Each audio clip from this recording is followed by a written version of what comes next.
The 12th season of MPL Philippines is brought to you by the following sponsors. Smart, the official telco partner of MPL Philippines Season 12. Our official sponsor, Infinix. Infinix Note, ultra-fast gameplay. And FWD Life Insurance. In the epic adventure of life, FWD is your expert wingman. Celebrate your victories living with FWD. Our partners in esports, Maya, it's everything, and a bank. Secret Lab, the official gaming chair of MPL Philippines. And Pi Channel. Experience the MPL-PH Season 12 action live at Shooting Gallery Studios. Tickets are now available on our official ticketing partner, Slash. Don't forget to catch all of our official league content on TikTok, Facebook, Instagram, and Twitter. To ensure the equality and fairness of our games, MPL Philippines is also monitored and supervised by the Games and Amusements Board. Habang yung blacklist ay kumakapit pa, ayaw pa rin dito na napakalakas pa rin ng Pilipinas.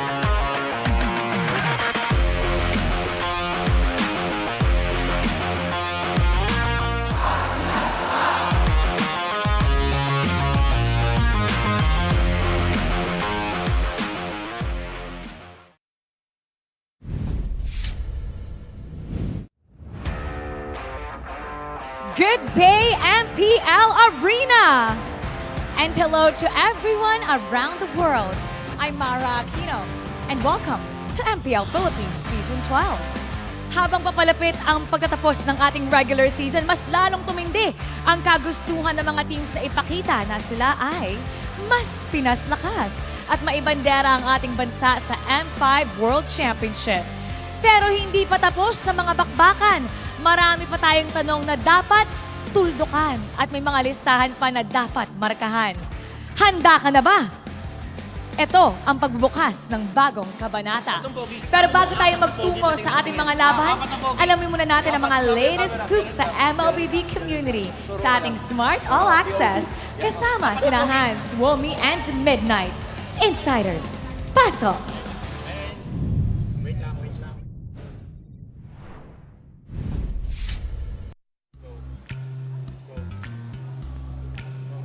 Uy, nagatinginan yung apat na pogi. Welcome to Smart All Access at panibagong araw na naman na masasaksiyan natin ang mga MLBB matchup. My name is Hans Galeria at kasama ko dito ay walang iba kundi si Umi at si Midnight para ihatid sa inyo lahat ng chika sa loob ng MPL-PH at maging sa labas na rin. Guys, kamusta kayo? Okay na okay ako. After na naman nangyari kahapon, excited ako makita yung mga matches today, especially yung Echo versus TNC. Ako excited ako kasi sabi ni Sona, ay ni Hans, chika daw.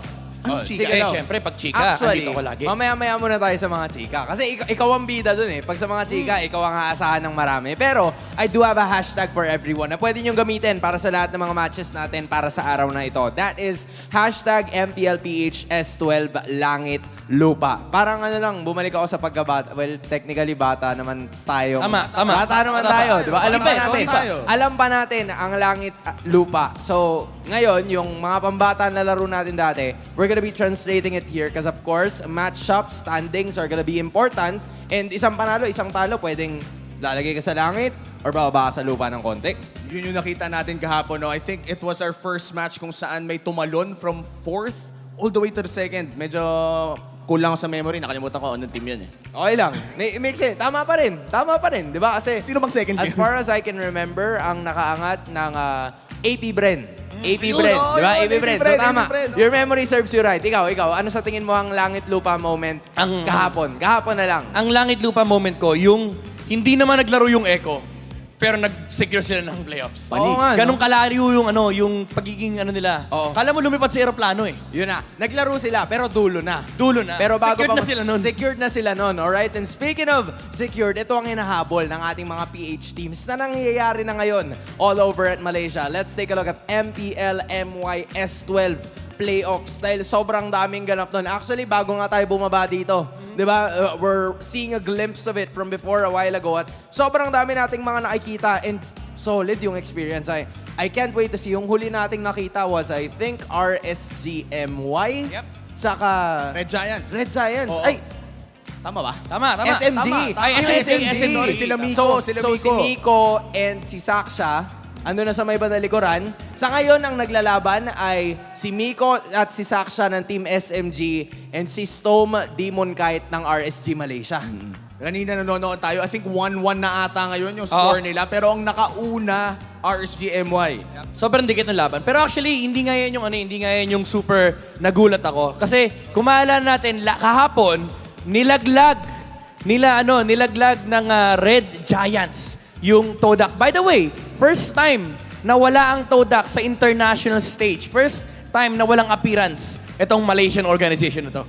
Parang kakaiba yung M5 ngayon kasi usually pag merong M World Championship, dapat laging attendance, present ang Todak. Pero ngayon, parang absent sila ngayon and that's again very surprising for us. Pero there's a good 75% chance na makakita tayo ng Pinoy na babalik kasi 3 dun sa 4 na natitirang teams ay merong Filipino import. That's true. Pero gusto ko lang parang sabihin na nakakalungkot na wala si Chico, guys, no? For the first time in M-Series history, kung kailan pa pwedeng lumipad yung idol nating lahat. nga. Yung bias natin. Tsaka pa nawala. Yung bias natin sa Malaysia. men. Kawawa si Manjin. Kasi gusto niya makilala talaga si Chico. Actually, nagkita na sila before. Nagkita naman na sila. Nag-meet na sila. Pero iba kasi yung Chico guys in Manila. Oo. Tsaka dito mo ipapakilala, dito mo ipapatry lahat ng mga... in Manila. Okay na. Sorry. Bibitinin namin kayo ng konti. Kasi I'm sure may niluluto sa mga ganong klase ng ganap. But again, naglalaban ngayon ang RSG-MY and ang Team SMG at kung sino manalo doon, ay of course mag-a-advance. Kung sino yung malalatag, matitira pa rin. But again, hindi lang naman ito ang region na meron na ring ganap. Dahil we also have MPL-MENA or yung tinatawag nating Middle East and North Africa. Tama? Yep. Correct. So, with that being said, we do have a bunch of Filipino imports there pero ang kailangan nating i-highlight ay ang dating coach ng unang team na maglalaro ngayon which is ONIC Philippines na si Coach Lyric na nasa Triple Esports ngayon. Grabe, no? Talagang kung saan na nagpunta ang ating mga coaches at pati na rin players, mapapaisip tayo, ano bang meron sa Pilipinas? Bakit hanggang sa dulo ng mundo? Magaling. Ano ka doon? +5 ka doon, Womi. +5. +5. Pwede. Pero imagine mo, no, yung lyrics ni Coach Lyric Ano yan? ay sinulatan niya yung pahina ng lahat ng region. Kasi, Tama. ang interesting to kasi, lahat ng region may Pinoy. Kumbaga sinulatan niya lahat ng mga Sinulatan niya. blankong pahina. Tama. Kasi akala natin, ito na lang yung region. Di ba, pinag-usapan natin yung NA, yung MY, Cambodia, Indonesia. Shoutouts pala kay Coach Sheba at kay Kyrie.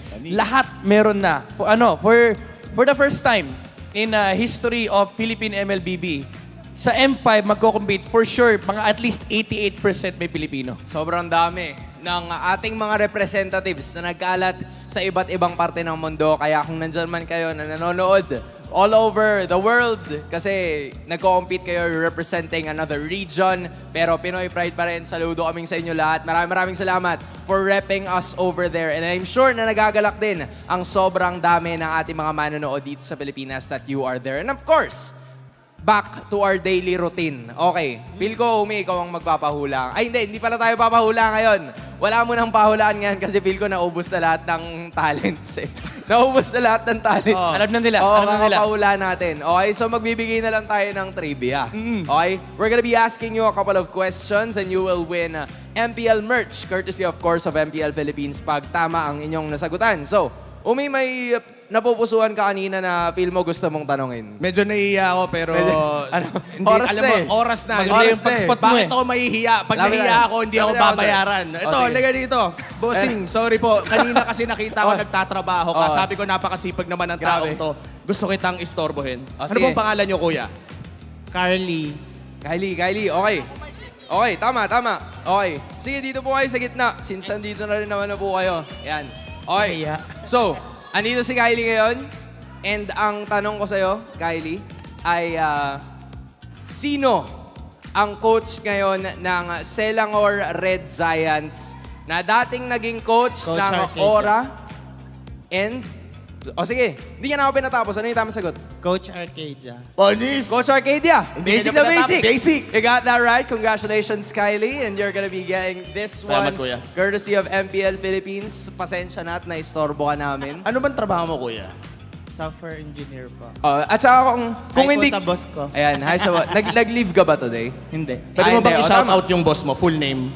Hello, nakakahiya. Hindi, wag, sige, wag. Wag. Okay na. Basta. you. Congrats, Kylie. Thank you so much for participating. O, di ba?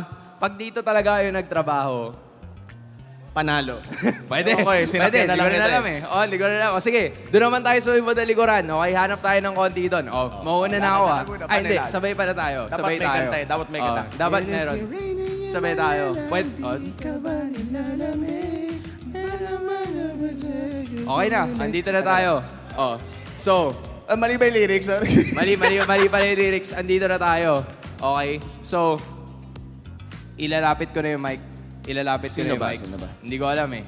Kuya, Sige, kuya, dito na okay lang ba? Kuya. Ay, ayaw niya, ayaw. Sige. Sige, Pag okay lang. ayaw, Okay lang. ayaw. Tama. Sinong Okay may lang. gusto? Okay lang. Saan tayo lipat? Saan tayo lipat? Sino? Alam ko na, nakaramdam na ako eh. Ate, Okay lang po it's ba, your ate? time to shine, ate. Please, parang awa mo na, ate, please. Kailangan namin ate, ng sige bono na. to, please. Ate. Ikaw na lang, please, ate. Ate, sige na. ano pong pangalan niyo, please? Sige, ate. Thank you po, Ay, ate. wait lang. Upuan natin. Upuan. Upo Sige kayo po, dito, upo ate. kayo. Upo Upo kayo kayo. dito, ate. Okay lang po. Promise po. Sige, okay lang po, Pila ate. tumpo. Okay, Pila okay lang tumpo. po, ate. Andito lang po kami. Sige po. Sige po. Itatabi na po Sige, namin. tabi na natin. Ate, ano pong pangalan nyo, ate? Giselle. Giselle. Thank you po, Okay. Giselle. Ate Giselle, maraming salamat. At ngayon, ang tanong namin for you is, sino, or I'm sure kilala mo si Super Red. Yes? Okay lang. Okay lang. Okay lang. Okay? So ngayon, si Super Red ay dating naglaro sa unang team, sa unang matchup na maglalaban ngayon. Oo. Saan siya naglaro dyan sa dalawa? Sa ONIC Philippines ba? O sa Blacklist International? Saan? Sa blacklist? Tama. O, di ba? Partida, hindi niya ba kilala yon? And again, Blacklist International is correct. Congratulations! Congratulations Madam sa atin, Giselle. ano pong masasabi nyo? Lalo na ngayon, si Super Red nag-compete ngayon sa Malaysia. Alam ko, hindi ko pa siya kilala, pero magpapakilala siya sa'yo ngayon. So, anong message mo sa lahat ng mga Pinoy imports natin na nasa labas ng bansa at nag-compete? Hello, sana galingan nyo, sana manalo kayo. Yan. Para makita namin kayo dito sa M5. Okay, thank you so much, Miss Giselle. And you may now take your seat. O, di ba? Ganun lang yun. Ganun lang kasimple. Wait lang, babalik natin yung upuan. Babalik natin yung upuan. Okay, babalik natin. Yan. Okay, yun na yun. Natapos ang ating trivia. Na meron tayong mga solid na mga fans na nagtatrabaho, na mga chillaxers lang at nakakuha sila ng MPL merch. Pero it's time para makita natin ang schedule para sa araw na ito because we're gonna have another triple header. Grabe, no? Ito yung sinasabi nating second cycle na, pero week 5 na kasi. So, ibig sabihin, lahat ng points na tinitignan natin ngayon, mapapiso man, 2 piso, 3, ay napaka-importante na, especially for struggling teams. And I would say, again, hinighlight ko na kanina, pero i-highlight ko ulit, nandito na tayo sa point kung saan pwedeng mapantayan ng Echo sa second match nila today ang 11-0 record ng Blacklist International from Season 8. Ibang klase yun. Ha? To think na sobrang dominant force talaga ng mga Orcas and marami ang magiging ganap ngayon. You have ONIC Blacklist, you have TNC and Echo, and then you also have RSG and Minana para sa pinakahuli nating laban sa araw na ito. At ang pinakahuling araw din ng week number 5. So I'm sure na hindi na makapaghintay pa ang sobrang dami sa ating mga manonood ngayon. Kaya huwag na natin patagalin pa, Umi. It's time to throw it to our casters. Casters, take it away. The list is on for the second round as the Hitman continues to target the best roamers in the country. Welcome to the home of the greatest MLB players in the world. I'm Rockhart and this is Chantel and Reptar. We're going to bring you the rematch between ONIC Philippines and Blacklist International. Yeah. You know what? I'm super happy today. I'm back to my roots. Yay! Oh, these are your roots now. Yeah, these are your roots now. It's your home now, Chantel. Yes, and before we head on to our match discussion, let's first give a shout out to our official telco partner, of course, none other than Smart. Smart is still the Philippines' best mobile network, having the fastest network and nationwide coverage in the country. As awarded by Ookla of Speed Test Intelligence Data for Speed and Coverage Q1 to Q2 2023. You can enjoy the power of Smart when you switch to Smart without changing your number via mobile number portability or MNP. Visit smrt.ph/switch to Smart to know more. Of course, with the new Smart Giga Arena 20, you can power your game and unlock the thrilling world of Giga Arena Tournaments, or GAT. for your shot at incredible prize. I don't know why I did that. J20 comes with the 2 gig arena tickets and 100 MB for all sides for only 20 pesos, valid for 1 day. Low gig arena 20 now in Smart Online Store. I like that. JT, the gap. GAT. Get your 2 gats. So we got some pretty spicy headlines today, ladies and gents. And yeah, the Hitman's hit list, we've been watching it out. He has been out to prove himself because someone told him that he didn't have a big hero pool. Yeah. And I think he disproved that like within the first week.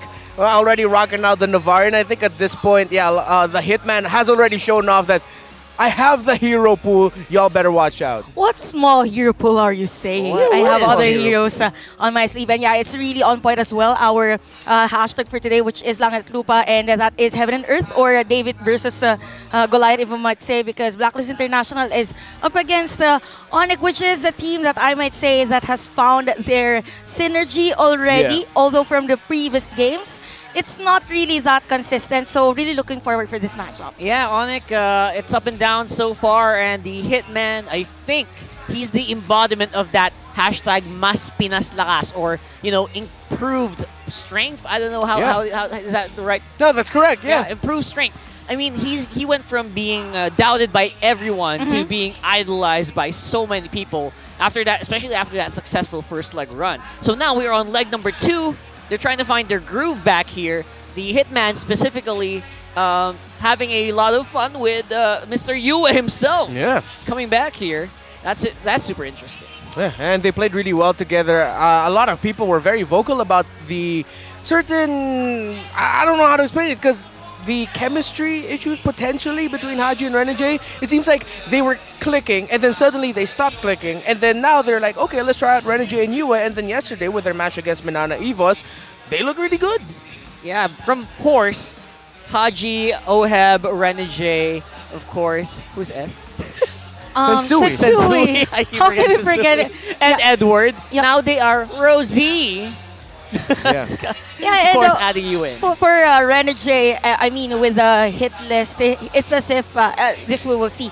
For leg 1, a lot of players that are really good of a roamer, if you might say. Now for leg 2, a lot on the hit list again. I think Renmar's preparing for the hit list later on. I don't know what you're talking about. To have better visuals, but yeah, for leg 1 it was Light, Chakno, and these are really prominent roamers, right? So for leg 2, now that there are changes with the current meta, it's up to the Hitman again on how to single out this next roamers, because they are in need of points. Yeah, in the second leg so far, it's there. been a struggle. But yeah, this is the hit list. Here. We haven't really completely updated it. I think we're missing some pieces. It's been a while. This has been collecting like a little bit of dust in the background. But yeah, this is the physical embodiment of our hit list. Chantel just broke it. Leo's gonna cry.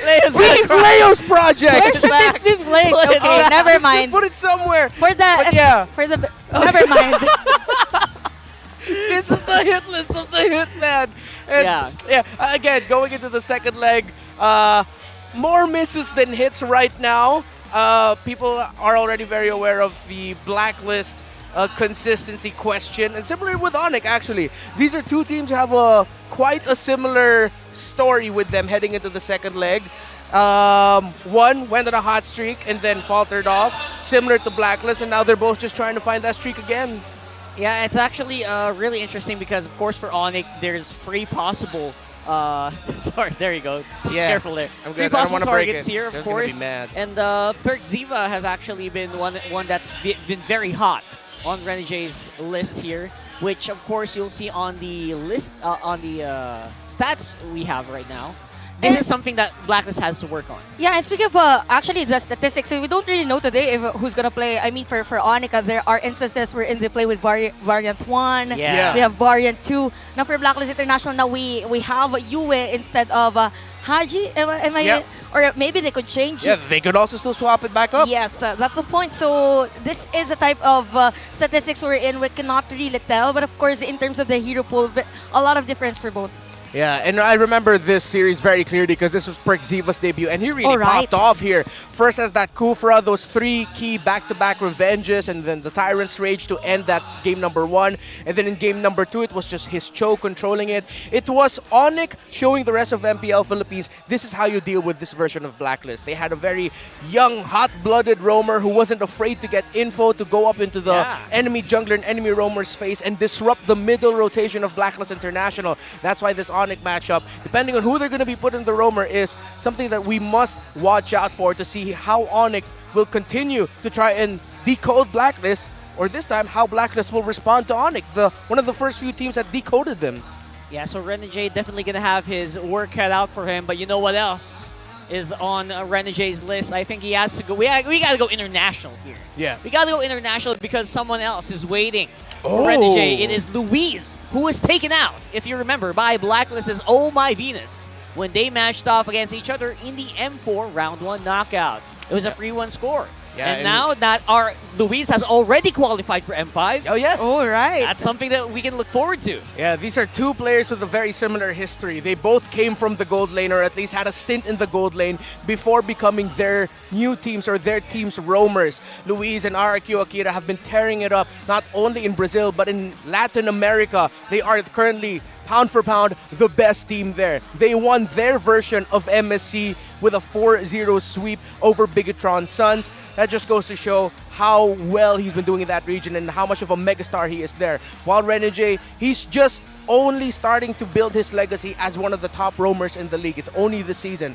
So there's still a lot to chase when it comes to going up against Luis, if ever they do meet in the future, but it's a good comparison. Yeah, I love both these guys. They're both. We follow each other back on Instagram. Luis Yeah. is very, Me very too. active. Yeah. I think it's also active on Twitter, right? Yeah, Luis. Yeah, a lot of the gentlemen in Latam and Brazil are very nice to us. So Yeah, nice. yeah, right. So They that- also watch all the time, even for the other broadcasters. That's I mean, they mention us, that they say hi, so hi as well. Yeah, I'm a big fan of Diana in MPL Brazil. Hi. Oh, hi. If Hi, you guys Diana. are watching, we will see Big them. 100%, right? We will see them. They'll fly over here. Hopefully. So- Hopefully some of the talents Some also of fly out too. Can't wait. Can't wait for that. You really are a fan of... Yeah. Yeah. Diana, Holy, all of them, man. They're fantastic. Yeah, so anyway, before we go into that, we're going to throw it over to the stage. We got some insiders. I think that's Manjin. He's out there somewhere. Where is this guy? Manjin?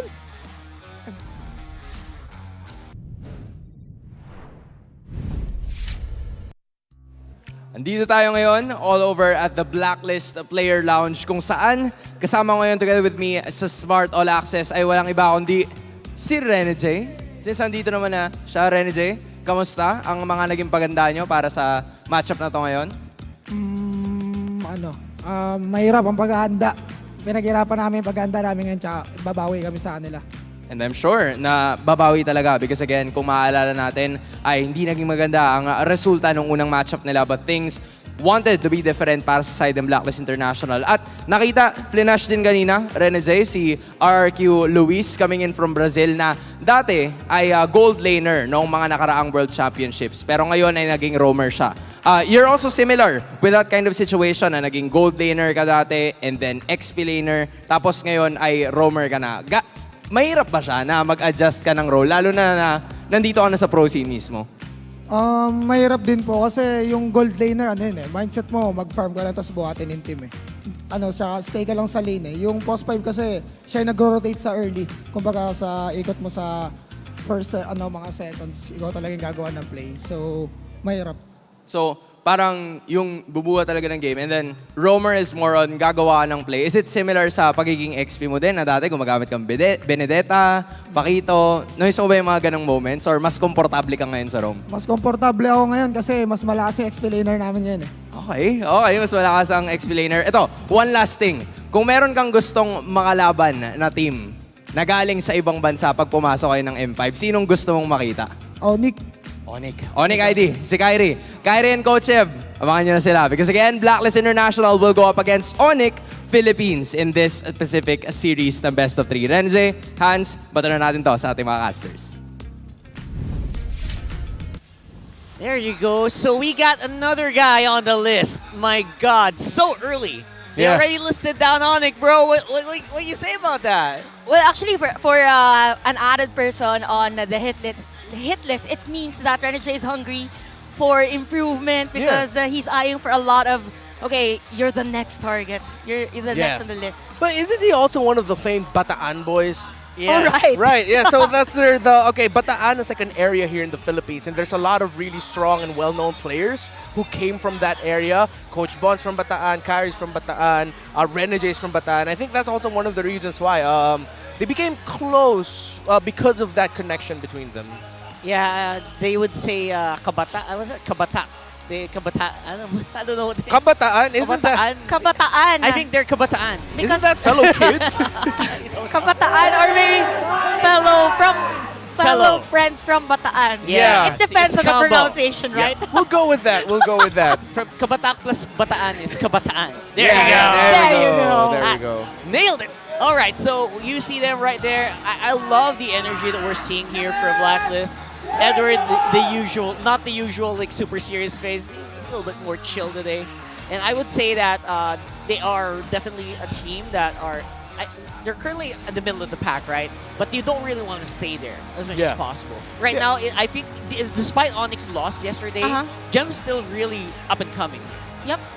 Gem is like literally a gemstone for ONIC, and it's a nice matchup actually if you have Gem and Edward on the same lane. So it's just really exciting to see both the good XP laners. So yeah, for Blacklist, it's really about the momentum because we're almost near the playoffs. Yeah.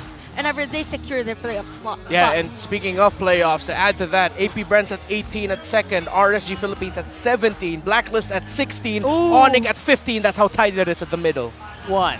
It all boils down to one. Let's watch our players as they walk onto the stage for match number 1 today.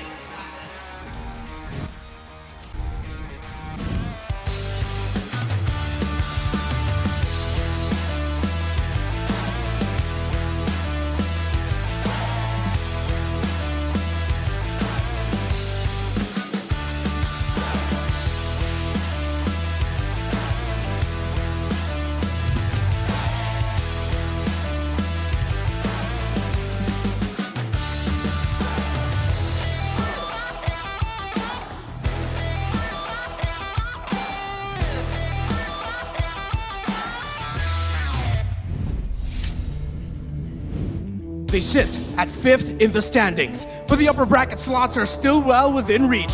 Can they regain the momentum they had just last week by sweeping the agents again? Sonics all over the world, it's Sonic Philippines!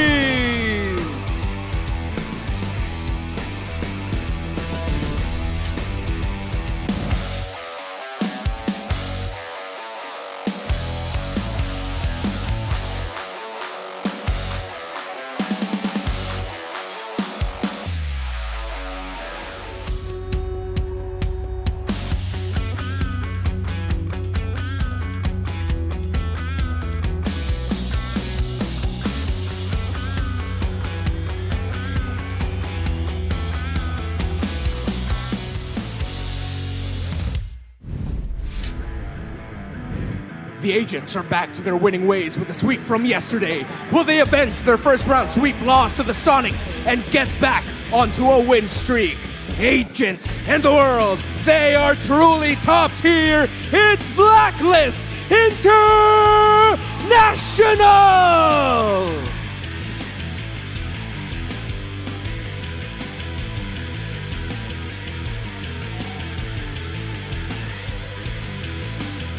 And their coaches, Coach Bluffsy and Coach Master the Basics.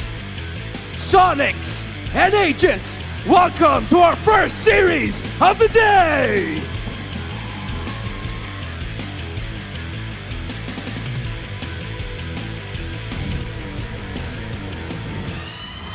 It is rematch day, folks, and this is ONIC Philippines versus Blacklist International. Quick recap, it was a 2-0 between these two squads when they first met here in Season 12. And yes, for ONIC Philippines, this is again another variant. So again, with Gem and Yoshinu being part of the roster, it is more of an aggressive type of a lineup.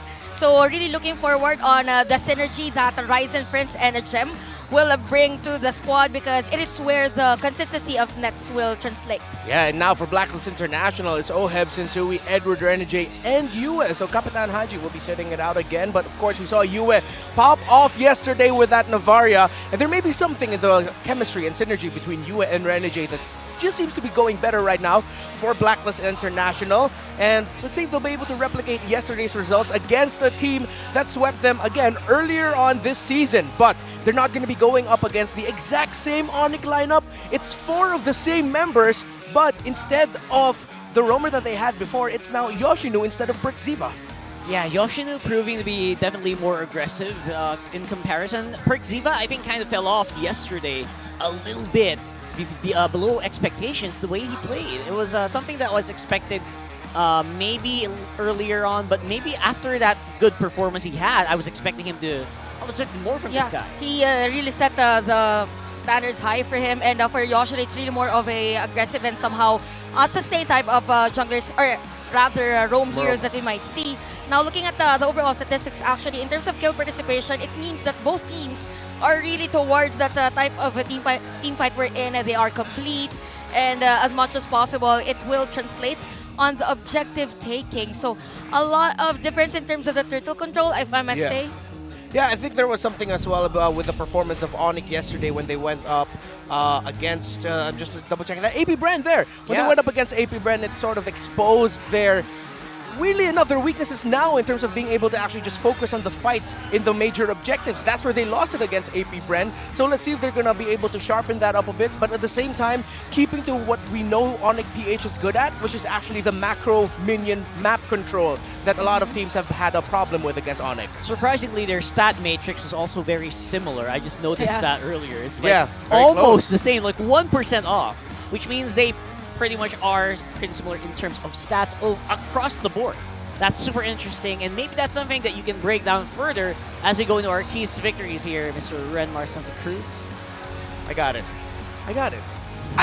Welcome to the Keys to Victory, brought to you by Infinix and Infinix Note Series. Ultra fast gameplay. Now, let's look at what they need to do for these two teams. First, for ONIC, burst comp should be the key against Blacklist International. So you want to be able to bring out some damage that will take out the members of Blacklist before the fight can even start. To add to that, they also just need to really consider taking out those healing heroes that we know Renegade has shown to be able to play. It's tough to go up against Blacklist International and just fight against trying to outwit them in terms of team fighting. ONIC-PH, we saw that you struggled against AP Bren in team fighting, so maybe instead of going for the traditional front-to-back fights, take them out of the fight before it even starts, go for burst. Now, for Blacklist International, Poke seems to go really well, especially for Yue. So if you can pick up heroes that he's very comfortable with, if he can get his hands on the Valentina, the Novaria, heroes like that with, you know, okay, Novaria's a little bit more close range, but she can poke, dash out, all that stuff. Good terrifies, get that, prioritize that, because similar to how ONIC want to approach it for Blacklist International, maybe heading into a fight, one way that you can make ONIC struggle and force fights is that they're already sort of low health before it even starts. Not completely gone, but at a disadvantage. Now for both teams, again, lane control is key. ONIC are very good at controlling the map and the minions when it comes to the objectives. That's one of the reasons why they can win objective fights, not through fighting, but because the opposing team needs to watch out for the side lanes because they're getting split push. And of course, well, same thing for Blacklist International. They just need to control the lanes better as well up against ONIC. Folks.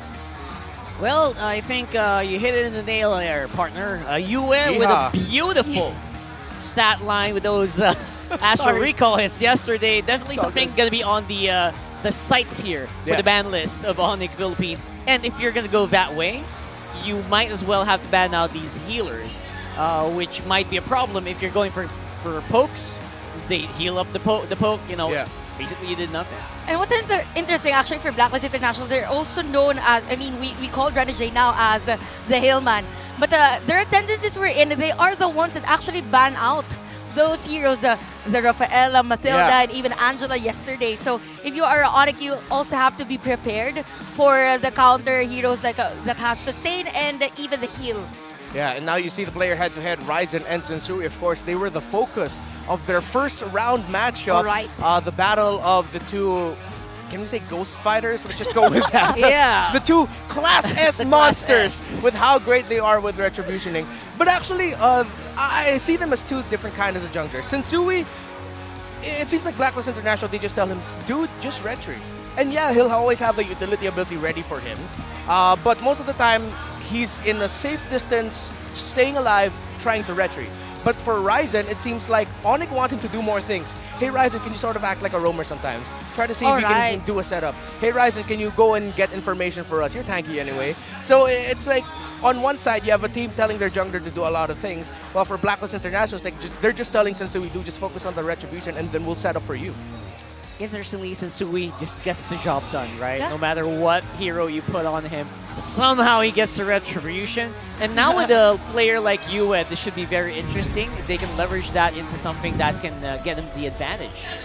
Maybe then that's also one reason as to why for Blacklist International they also opt on having the Navaria to help Sensui. I mean, if Sensui's purpose is really more on securing the objectives, why not have other heroes for the vision? So it's something to look forward for ONIC Philippines coming to this game. The Navaria of Yue. Oh, yeah, okay, so it's an interesting matchup again with Super Friends and Yue. I got a little too excited with the matchup. Yeah. Welcome to the draft here for game number 1. And I gotta say, Blacklist definitely going that route. Angela is gonna be out. And now, will the Navaria get banned out here? That's something that's looking for ONIC. Oh, yeah. There it is. Okay, so now it's either a Valentina or Fredrin that Blacklist International will go for. I don't see them picking anything crazier with the Matilda gone as well. It's also might be risky if they decide to pick up something like a Kaja because they're up against, well, Yoshinu. You know what hero is going to play. It's either going to be the Cho, it's either going to be the Kufra. So yeah, they go for the Fredrin first.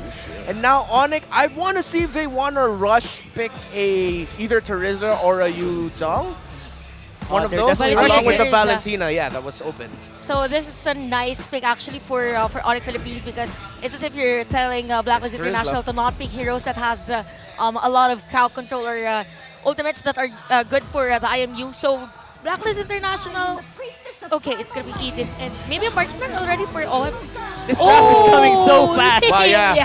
Well, yo, earlier Renegade said they prepared for this matchup and they did. They take away a monster pickup for Super Friends, and that's expected that, okay, since they take away the Valentina, let's go ahead and pick up the Lilia for ourselves because now, then if ever Yoshinu's gonna play that tank that wants to get a little bit closer, a little bit slower, and they're up against a Terizla, the Lilia's gonna be so punishing against that. Yeah, you have to keep in mind, guys, that 2v1 that Edward did a few weeks back. That was something that still haunts my nightmares. And yeah, that's true. This still might go into the XP lane. It's not necessarily a roam pick. Exactly.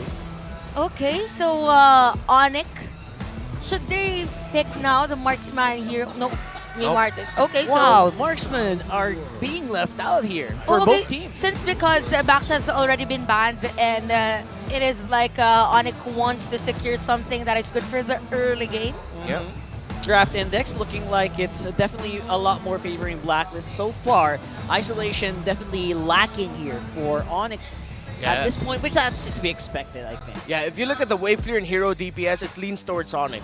But what we've learned so far, not only in MPL Philippines, but in other regions, in Malaysia and Indonesia, crowd control has become king right now in MLBB. So there's a little bit more crowd control on the side of Blacklist International, but that's why it looks like ONIC also went for the Martis, who not only has a good amount of crowd control himself, but has that key anti-crowd control. So that might make things easier in terms of being able to secure those major objectives early on, and by that I mean the turtles.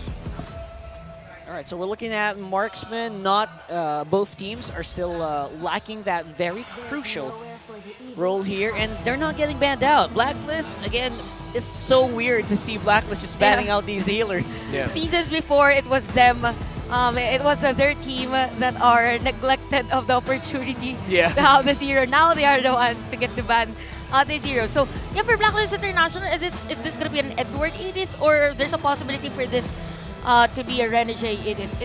Because ONIC still banning out those XP laners. Here's the thing, though. What's the alternative there? If the Edith goes over to Edward. What's going to be the roam pick looking like here for Renegade, though? I mean, you still have things like the Cho, Minotaur, Kufra. you're And right. speaking of Minotaur, I think that's why ONIC actually banned out the Diggy, because they can slot in the Minotaur into their roam pickup for Yoshinu. Good point, good point. Yesterday, we did see Diggy, the Right. return Yep. of Diggy. The classic counter to all crowd controls. The Diggy. So a nice ban there for ONIC. Now Blacklist International, it's gonna be Iksha. Okay, so maybe the X factor this time for the draft of both teams is they don't want to share the marksman first or the gold laners first. Yeah. That's a good call. If I'm ONIC here, though, I think I'd go pick up my gold laner now and then just leverage the roam pick for last. Because it looks like Blacklist International are making the most out of the fact that you can still flex that Edith either into the roam or XP. So at least it'll make Blacklist think more instead of, okay, if ONIC picks the roamer now, then Blacklist can adjust accordingly. Oh, right. So maybe Minotaur here, is a Minotaur a good option for ONIC since they are the ones who actually banned out Diggy? Yeah. Oh, yeah. Well, the Minotaur's available, so if they're going to pick that, they pick that now instead Yeah, of do later. that now. Yeah. But it's gonna be Cho. Okay, Oh, so it's Cho. not a Minotaur. Okay. Yeah, so they're Cho going. roam. Yeah, they're going for the same idea that they had when they had Perk Ziva in the roam Oh, right. up against ONIC before, which is just go, be aggressive, get vision. All right, so now it is going to be a question mark. Beatrix probably is still in the eyes here of Blacklist International. Don't forget, also can still flex that roam. Definitely, I'm not expecting anything like the Kufra or anything like that, but something that's very comfortable for OHEB. I think Clint is something that they've shown that they can actually use as well. Yeah. Bring it out there. There's a Claude. More safe pick here. Okay. So it's a Claude. Oh, Oh, and and they're going to go Florin. Florin. It's interesting to me that they picked the Florin into the Cho. I never would have called the Florin, to be honest. Yeah. Because it's quite difficult. Because now the ONIC Cho pick even makes more sense because now you have someone to at least pick off the floor and at the same time you have very good catch for the Cho. You're going to need a lot of purifies here if Yep. you're going to play Yeah. this game. With Florine. And Florine's hill is not really that big in the early parts of the game, so Yeah, they it still takes have time. to wait for the favor roam bot. So it's gonna be crucial, the early laning for Blacklist International. It's Brody. No, Brody is a good choice actually. Oh, did I say that out loud? Yeah, you said that out loud. I thought I saw that in my head. I was thinking it's probably Brody, isn't it? It's well, thank you for that. You know, that's actually correct. That's Oh, it's not, it's Irithel. Irithel. Oh, okay. My goodness. It's almost everyone's a physical attacker here except for the Valentina. That should be something that can affect the item compositions later on. Yeah. And as we look at the draft index now, very good spread for ONIC. I think those last two picks are the Florin for Blacklist International, and then the Claude actually skewed it to favor ONIC. So we know Blacklist International will be playing for the late game. However, it's not necessarily just a waited out type of deal. It'll be, we have a Fredrin, we have an Edith, and we have a Lilia. So these three heroes on the side of Blacklist will be the key to sort of expedite the process of the farm of the Claude, or to at least keep things close while the Claude will take time to farm up. While for ONIC, their lineup's a little bit simpler. Play around the Cho, play around the Valentina, and then the Martis, and then Irithel will be able to double lane alongside the Claude as well. So it looks like a much easier lineup to execute for ONIC. Well, you know what? Something else you have to watch out for is a smart power prediction. So at some point in the game, a poll will show up. You only have until the timer runs out to comment your prediction with the hashtag SmartPowersMPL-S12. One lucky commenter who gets this correctly will win a redeemable in-game code. Remember, keep an eye out for the poll. That's right there on the bottom. Don't forget, guys, just read it and weep and you'll get some prizes. Now load up into the land of Dawn for game number 1 of ONIC and Blacklist. Yeah, it's a simple start, but we have to watch out for the fact, like the thing that you mentioned earlier, Rockhard, which is the lack of secondary damage, magic damage option here for ONIC. They have a Valentina, but at least they paired it up with a Martis, so when a Valentina brings people low alongside the others, you'll have the Irithel and then the Martis to finish off the job. But the fact that Blacklist has an Edith and a Lilia with them, and of course a little bit of magic damage that the Florin can dish out, is something ONIC needs to respect. Okay, a lot of hopes already on the first little wonder of the game. So it's going to be Blacklist International securing that one. And as you said earlier, Renmar for Yoshin is really more on giving vision for Yoshino. We saw him earlier on that purple buff for Sensui. So this is going to be somehow a slow start for both teams. That's right. Because the ultimates are very, very crucial. Yeah, especially for Blacklist, because if you've been hiding under a rock, you would know that Lilia does not reset the stacks anymore with the ultimate. Yep. That's 2 patches ago. And that's something that a lot of Lilia players have to deal with. Although the late game cooldown of the Glooms are a lot shorter now. Yeah. So, but in the early game, it's still going to be problematic. Yeah, it sometimes feels like that she never runs out of those little shadow energies that she brings down to the ground. By the way, there's 3 members on the side of ONIC rocking the assassin emblem. It's the Irithel, the Valentina, and the Martis as well. So you have to watch out for the potential burst scaling for that ONIC can dish out. But that looks like something Blacklist International also considered because of the fact that they did draft the Florin. Yeah, but what's interesting here about this lineup for Blacklist in the mid, it's so difficult to kill. They got health resets, they got heals. Yeah. My goodness. And a fast clearing of minion wave. So this is not the first turtle of our game. We have Yoshino zoning out the players from Blacklist International, the Edward as well. We have Gem to be part of this team fight. Yoshino is already low on life. There's the onward with Penalty Soul for Gem. And Sensui will secure that turtle plus the first blood. And Blacklist International just keeps on striking. Yoshino is forced to back away. Wow, what an entry there by Edward, actually committing the flicker and then the onward as well, maximizing the knockup of the Earth Shatter. And then the purple buff stolen by Sensui. ONIC is not having the best start. It's a nightmare start for them. Yeah, just add some salt to the wound, won't you? Yeah. That will hurt. That will hurt for ONIC. And we saw actually Super Prince to get vision on that purple buff of Sensui. So it's really more of Blacklist International just capitalizing on whatever resource that they can get after that turtle tank. They're basically capitalizing on the healing and, of course, the tankiness of the Edith in the early game, which is definitely something that's very difficult to bypass for ONIC, especially now that we know they're waiting for that Irithel. They're waiting for that Martis to really scale up, get those kills in, and that makes Yoshino's job so difficult because 3 members of Blacklist have Purify, and, you know, it's just so hard for him to get these pickoffs. And there's no really burst, I might say, for ONIC if they have Cho on their lineup. Yeah. Sensui still gets to secure his purple buff, and you see, of course, Onyx and Yoshino just doing what he needs to do here as a Cho roam for their squad, just get the info. But Blacklist, they're not stopping with their rotations, and this is one of the different things about, well, 2 different things compared to their first round matchup. 1, Blacklist is able to rotate around their middle 3 very, very well. That's something ONIC stopped in their round 1. And number 2, Gem's having a hard time against Edward. In their first meetup, Gem actually man-marked and shut down Edward from being effective throughout the game. But now, in the first sequence, in the first 5 minutes, Blacklist are having no problems with that, so that means Blacklist is comfortable. Yeah, to be fair, it's difficult to play a Charisma. If you go for penalty zone, no one has damage yet. So you're stuck there in that position until you get to a point where, you know, the Irithel can explode. So Net's a lot of weight are on the shoulders of this young man here on the gold lane. And actually for ONIC, they actually shifted on that type of playstyle wherein they focus on nets. But anyway, we will see a penalty zone for Gem. We have Yoshino as well. And look at Blacklist International just dealing damage against ONIC. It's going to be Yoshino down. Same goes with Gem with a flicker out. Low on life, but still alive as Ryzen is forced to back away. And Blacklist International on that aggression. Almost close. But Ryzen lives another day, and Blacklist International will secure that turtle. Yeah, wow. This Lilia, ONIC is starting to have a taste of their own medicine, but in the middle, Super Prince is going to be able to get away. And yeah, the lack of damage here by ONIC, the continuous damage coming out of the Lilia, the resets that she'll be able to get. Of course, those slight cooldown resets before she reaches max level is still relatively high, that you have to watch out for it. It's just Blacklist out-damaging ONIC, and ONIC having to play for the late game now with their Irithel. And this is one of the conditions we talked about when it comes to Blacklist. They don't necessarily need to play slow and wait. They can make the late game come faster for the Claude, and that's what they're doing. Yeah, especially right now that Renegade just keeping everyone so healthy.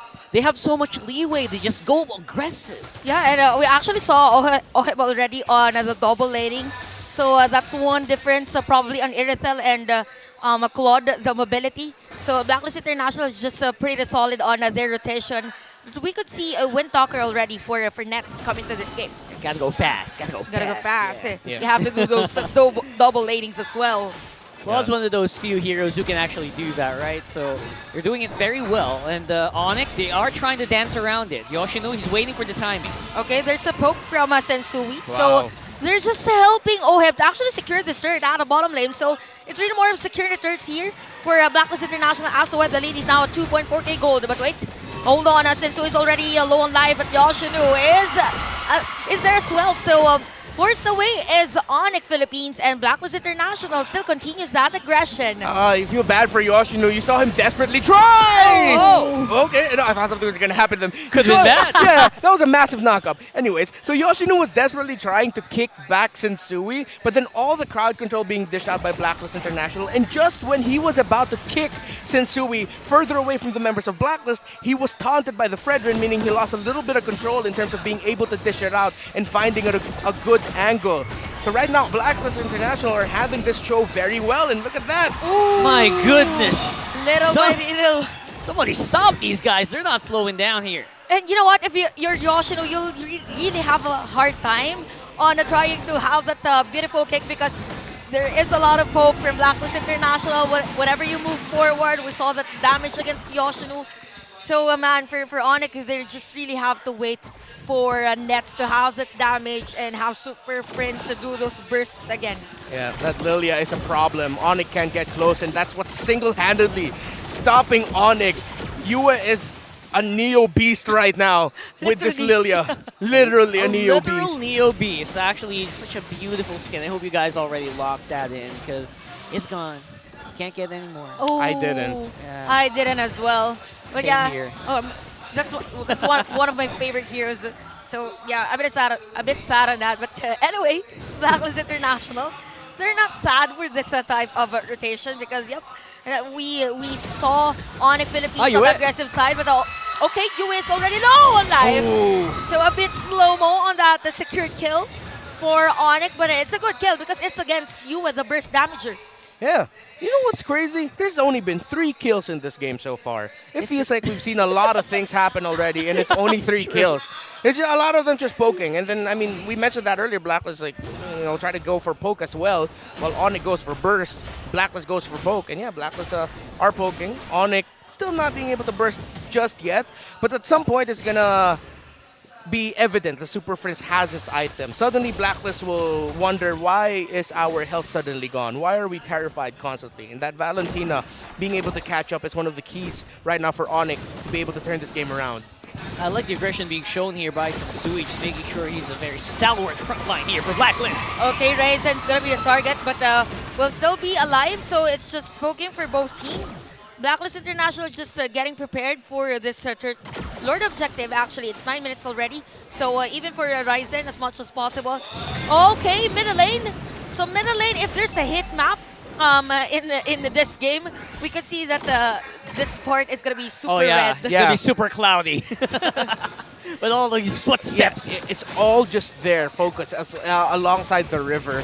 And you can clearly tell Blacklist acknowledged what ONIC did to them in round 1. Oh, but up top, someone's gonna get kicked. Someone could have gotten kicked, but now Purify coming in to save the day. So it's a good thing for ONIC actually that OHEB doesn't really have the Purify before this Lord take. So they might want to force a kill against OHEB this time around. So everyone is getting positioned for this bigger objective. But I think this is going to be a long one because, of course, this is Blacklist and ONIC. So look at that.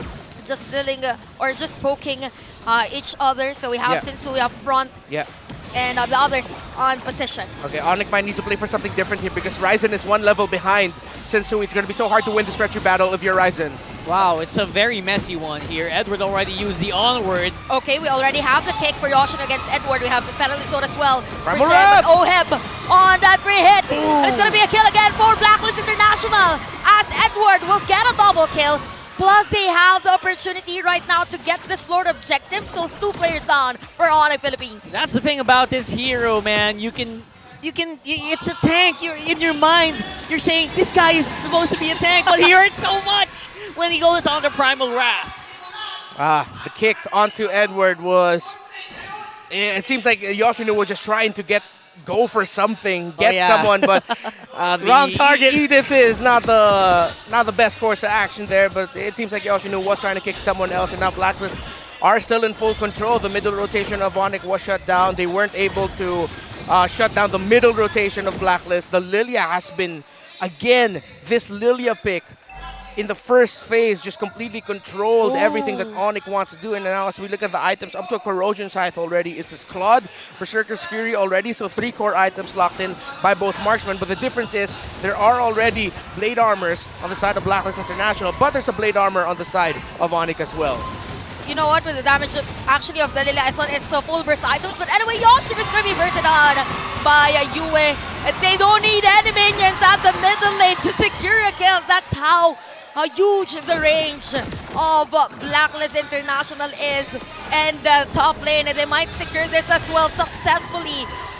Oh wow, Blacklist International, a very aggressive Blacklist we are seeing. Yeah, we're at the critical point here. The power spike of this Claude. Yep. Only missing just one item, then it's just scary, man. Okay, in middle lane, so we will see a ton against Ryzen. A bit not so tanky Martyrs anymore for ONIC, so ONIC is able to secure another inhibitor turret at the middle lane, but for Blacklist International, this is a huge 7.3k gold lead in just 12-minute game time. Yeah, the word tanky does not appear in the ONIC dictionary right now. Nope. With a Claude like that, oh my goodness. Yeah, everyone's just getting melted. Everything's set up for the Claude as well.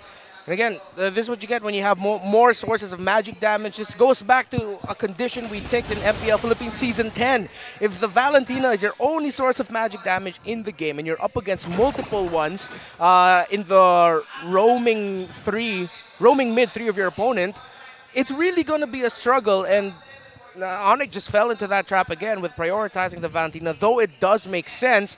But it's more of just Blacklist picking up that Lilia so good and playing it really well. If you're looking for a Valier alternative, that's Lilia, folks. That's right. The resets you can dish out, the slows, the damage.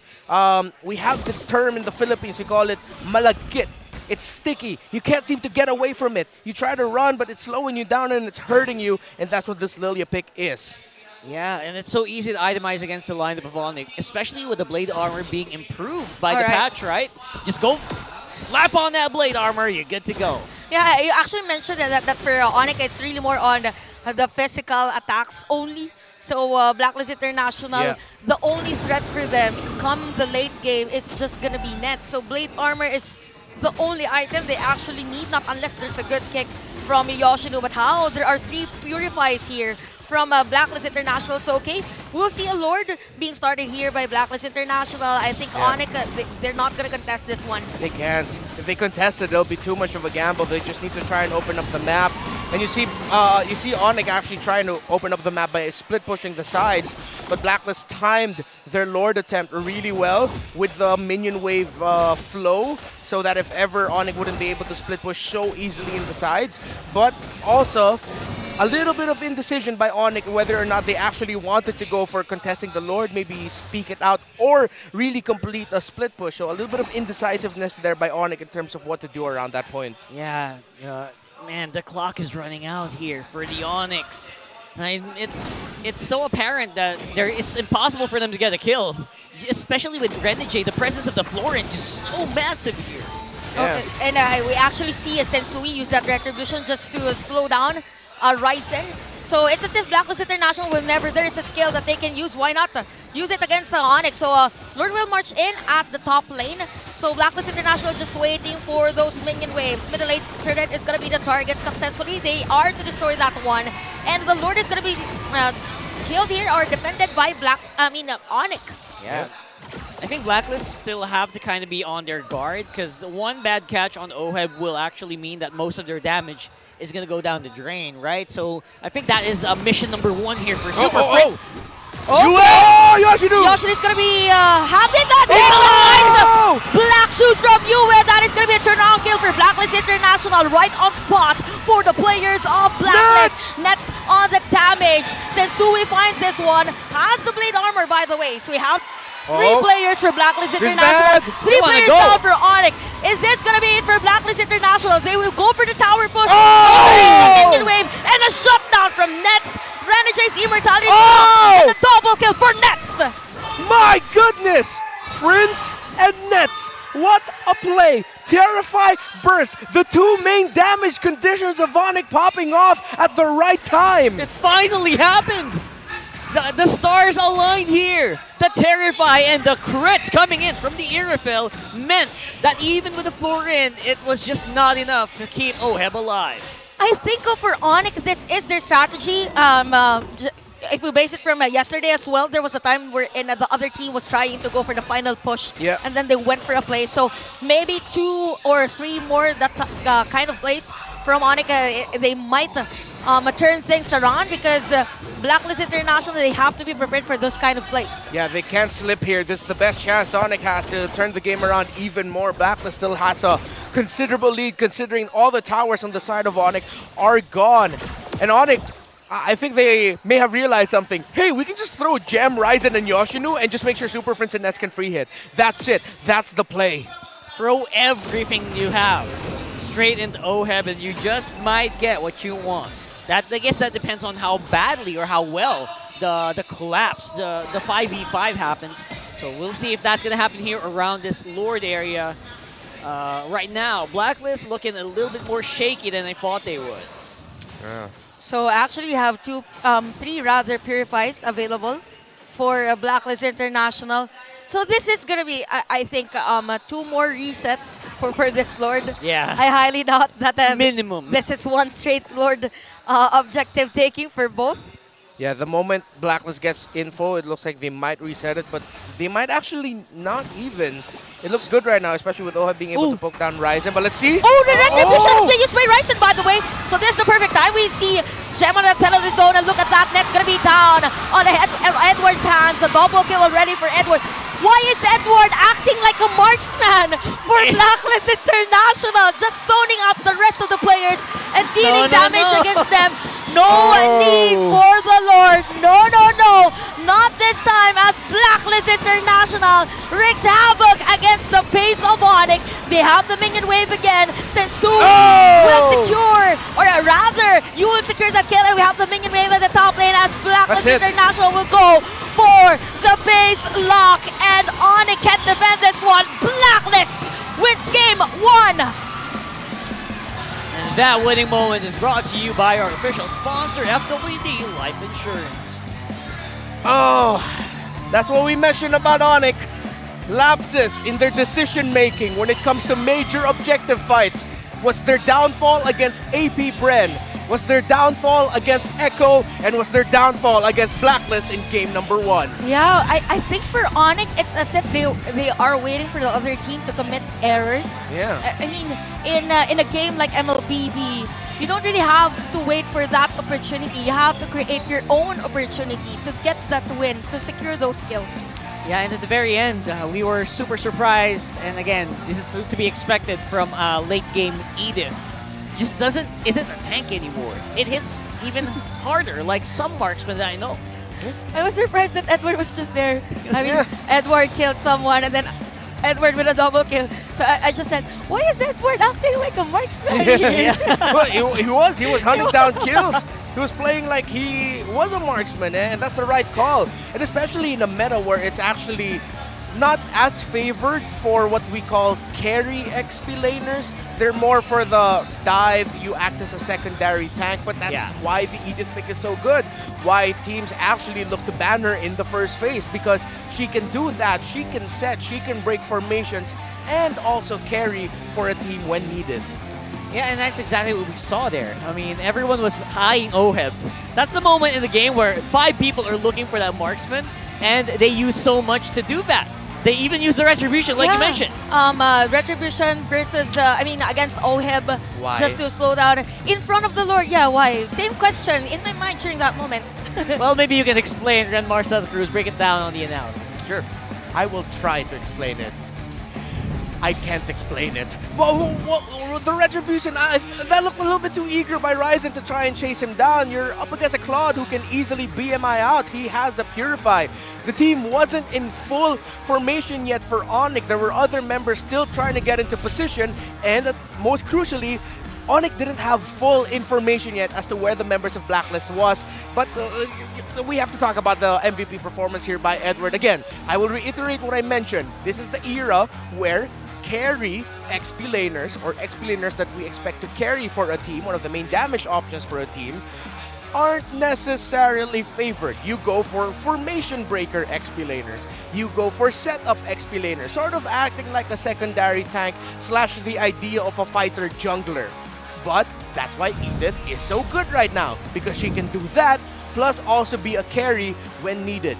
Can deal damage when needed, which is why Blacklist International picking it up when it was open for the second phase was crucial for them. And Edward, this time around, he didn't allow Gem to get the better of him. Going back to what happened in the first round of Blacklist versus ONIC, one of the reasons why Blacklist struggled was because Gem man-marked or covered Edward so well that we barely felt Edward during that series. Gem just did a great job of shutting down the EXP laner of Blacklist International. This time around, maybe this time Edward was a little bit more prepared for how Gem plays, understood how Gem likes to lane a little bit more. Maybe also a little bit of mix of Gem now being a little bit more cautious instead of proactive compared to how he was in the first round. Edward trumped him in lane and trumped him in presence in terms of the team fights and the rest of the map. And you really cannot allow an Edith to do that. But we have to go back to this moment when ONIC unlocked the idea of, hey, let's just throw bodies and make sure Super Friends and Nets can just damage and, you know, they're a little bit more safer and they're free. And they did exactly just that. And ONIC, once they got to acknowledge that, they got to defend really well. Super Friends and Nets here played like an absolute stars to be able to defend this against Blacklist International when it already looked incredibly shaky for ONIC. But here's the call. Retri onto Oheb, Edward spotting Nets. And again, we're going to repeat, it's so hard for ONIC, or questionable for ONIC as to why they did that. They didn't have full information yet. It looks like they saw the Claude, were too eager to try and take him down, while at the same time protecting Ryzen, that they forgot their main conditions. It's all about the Irithel, it's all about the Valentina. And eventually you saw ONIC actually scramble during that last team fight to try and protect Super Fins, to try and protect Nets, but at that point, they already lost it. Again, for ONIC, questionable decision making when it comes to major objective fights have been their downfall for 2 series and a game now. Let's see if they can turn that around for game number 2. But we have to go back to the draft. I questioned this Florian pick, but then I realized something. It's paired up with a Lilia, so it's far better because it's going to be so hard for Yoshino to even get into the position to find Renegade. And of course, with the Purify, going to be even harder for a Cho. And even harder for ONIC because, again, going back to the point where Gem was shut down by Edward and was covered well by Blacklist International. So with one roamer already having difficulty even trying to get close to the floor and find him, you have your XP laner who's supposed to be your second option for that, also struggling to even win in lane and set up. Add to that Ryzen as well. Now at that point, with your XP laner and your roamer having difficulty setting up, you're just gonna try and stay alive. So now let's look back at the jungler of Blacklist International. We mentioned Sensui and how his role for his team usually is, dude, just stay alive and retreat. But because you have Renegade playing the Florin, and you have a Lilia who's pressing forward and being aggressive, and of course she can reset, now Sensui acted as the roamer and the frontliner of the team. And that adjustment by Blacklist International went so well. They went out of their comfort zone, they did not play what they were expected, while they looked like they were expecting how ONIC wanted to play, and they were able to win that game number 1. Great decision making in the draft, prioritizing the Lilia to pair it up with the Florin better, and then at the same time give difficulty to what you know will be a frontline roamer in Yoshino, into what will be an XP laner diver coming out from Gem. Blacklist, Renegade mentioned it, they look so ready and so hungry to give revenge and dish revenge to ONIC for sweeping them in the first round. And that's it for the analysis for Game 1. I'm excited for Game number 2, folks. Yeah, stepping out of their comfort zone and avoiding the penalty zone. Wink, wink. I think this is exactly what I expected from a lineup that Blacklist has thrown to us. Avoiding the healers, but picking one up at the very end. Yeah. I love that. I love how it worked out so well for them. Actually, they also made the same decision yesterday, if I'm not mistaken, with Florine, if I remember it correctly. So it's really more of Renegade is introducing new heroes that he can use. Sorry, that was the Diggy. That was the Diggy. The Diggy last pick. Who was the Florin yesterday? That was so odd. That was on the side of Manana Evos. Manana Evos. Okay, There you okay. go. That was a weird. I got weirded out by the floor, in all honesty. But before you go further, guys, don't forget, please like, follow, and subscribe to the official accounts of MPL-PH, because you gotta watch out for these upcoming talents, guys. It's fb.com/MPLPH.official, and for YouTube, it's at official MDL Philippines. So we're gonna see some of these MDL players as well on the venue, so watch out for that. Speaking of which, as Rockhard mentioned, MDL Philippines MPL Arena grabbed the chance to meet and greet your favorite MDL teams. So today we will be visited by Echo Proud and Smart Omega Neos. There Catch you them go. later at the MDL booth. Yeah, we have MDL always visiting every week, and I'm excited actually for our playoffs to see if everyone's gonna be there. All right. It's gonna be a massive party. MDL talents, MDL teams and players, and there's like what 12 of them in the MDL. I wish they wear their uniforms Yeah, yeah. during that day just to recognize as to what the team they are playing for. Yeah, because let's be honest, when the players are wearing just casual stuff, you don't even realize you're looking at MDL and MPL athletes. So gotta wear the jersey so you stand out, you know. That's actually true, and I also want them to all be there, so they'll be able to watch, and they'll see what they're aspiring for. Yeah. Why are they in the MPL in the first place? They're being developed to go into the MPL eventually, and maybe that'll give them an additional fire to their ambitions. Oh, yeah, speaking of which, Jem is part of MPL before, wa- and yeah. some of the players that are now superstars at MPL. So hopefully we get to see them on MPL soon. All of Yeah. the players, so maybe 10 more teams. Just kidding. From an MPL That's a player in lot. season That's a 1. lot. Then he's becoming one of the shining gems of Yeah. talking Right. the town here in the Yeah. MPL. Yeah, and you see the Blacklist acknowledge it. It seems like they're far more ready and far more prepared for Gem. They're covering him well, they're shutting him down, and that's one of the key things as to why, as I mentioned earlier, why that they won that game number 1. Instead of acknowledging Gem as the hidden gem, it's like, dude, that's Gem, stop him. Yeah. Don't let him be hidden. Don't let him play low-key because he'll surprise us. Yeah, let's throw him into the jewelry store.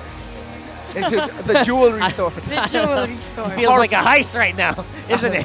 Yeah. So right now, again, we are waiting for game number 2, and I'm actually looking forward to maybe a bit of a resurgence here, because Yoshino, I don't think I remember watching Yoshino a few years back. He's definitely, I feel like the picks definitely got the better of them here in Yeah. this one. They had a pretty good pick that could not do anything for the first 15 minutes or 10 minutes of this game. And we all know why, right? Even if they kick someone, there's 3 people who purifies, and then what? Yeah. What's the Cho gonna do after that?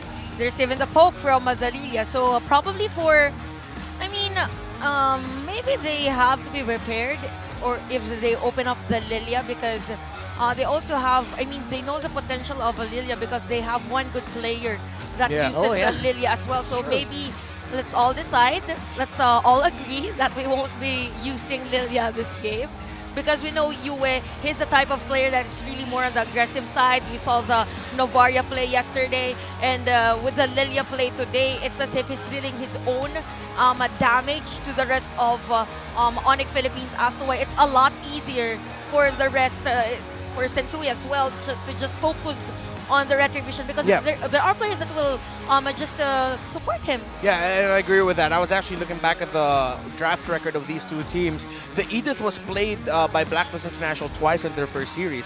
So we know Edith's not the problem, because ONIC faced against that Edith and beat it twice. It's really just the Lilia. the Lilia controlled the entire game, and if ONIC are considering banning out the Lilia in the first phase, I would not be against it.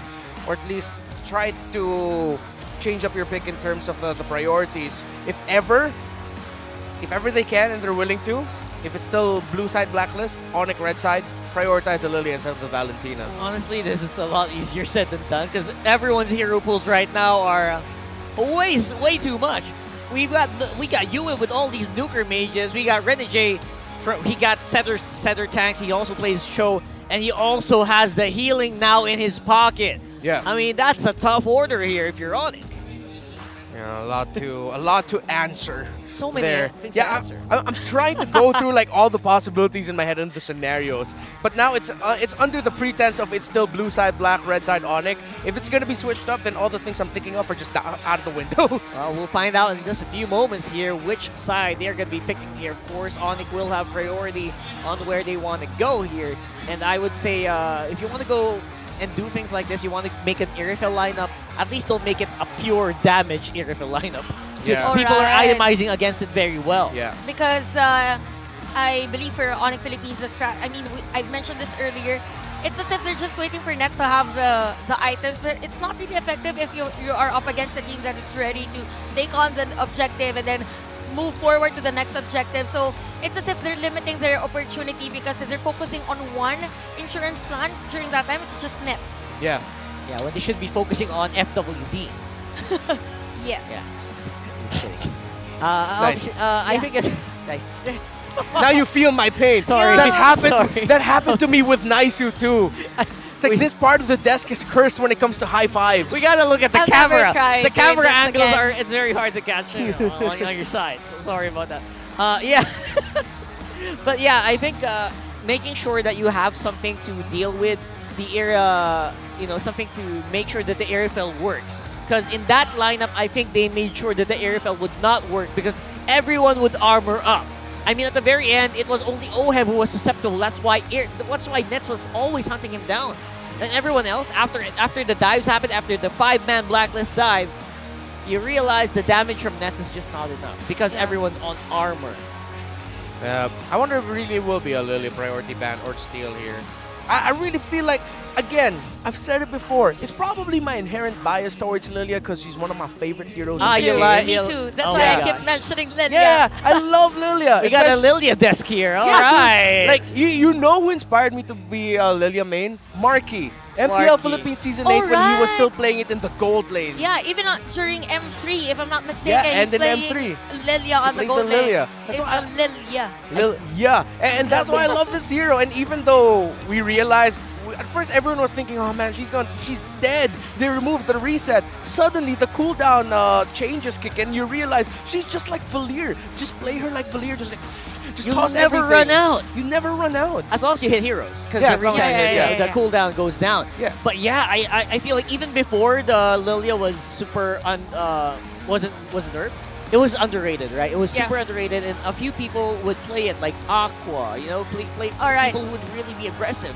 And I think that's something that Yue is stepping into. So big props to Yue, who is maybe we have some heroes here from you that we haven't actually seen yet. You Speaking of never other know. heroes that we haven't seen yet, what other mage hero that has the same skill set with Lilia? If they are to open up the Lilia, what's the best option in the middle lane? I mean, in terms of like what we've already seen so far, it's mainly just the Novaria, Valentina. Some Farsas. We've seen Farsa once. Struggling. The But it also Kadita. depends on the other heroes, right? On the other Yeah. heroes of your Yeah. team, the overall composition. Oh, Dip! I just realized I know Super Prince is a hell of a. Yeah, even season 10. Wait, with what's the name of that dude? Savior. Why not Savior, right? Yeah, they're gonna open up the Lily. At least the Savior has the poke damage and the distance to not worry about it so much. So he will Or the Savior. Gord. Oh, Gord's still here. Gord's still That's here. a Haji hero, but you never know. Yeah. They're gonna pass down the torch. Yeah, and the Gord pickup for ONIC in round 1 of their match actually went really well for them in game 1. By the way, ONIC on the blue side this time around. So maybe okay, so maybe Blacklist International, since they are on the red side, the Lilia will be open up again. So is it a good option for them to prioritize this in the first 2 picks or no? I would, as much as I love Lilia in terms of... Wait, in the first 2 picks? Yes. If it's the first pick overall of the draft, a little bit too much for my taste. Okay. Because if ever you still have the... Okay, they took away the Fredrin. So the Edith, Valentina are still going to be really good options for them. What if the Diggy makes it through? In the first phase? In the first phase? Yeah. I mean, If ever. it's also a question. if whichever comes first, there's the black- egg or the rooster. Oh, good point. Oh, chicken and the egg. Chicken and the egg. Never thought you'd bring that up in the cast. Thank you for that, Chantel. So it's very hard that it's the egg. Yeah. I have a feeling that Blacklist are gonna try to put it out. That's just me. I don't know. Just because I know how these guys kind of think. You know what, guys? We're not picking up the Diggy as much. Why are we not picking up the Diggy? Right? Yeah. I think I heard that somewhere. Okay. So Iritha's gone. Whoa, they respected it. The Nets hero, the quintessential Nets hero. So they're trying to pinch ONIC into picking their gold laner in the first phase. So the Fredrin is still available here for ONIC if they want to go down that route. Fredrin or Val. Or this one. Or the Baksha, because the Angela is still going to be available, and the Rafaela as well for Blacklist International if ever they want to go for healing. Okay, so is this going to be... So probably Teresa here for Edward. Yeah. Sounds Teresa good. and Angela, is that a good option for them? If they're going to go Angela, just pick up the Edith already. Oh, right. Almost forgot Edith. Yeah. Or the Valentina. Big What are those question for mark. you? Valentina, I still think is a US special. There was like a season where he only used Valentina. When was that? That was last season. That last season. So Valentina only. Eve. Yeah. Oh my goodness. Oh, there it is. Yeah, There see? it is. Edith. Just go Edith? ahead and pick up the Edith. It Yeah? went so well for them. But maybe they might be thinking twice about it because now they're up against the Baksha. Oh. So yeah, you're right, Chantal. It is a thrill instead. So this time around, I think since Edith is still open, Yeah. Onyx gonna be the ones to pick the hero. Yeah, but you know what? Before you think twice, why not think Blackpink? Huh? What? Ah, I get you. Oh. I Okay, get you. You said Okay. before they think twice, right? Yeah. Okay. Gotta think Blackpink. A big Blackpink. question mark than a light bulb. Sorry. Brother New Jeans is where it's at right now. New jeans, man. Anyway, let's see if ONIC will put up some new jeans and pick up a different Steel leg drafting plates. patterns. Steel leg plates, yes. those are the new jeans of the game. Can't help it. Brody's a little bit too early. Carry's a bit too early. Oh, that's the thing. Yeah, ONIC. Let's see if they'll actually bite the bait and pick up their gold laner. I see them hovering on Ixia. And there's the Edith. If this is Edith Ixia, that's good. That's good. This is it. Okay. This is actually something I've been waiting for, right? I've been waiting for teams to really pick it up. It got banned out yesterday, by the Yep. way. And I think the moment it was unleashed, it got a pretty solid W. Yeah, Benny QD absolutely So- tore up the house with Ixia yesterday. So Ixia, I think, is super duper underrated now. I hope you guys at home are practicing that. I hope the other pro players in other regions are also practicing that. It's gonna make a big splash in M5 for sure. Definitely, Iksha is Ikshi. With the I damage. agree. Excuse me? Very Ikshi. Ikshi. Ixi. Is that an adjective? We're gonna make it into a It's word. Okay, Ikshi. it's gonna be a We're word. gonna make it into. Yeah, Oh. and I wanted to say this, Akai. These are the Akai Wow. goes up. Okay, so with the Akai, it's really more the crowd control this time around for Blacklist International. So it's actually a good decision for them if they take Diggy. I mean, Diggy. why are we forcing Diggy for this game? Anyway, You know what, Diggy or Rafa might be good for Blacklist. yeah. Why not? Especially for the readjustment that they need to do going up against an Ixia. The holy healing movement speed will be a big help for them. And if ever at the same time you holy healing the heavy spin of the Akai, which gives them a chance to actually, interrupt or knock back the Ixia. To just make sure you have someone to be able to reach her when she's using the full barrage. Yeah. Speaking of Diggy, I just heard him getting banned. Yeah, So, sad suit. I was really looking forward to more Diggy plays because so far only one in the season. So you got those rookie numbers. You gotta pump those up. And now I think to myself, what are the ways to deal with Ixia when it goes full barrage and you've got some pretty beefy boys jumping on you? Yeah. What do you do then, right? I Yeah. mean, the Ixia. I don't know if you guys are aware, the range of the ultimate just got extended so far. yeah.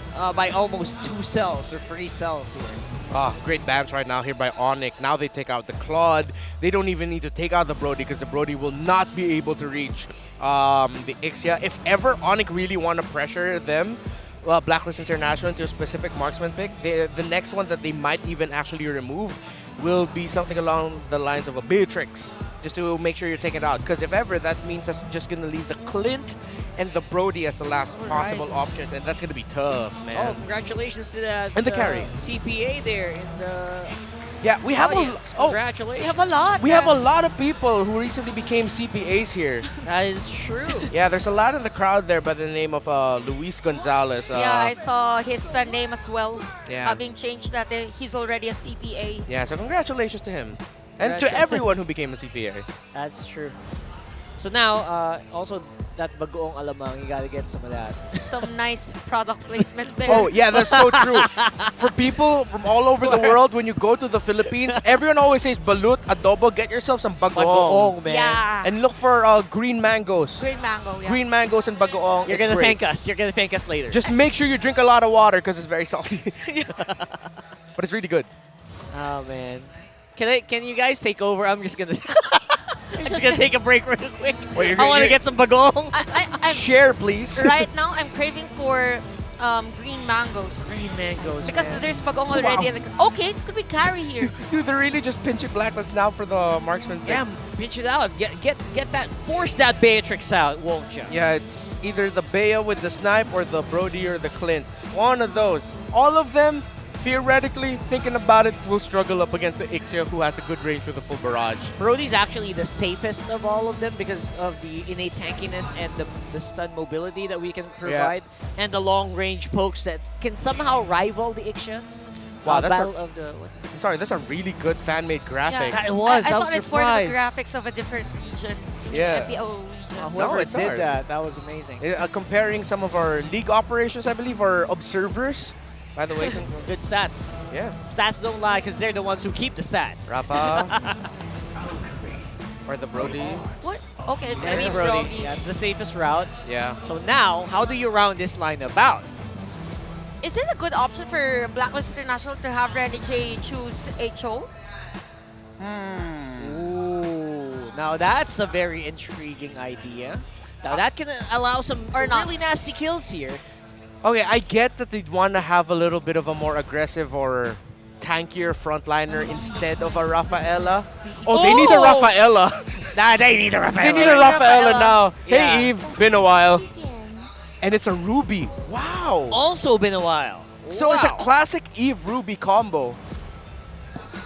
Huh? They're not overthinking this. ONIC is going straight for comfort here. Yep. They're very used to this. I've seen these players play these heroes over and over again. Yeah. And it looks like ONIC actually, with them picking up the Ruby, it's them turning off the Blacklist idea of potentially going for the Cho. So they might go Rafaela. Okay, there you go. Yeah, they need the movement speed Yeah. on that real-world manipulation. So, yeah, Blacklist International. Good thing that they are the ones for the last pick. Yeah. So they have the option to counter out that threat from the Eve.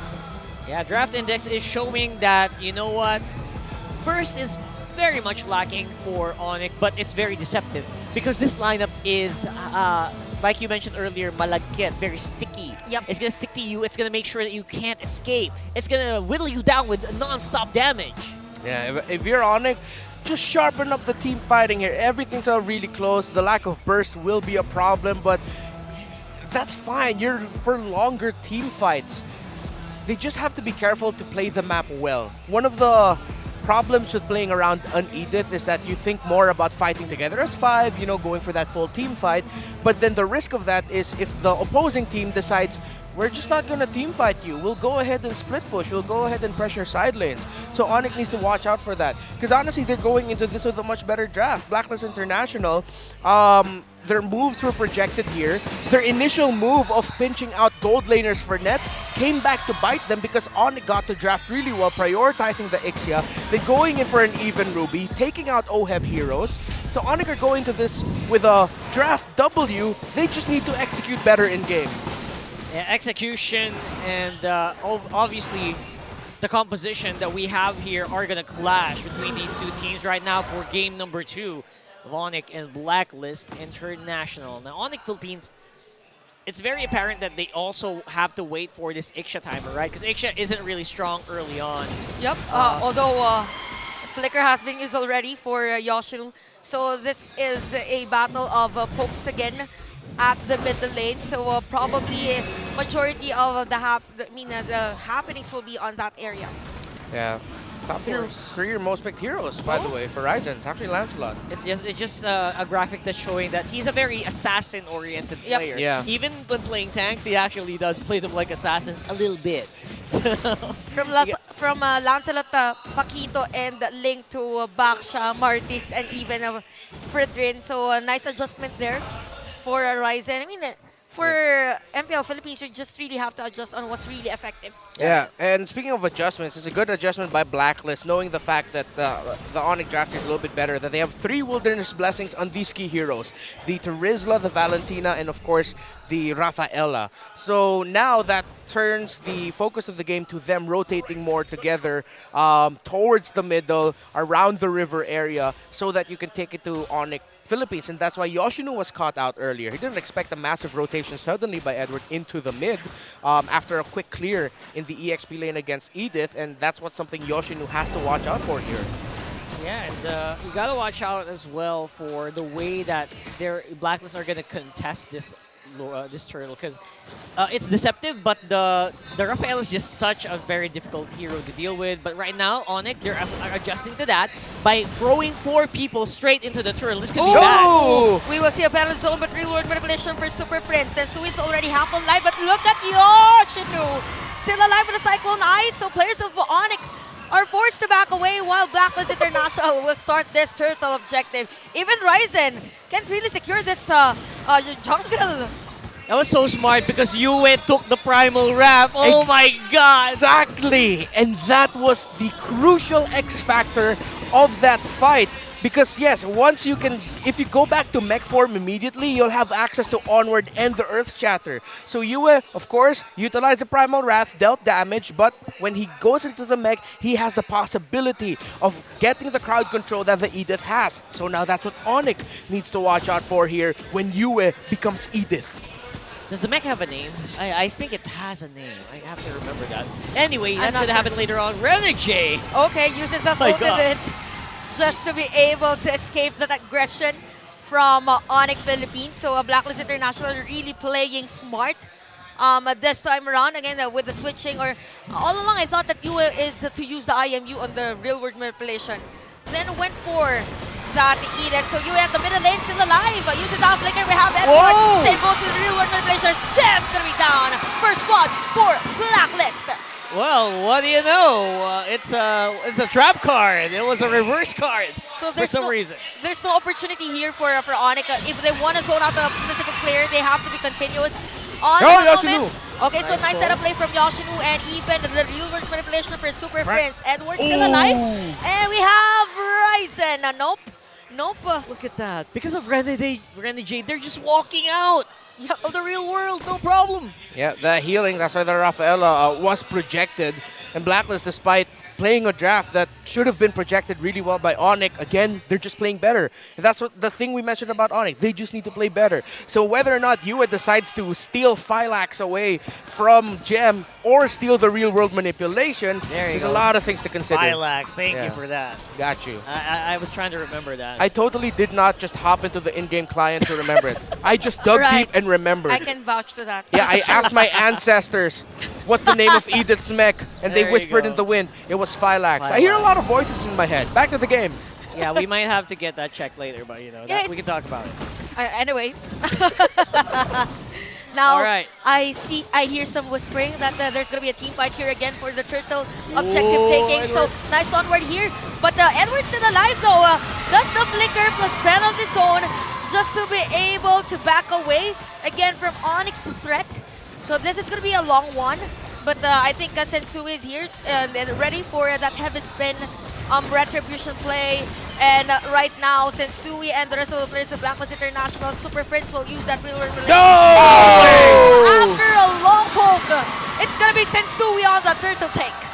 Wow, a big thank you there is in order, Mr. Sensui. Why don't you thank him, right? Thank you for whittling down that turtle there. What's that song again? Thank you, next. Thank you. For Sensui.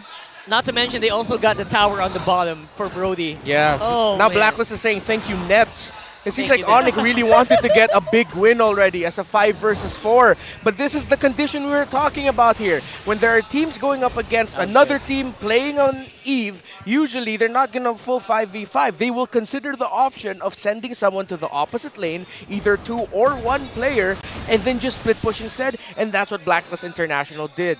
Now, looking at the items, it was the Heptases prioritized by OHEB and the Croatian side. Of course, as expected, already there for Nets. The Markman's still very close, but because ONIC decided to sacrifice their bottom lane, they lost a lot of gold there to favor the marksman of Blacklist International. What a very aggressive movement there from Ryzen, going straight into OHEB, maybe threatening a little bit, and just reminding Blacklist that you cannot let your guard down. Yep, still holding on that top lane turret, but Blacklist International will be able to secure that one. And we can see Sensui here at the purple buff. Same goes to the players of Blacklist International while all other minion waves are flowing. Wow, another one for Sensui. Thank you. Next. Thank you, Nets. And now Blacklist are thanking ONIC for Thank the you, purple Yus. buff. That song's stuck in my head now. I'm sorry. It's all right. It's a great song. It's a great song. And right now, ONIC just playing to the tune of Blacklist. Again, it just seems like the layering of abilities as well for ONIC and their timings in terms of like counting which specific abilities, the holy healing, and then of course the little what do you call it, bump, the belly bump, the headbutt of the Akai as well. They're not taking into consideration that much. Seems like Yoshinu, Gem, Super Friends need to layer their abilities a little bit better when it comes to the team fights when that opportunity arises, because right now sometimes it's a little bit too early or a little bit too late. Yeah, that's a 1,000-pounder here. I think the damage of that's also a little bit deceptive, right? You don't really expect that too much, but it's there. And the passive as well of the Akai, something we never talk about. So always keep that in mind. That's percent HP damage. Yup, and Blacklist International is just playing consistently for this game. And 3.2k goal lead. And it's as if ONIC is restricted on finding the players of Blacklist because Yoshi was just waiting for the perfect opportunity. But Blacklist is just ready if ever there is an aggression from ONIC.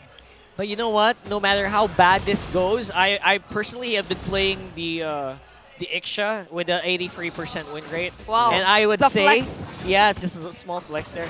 No matter how bad it happens, as long as everyone lines up at the very late game into the full barrage, they're going to get destroyed. No matter how bad the game goes. So there's always going to be that late game mentality here for ONIC that they got to keep in mind that, guys, we still have room to move here. Yeah. Just give me some gold. That's the Nets line there. All right, because Nets is still at 0 deaths for this game, so probably still waiting again for that late game. Although Blacklist International is just compressing ONIC Philippines on their first tier turret here at the middle lane. Yeah, I'm trying to think of a possible way for ONIC to come back here, because right now they're getting outplayed in terms of the macro. They might actually lose their bottom tower here with how Blacklist are positioning now, moving forward to allow the minion waves and Edward to push forward. Here comes Sensui. Okay, Sensui is going to be the target for ONIC, but no enough damage from them. No minion wave, and just when Renber said Blacklist International secures that turret at the bottom lane.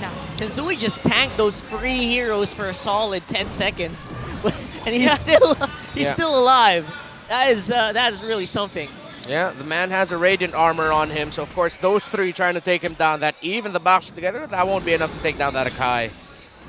Alright, so it's going to be a big dance here. I don't think this is going to be a long one because Edward seems to be ready to jump in at the moment's notice.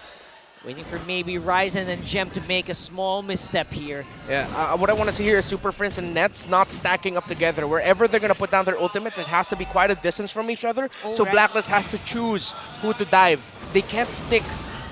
Oh yeah, because there's a lot of a window for Edward to just jump on that penalty zone, and they don't have any Purify, by the way, to counter that one out. They're throwing everything. Yue has the ultimate of the Eve. You have to watch out for that, ONIC. Okay, so Blacklist International is pushing forward, and the Lord is already low on life. So Ryzen is here.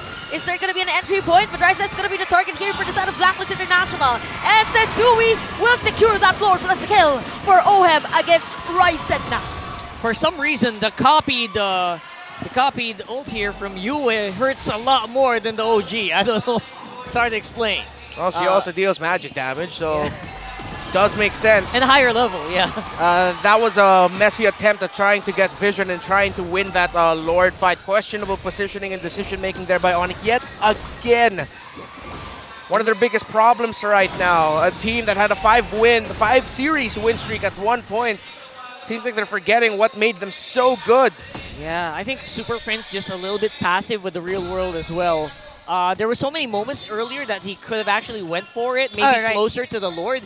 And in the end, he completely didn't use the ult at all. It could have been a go signal here for ONIC to go for a setup play. But yep, Blacklist International, they have the Lord.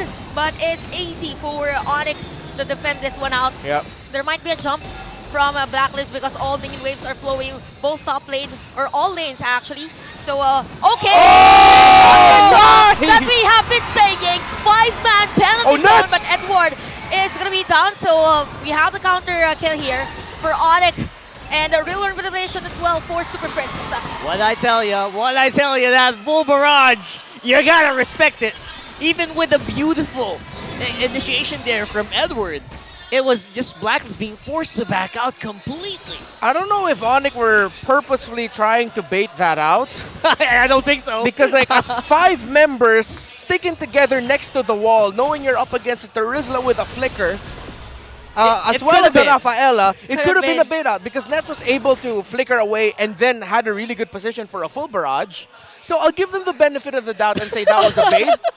You're not sure though. I hope that's it. But a risky bait. A very risky bait. Because really, like the whole time I was thinking, oh, you guys really want to stick together that close to the wall? And that was just right after Rockhart said that there might be a jump.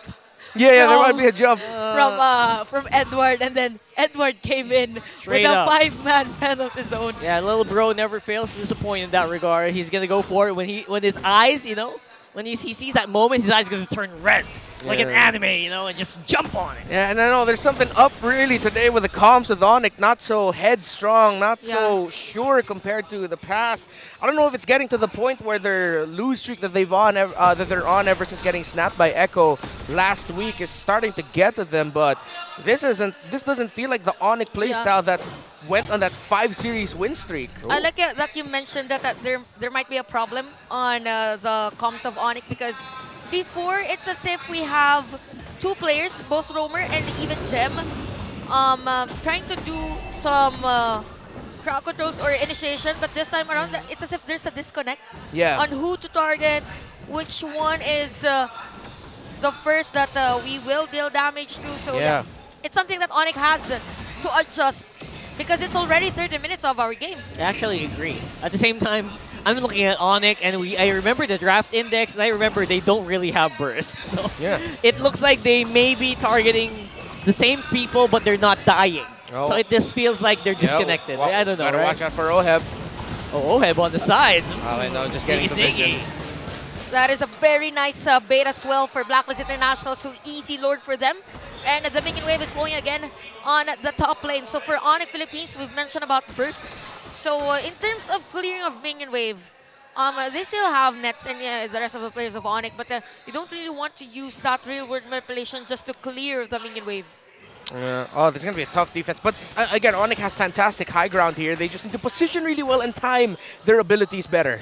That's true. And Nets, again, the micro is there. The movements are there. They just have to make it work. They just have to mesh it together. See if that's going to happen here. You have the Lord now, but it's being defended here by ONIC. We have the heavy spin for Sensui just to zone out the players. And Ryzen is forced to back away. We have OEM as the target. But look at Edward again on the penalty zone. Full barrage by Nets, but not enough damage for ONIC as the tower lock, base lock. Blacklist wins with a sweep. Once more, the wing moment brought to you by our official sponsor, FWD Life Insurance. What is this? Are they asking for the time? Do you guys know the time? I don't know the time. It's code breaking time. Edward, what? A penalty zone, man. That's why I exclaimed, what? Because it looked like Yoshinu got a good catch on Oheb. Oheb flickered away, but it was right into the full barrage and right into the real-world manipulation. But again, they were stacked, and once they saw that, Edward said, I'm flickering penalty zoning into this 3. What an entry there by Edward. I mean, that the penalty zone, the 5-man penalty zone was just a preview of the final penalty zone that Edward is gonna do. And all I gotta say, this is just a very, very clean performance. Oh, Sasui shushing someone. He shushed someone in the... I think it's, I mean, Boss A? Boss A? Maybe that's one reason as well as to why Boss Strike is here for Blacklist. Oh, you gotta face a boss with the boss as well, I guess. So. Well, at least for the meantime, it will be the agents coming out on top here. And of course, ONIC gonna take a bow for the meantime. Gonna recalibrate and retune those guns to the extra and make sure to come back stronger maybe next time around. But for now, it has been avenged. We are 1 for 1. They are at least 1 for 1 for the season. Yup. And by the way, because of this, we have 3 points additional for Blacklist, right? Yep. Yes. And then for ONIC, they are still at 15 points. I'm gonna double check right now. Blacklist just... they climbed to second in the standings. Second in the standings? Oh, no. Yeah, they have 19 now. Okay, I will also look. It's not that I'm 19. doubting what you're saying. Yeah. No, just making sure I know. See, it's 19. 19. Yeah, 16 Are you plus sure? 3 is 19. Oh, wow. Yeah. Interesting. All right, so 5. Yeah, they're second in the standings, 1 point above AP Bren. Wow. So that just means that the upper bracket is still very much in contention, right? Yeah. It's just that's all that means right now. Where a single game, a single series, actually threw a team from 4th to 2nd. They were 4th, right? So They were 5th. Fifth to 2nd. Yeah. See what That's I how mean? close the points of our teams are. So it really matters if this time, week 5 or the next succeeding games for our teams, it matters if you are to win with a sweep or at least a point, because it was 15, 17, 16 before this game, and then never mind. It's just close. It's close. It's similar to what happened in MPL Indonesia, where the 2nd to 7th place, even 8th place, it's all just like, whoa, who's gonna go where? And that's what it is. Yeah, 6 weeks. That's what 6 weeks does, Yeah, right? the only sure thing right now are 2 things. One, TNC struggling at the bottom 8. Yep. And Echo still undefeated. And they're gonna be going up against each other later on, so that's gonna be crazy. Oh my god, I can't wait. And also, Echo is trying to, what do we call this? Break the record? Break the record of, so a lot Of this team right here. Yeah, of this team right here that just won. Yeah, the magic number for them is 12.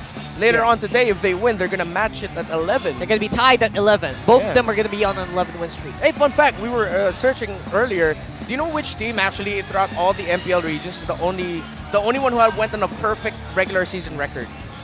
It's RRQ Akira back before M4. Yeah. They went undefeated in series. That's scary. Before M4, and that's why they were highly titled, because they were undefeated for a long time. I think it was like a 32 series 32, win streak. wow. That RRQ Akira went on last year before M4. Yeah, that's why RRQ all the way from Indonesia went to the other continents. Yeah. just for that, just to get them. They're that good. Yep. So yeah, these are things that you got to watch out for. And of course, the team behind us right now, Blacklist, coming out with 2-0 here against the Sonics. I have to say that we're seeing Blacklist who are also definitely gunning for that M5, because guys, you have to remember, right? M5 slots here, right now are very close. We only have like two or three. Two slots? Two slots, yeah, right? we have 2 slots. The champion and the first runner-up. Yeah. That's right. So a lot of players are saying, you know what, Echo maybe has that already, but who is going to be the other guy? Yeah. That's something that everyone right now is actually super curious. Who knows, man? The teams that secured the upper bracket slots in Malaysia just duked it out in the lower bracket semis. Yeah. The RSGM and SMG, which I can't actually check right now who won. But yeah. By the way, you're going to have to. You He's will going to be be there. part of the MPL-MY later on. Yeah, we'll be casting. Look at this guy. We're going to be casting with Malaysia later. Jumping Not in Malaysia streams. from here, yeah. He's jumping streams later on, guys. So if you got one whole red bar, watch out for MPL Malaysia Yeah, the later English on stream. as well. And Wolf just did that in the Bahasa stream, actually. Oh. Yeah. That's fun. That's going to be fun. So watch out for that later on. For the meantime, it's going to be Blacklist on the stage. They're talking to Mary. I wonder what they're going to be talking about here. Okay. Kasi alamin pa naman kung sino interview. Ako, pili ko, interviewin si Renny J. Renny J, no? Kasi yung transition from Hitman to Hillman parang parang... What are they going to talk about? We already talked about so many things. Yeah, we're just shuffling things around, keeping this interesting. You had casters in the Philippines casting in the Bahasa stream earlier, guesting there. So yeah. It's part of the integration. Yeah. Yeah, I think they're there. And they continue to break the code. Give a round of applause to Blacklist International. I-highlight natin si Sensui. Kung maalala natin, nung round 1, nagkaroon tayo ng banter dito sa stage kontra sa kanilang kalaban na ONIC. In fact, may konting taunting pa na naganap doon. Pinakita pa yung relo. Hindi mo daw mahanap yung retry. But in fact, today's game, Game 1, Game 2, ikaw ang nagdikta ng objectives. And to make a point, actually, yung kalaban mo, hindi nakakuha ng kahit isang retry. You did it all. What happened last round? What did that give you motivation? May konting gigil ka ba pagpasok sa game na to? Hindi naman po specifically sa game na to po, parang nung unang tapat po namin kasi parang first time ko lang po makakalaban yung mga dati kong teammate. Tapos yun, yung sinabi niya, di daw makarete, niretrihan ko yung 4 kanina And how good does it feel ngayon na nakabawi ka at nag-shine ka pa sa seryeng ito? Para sa akin, normal lang po kasi hindi naman po yung manalo sa kanila yung goal ko po talaga. Yung syempre po, unang makapasok po ng playoff sa mga pag-champion po. Very nice. Is there something that you want to say to ONIC or Boss A? Is there something that you want to say to them? Bawi kayo sa susunod niyong laban. All right. Great job, Sensui. And as humble as ever. Ito naman, kay Edward. Okay, Edward. Sabi ko na nga ba, may sisigaw pag si Edward yung humawak ng mic. Edward. Oh, let me hear it. Grabe, they're going wild. Ang kailangan mo lang gawin, kunin yung mic, tapos gumanon sa buhok, they're going wild already. Edward, sa laro, parang nagpalit lang kayo ng kalaban to Rizla and Edith. Actually, yung mga heroes na ginamit mo, they're more damage takers, but they're not really killers. Pero, nagagawa mo pa rin pumatay. Paano mo nagagawa yun sa mga ganitong uri ng mga heroes? You're still able to manage to do both. Siguro po dati rin sa mga hero ko na mga damage din. Kumbaga parang andun na talaga yung puso ko sa parang mag-deal ng damage sa kalaban kahit tank ako. So, ayun lang, nag-hybrid lang ako ng item which is nagbi-build pa rin ako ng attack or damage. Okay, may tanong ako sa'yo. Nandun yung puso mo. So, sino ang may-ari ng puso mo ngayon?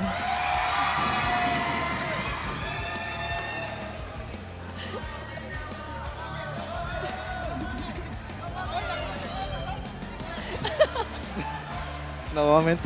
No comment. Hulaan nyo na lang, ladies. By the way, as of now, second place ang Blacklist International. Actually, I wanna ask, Boss Trike, second place ang Blacklist. It took a while to get here. May mga adjustments na kailangan. Nagpalit pa tayo ng lineup, but unti-unti nakita natin, palakas ang Blacklist. We even saw yung messages nyo with Renny J na sinabi niya magbabatak siya. Now, you climbed all the way up, breaking the code at second place. How proud are you with this Blacklist International? Ako po personally, of course, super proud. Pero siguro nakita ko rin na deserve nila kasi iba yung level ng preparation na ginagawa talaga nila everyday. Kasi part ako ng Facebook group kung saan sila nagsiscream. And kung nakikita nyo lang kung gaano kadami yung number of games and every game ina-approach talaga nila na parang MPL. So, I think yung output na nakikita natin ngayon, it's because of all the preparation that they did for the past months. Give us an inside scoop. Sino yung pinaka-hardworking talaga na you could tell na ayaw talaga nito mag-give up and this person is literally pulling everyone up dahil sa pagka-determined niya? Siguro to be honest, si MTB talaga. Kasi I remember nagkaroon kami ng conversation ni MTB nung pagkatapos naming matalo last season dun sa MSC. sabi niya, boss, pabawi ako. Pabawi talaga ako. Yung next time talaga, sisiguraduhin kong mas lalayo tayo. So I think, pinapakita lang niya na ito na yung redemption arc niya. This is the redemption arc. At palayo na nga ang Blacklist International. Ikaw ang MVP. Pero ngayon, mag-a-announce tayo ng ating match MVP. Let me hear some names. Sino? Sinisigaw niya, Edward? All right, let's take a look at the screen for the match MVP. Edward!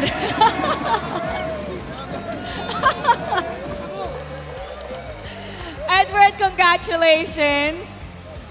Actually, today was nagiging low-scoring game na ang ating mga ganap today because of the healing meta. May nag-comment kanina na dahil kayo nga ang naging mothers and fathers of the healing galing. Ngayong paparating na M5, what do you think the chances are para sa Pilipinas? Kasi ang dami nga nagsabi that it was the end of Philippine meta. Pero sa atin nanggaling ang healing galing. So what can you say about natong paparating na M5?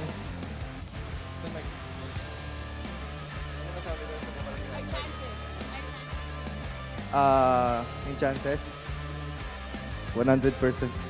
100%! And we're really looking forward to that. Once again, everybody, Blacklist International. You may now take your bow.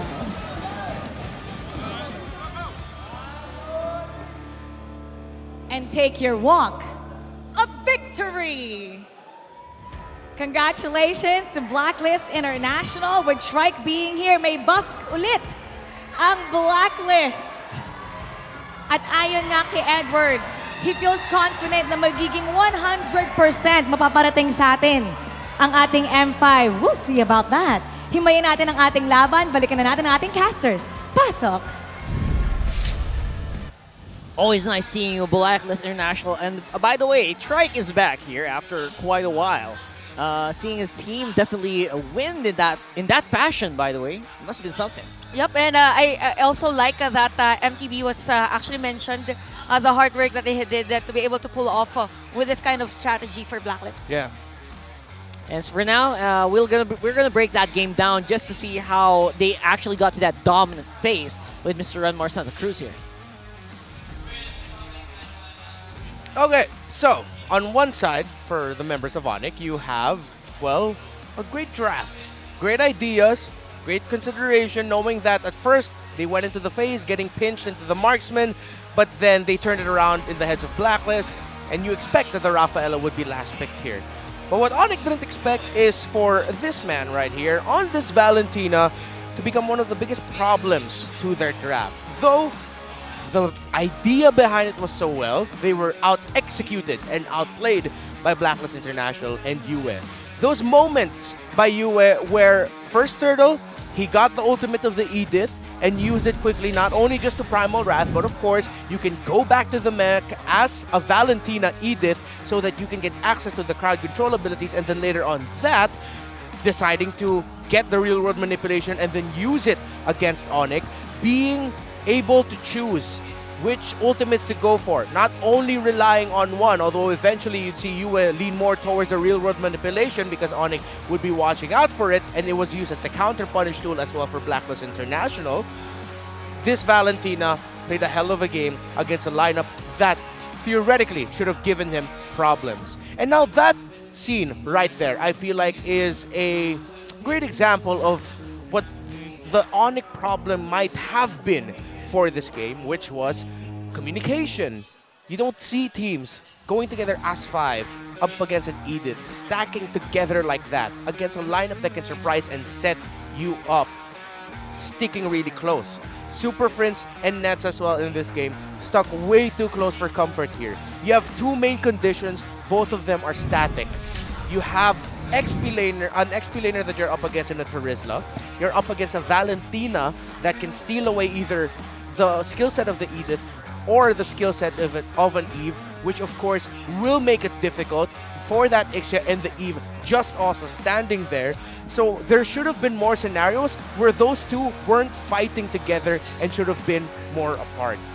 Add to that as well, the layering of abilities of ONIC and the timing of it seems to have been mistimed and not as clean as it should have been. Sensui here also just showing why his Sensui instincts, it's so respected throughout the league, a hell of a retribution player, and also, again, changing his role here for this series. With Renegade playing 2 healing heroes, he became the frontliner roamer tank. He was getting vision for himself, and since he got a really good early game, it would be difficult for ONIC to actually stop him. Him prioritizing the Radiant Armor, which you'll see up on your screens, up against what? An Eve, a Ruby, and a Baxia. Yeah, they will not be able to take that Akai down, even though it's 3 versus 1. It's going to be so difficult. They'll have to use their ultimates just to do that. Now, again, we have to go back to the acknowledgement of ONIC's draft in this game. Well projected, priority on the Ixia. It's a great team fighting lineup when played together. Blacklist International went for the best possible last option, which was the Rafaela. Again, the healing provided by her and the movement speed she gives allows them, Blacklist International, to get out of all of the AoE ultimates that ONIC-PH has. ONIC just needed to time their abilities better and deciding whether or not to commit full 5-men in team fights or give up a turret. That play where they gave up the bottom turret to OHEB and committed nets into the team fight, but ONIC didn't full commit. The moment they saw they're just a little bit too far, they backed off, and that came back to bite them. The decision-making in objective team fighting, we mentioned it at the start, we're mentioning it again. It has to be something ONIC fixes, because a team like Blacklist International fixed that. That was one of their biggest problems last week, and it looks like they've sharpened that up for this week number 5, day number 2. That's it for the analysis. Gotta fix something else here. Gotta fix those clocks right now, because it's sweet revenge so far for Blacklist International. Yeah. I just remembered some spicy words coming in from Mr. Boss A there. Mr. Boss A. Directed straight to Sensui, a former teammate of his, saying, you can't. You can't hit those retries. That's why you got kicked out of the team. That's why they were a little spicy. Yeah. And that's the beauty actually for MPL S12 because you don't really know as to which team will win every time they face each other. And that's going to be the biggest question for our next match of the day. It's TNC versus Echo. Oh boy! I hope you guys are ready. Guys, get your snacks, get your drinks. It's going to be something. It's Echo versus CNC. The known code, what do you call this? The Streak Breakers. Streak Breakers, right? Yeah. Philippines. TNC broke the streak of AP Bren at 10 last season. Can they do it again against Echo, who are trying to get 11 and are on their 10th game as well? If that happens, make sure you were there to watch it. Yeah. if that's gonna solidify their title, for sure. Anyway, that's gonna be it for us. By the way, it's been a pleasure giving you this one. I am Rockheart Chantel, and of course Renmar. See you guys in the next game. Don't go away. Season 12. Our official sponsor, Infinix. Infinix Note, ultra-fast gameplay. And FWD Life Insurance. In the epic adventure of life, FWD is your expert wingman. Celebrate your victories living with FWD. Our partners in esports, Maya, it's everything, and a bank. Secret Lab, the official gaming chair of MPL Philippines. And Pi Channel. Experience the MPL-PH Season 12 action live at Shooting Gallery Studios. Tickets are now available on our official ticketing partner, Slash. Don't forget to catch all of our official league content on TikTok, Facebook, Instagram, and Twitter. To ensure the equality and fairness of our games, MPL Philippines is also monitored and supervised by the Games and Amusements Board. Habang yung blacklist ay kumakapit pa, ayaw pa rin dito na napakalakas pa rin ng Pilipinas.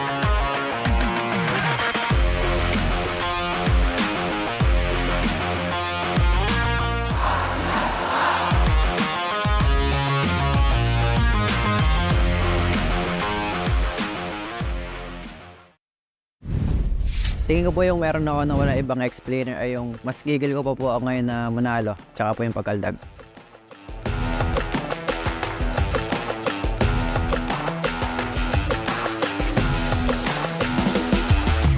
Tingin ko ko yung pinakamalakas na explainer this season si Sanford. Sanford. Si Sanford. Yung mga nagdaang season kasi ayun, nakatapat ko siya and yung playstyle niya tsaka yung micro niya pang top 1. Sobrang bilis rumes ko sa teamfight Saka galing niya mag-zone. Alam niya kung sino yung tatargetin niya. Top 3 explainers ko si Sanford, si Fluff, tsaka si Nuts. Si Edward, tsaka si Sanford. Una si Edward, pangalawa Sanford, siyempre pangatlo ako na. Yung top 3 explainers ko po this coming season is si Edward, si Nats, tapos ako po. Top 1, Sanford. Top 2, Edward. Top 3 ko si Nat. Edward, Nats, at saka si Sanford. Para sa akin, ang pinakamagaling na explainer for this season 12, si Jesus. Top 2 si Flap, top 3 si Sanford. Yung lamang siguro ni Nuts kay Sanford, yung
The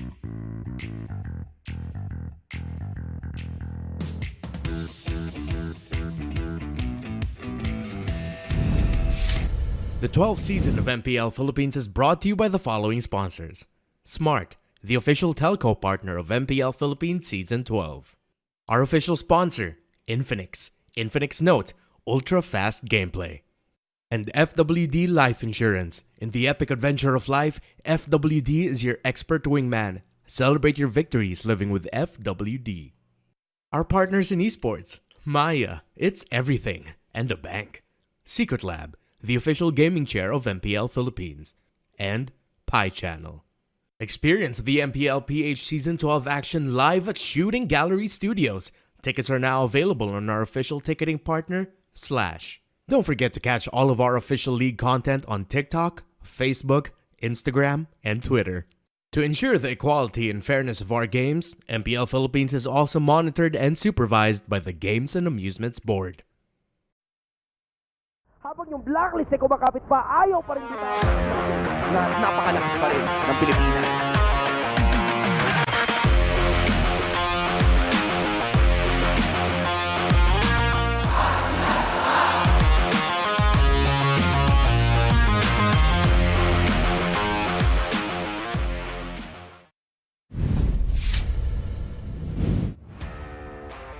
Welcome back to the home of the greatest MLBB players in the world. I'm Mara Aquino, and you're still watching MPL Philippines Season 12. The streaking Orcas are looking to continue their winning ways, and they're going up against a team that knows what it takes to end a streak. Can the Phoenix Army topple the dominating run of the Orcas, just like they did to stop the streaking hive last season?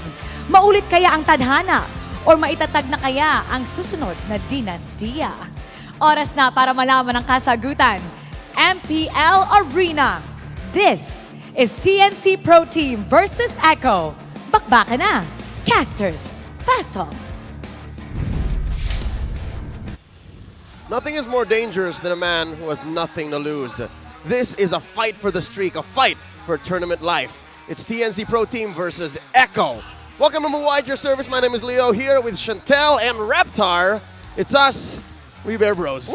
Hi, fellow bro. Hi, fellow bear. Hi, fellow bear. You are also a bro. That's Bro. accurate. That's Yeah. accurate. Okay. It works out just the same. Tonight, we are about to witness a record tied. Not a record broken, a record tied. And I think it's safe to say, if it's TNC we're talking about, anything can happen.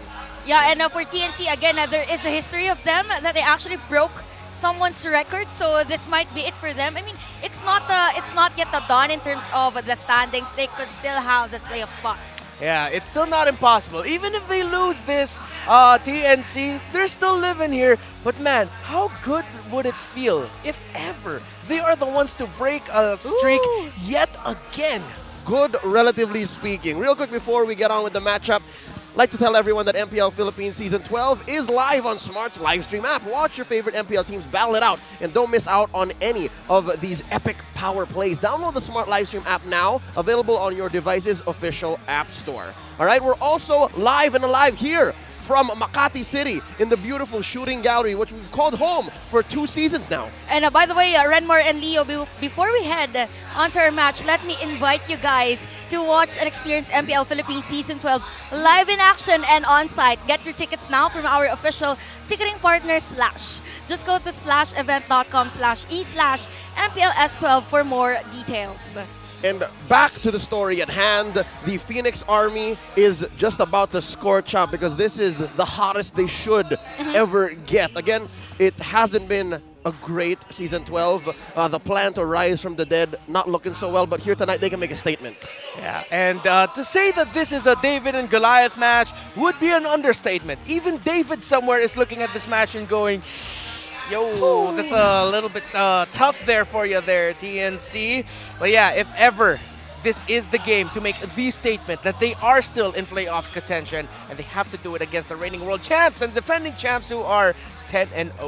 Yep. For those of you who don't know, TNC is notorious for breaking streaks. Even in their lowest of lows, they've done this against, if I'm not mistaken, now known as AP Bren, Bren Esports then, in what Coach Ducky so lovingly called the Chamba Serie, TNC ended that. I think I remember MPL S8 as well when Bentings first played for TNC. Wherein they actually played really well, and there was a promise that they will do good on the next or upcoming seasons. And it's as if for TNC, swear to God, they are bound to have a very successful S12. It just so happened that it kind of fall off in terms of the performance, but they can. Yeah, they can succeed with one thing at a time.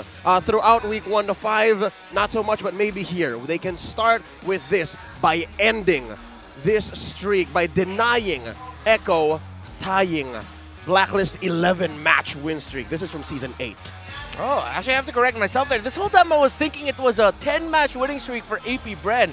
It was snapped in the 10th match by TNC Pro Team last season, so it was 9. So Echo's sitting at the second longest win streak, it looked like in recent memory here, with 10. And yeah, it's just one more to match Blacklist 11. And it's TNC. I mean, for TNC, we call them the streak breakers for some reason. And we saw the potential of this team. There are games wherein they're actually in the lead. It just so happened that they cannot seal the deal. So I think if they're up against a team like Echo, that fire will keep on burning. Yep, they can boil the Orcas in the hot, salty sea. And with that said, you have to consider the way TNC has been playing throughout the season. They have gone like, 5-6K ahead against teams who have great drafts in the first 5 to 10 minutes. For Echo, though, they have been in those situations, but that's when their drafts are a little iffy. That's when their drafts are a little too playful. It's what we would like to call here their mess around and find out draft. Yeah. But when the first time they met here in Season 12, Echo didn't play around. Yeah, they weren't playing. They made TNC Pro Team struggle. In game number 1, the Hayabusa pick was quite questionable for TNC Pro Team. Echo just ran away with it. This was the Kaldaging Joy, as we lovingly called it, with him and Sanji going to the base of TNC Pro Team. And in the second game, though, TNC Pro Team, it was a little bit more competitive. There were shades of what could have been forced into game number 3. But Echo just, again, stuck to their guns with them having a Kadit to pick up. And then, of course, a comfort for JP onto the Cho, which also did somewhat struggle, but eventually found the kicks that he needed to. Echo was able to run away with it and not force a game number 3, sweeping TNC. And we have to remember, during those statistics that we saw is from a game wherein the meta hasn't changed at all. So things might change for this game. Oh, yeah. Week 2, day 2 was a very different environment. Some heroes stayed similar, some heroes stayed strong. But just yesterday, though, again, now that we're talking about the metagame, Carl Teasy proved that metagame or not, some of Echo's hero pools, his specifically, the Lancelot, always stays strong. Oh, right. Yeah, that was such a flex. Lancelot. He even said it in the interview. People keep going for Sanford's heroes. I wanted to remind them that, you still have to worry about my Lancelot. And where does this put TNC, right? TNC is still just barely figuring out what to do. They'll have to dig deep. And folks, if you haven't noticed, there's a difference from their week 2 meeting. That was Ajay now in Jesus' seat. More on this later, but for now, let's go ahead into our insider to learn more about this matchup. Once more, it's Echo going up against TNC.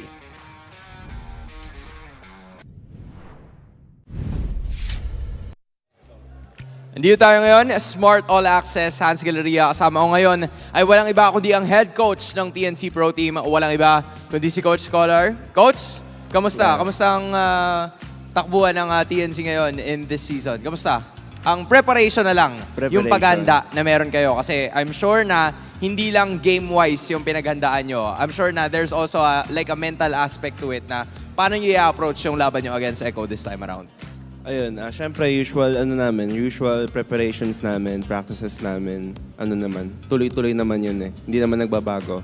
Tapos yung mindset lang siguro namin nung buong team, lang talaga.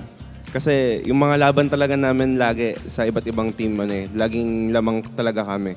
So kailangan lang talaga namin isarado yung game.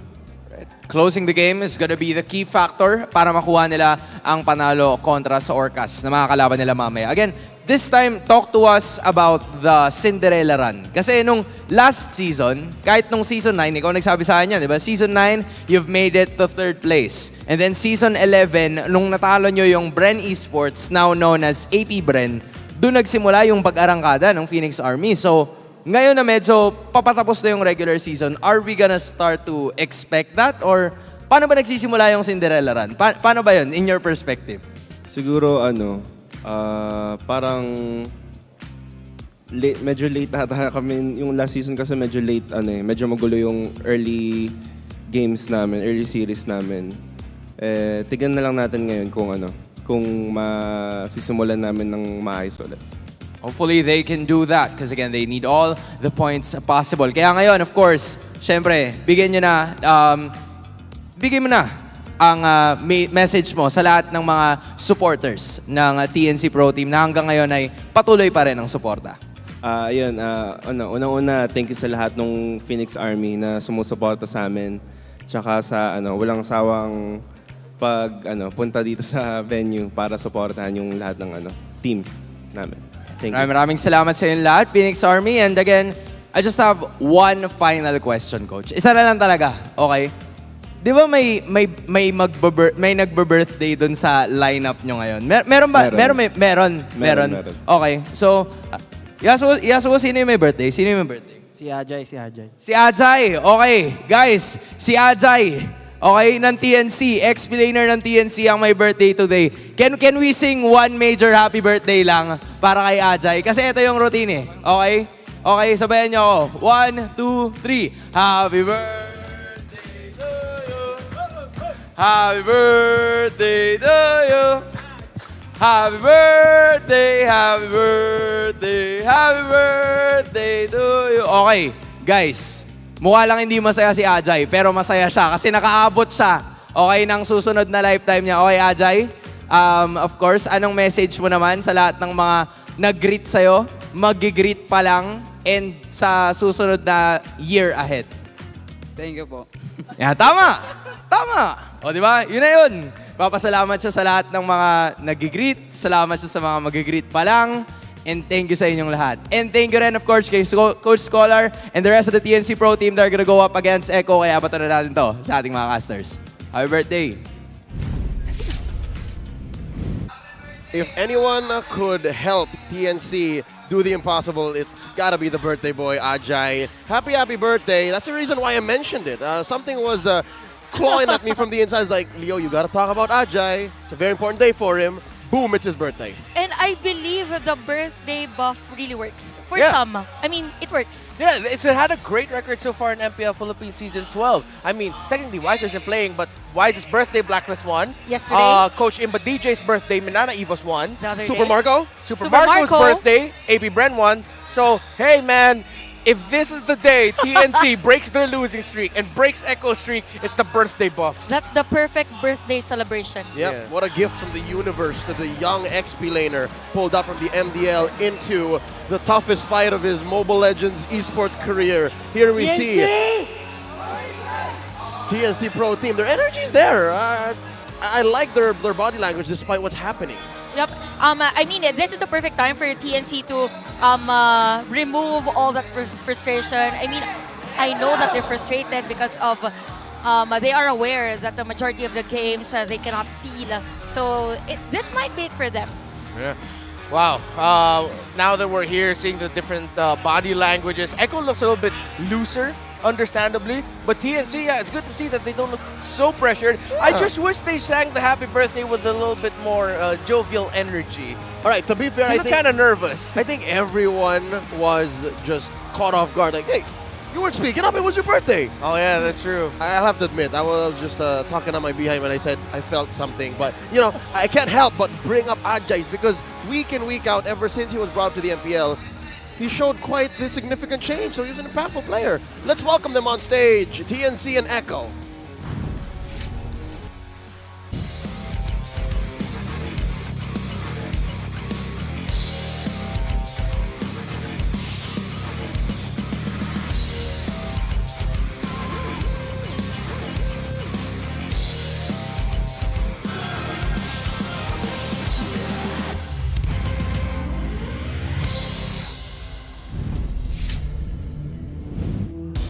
Last season, they ended Brent's win streak at 9. With the Orcas at the cusp of their 11th straight win, can Phoenix Army snap the streak and keep their playoffs dream alive and going? Always rise! It's TNC Pro Team!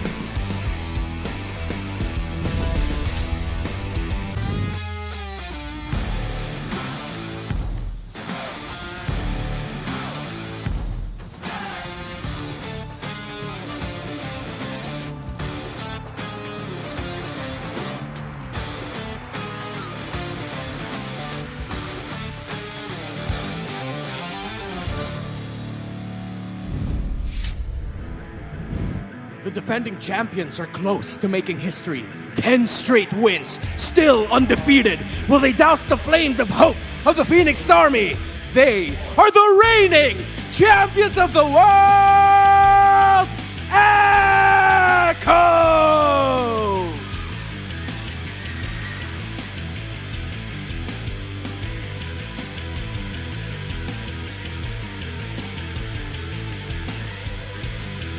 And their coaches, Coach Scholar and Coach Tic Tac.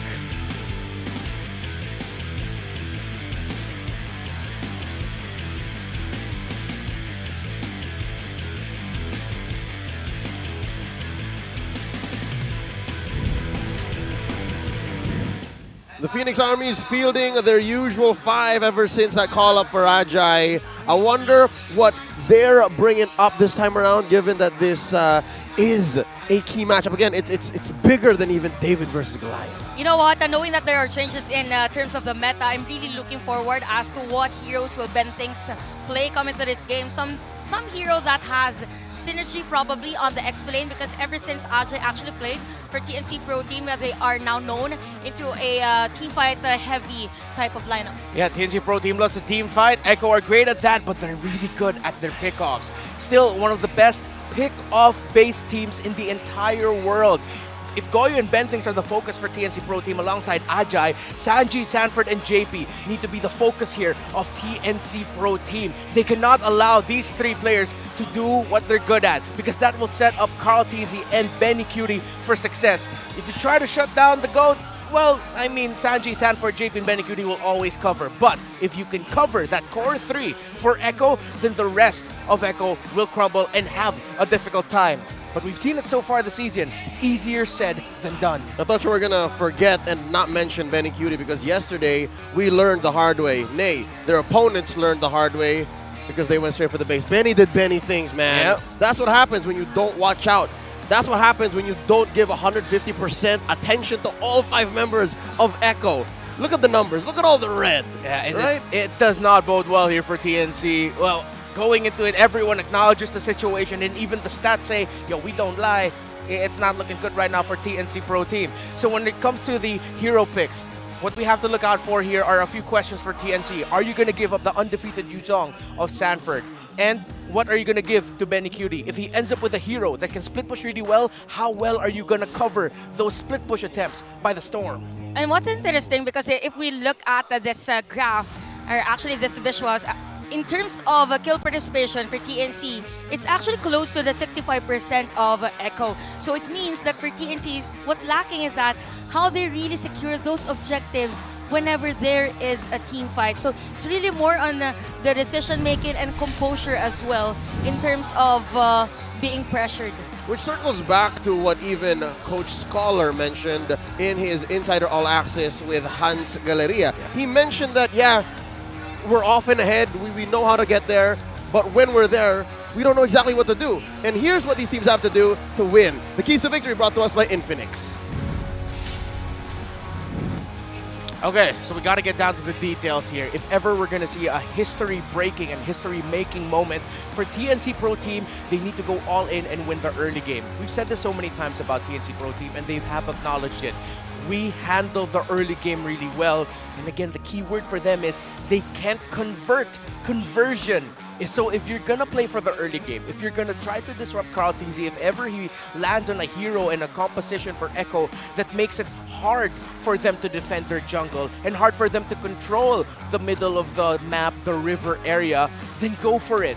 That's your strength. this so far this season, but show us that you can finally convert those early game dominating performances that you've shown amongst the best of the best. You've showed it against Blacklist. You've been able to show it to AP Brand. You showed it against Banana Evos when you dropped that series. You can control the early game, so do it, but make sure you convert.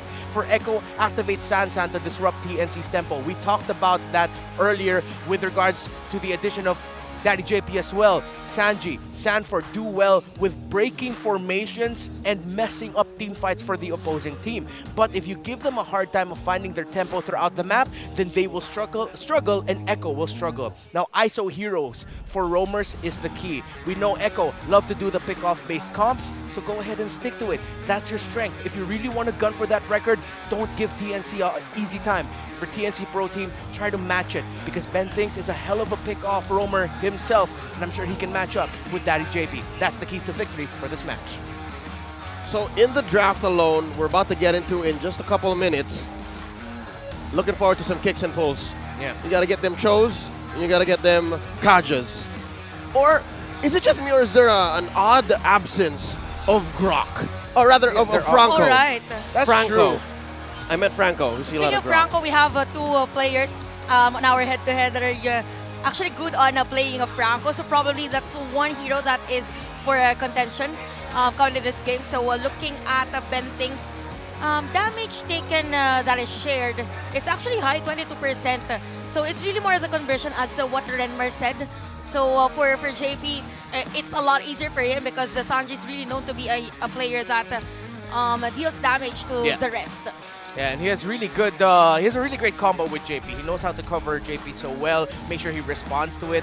But yeah, you mentioned there the Franco, the Kaja might be factors here. I sort of understand why Franco's sort of fallen out, because he's a little bit too, maybe for a lot of players right now, a little bit too hook and catch focused, because that's pretty much all he brings to the table. You get a catch, you get a kill, you convert it. With Kaja, at least he has a little bit of those slows, a little bit of those magic defense reductions that he can dish out as well.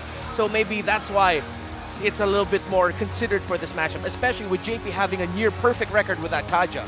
And it seems like sustain and re-engage. Those are the two things that Franco has none of. Yeah.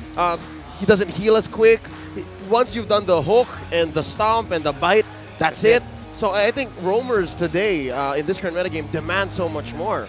Even Florin has more than what Franco can give out. So we'll see exactly what kind of priorities our teams here in Game 1 of this best of 3 have in mind. Once more, this is Coach Scholar going up against Coach Tic Tac in a battle of brains. It's a chess battle between these two coaches, and we're looking at what priorities they hold up.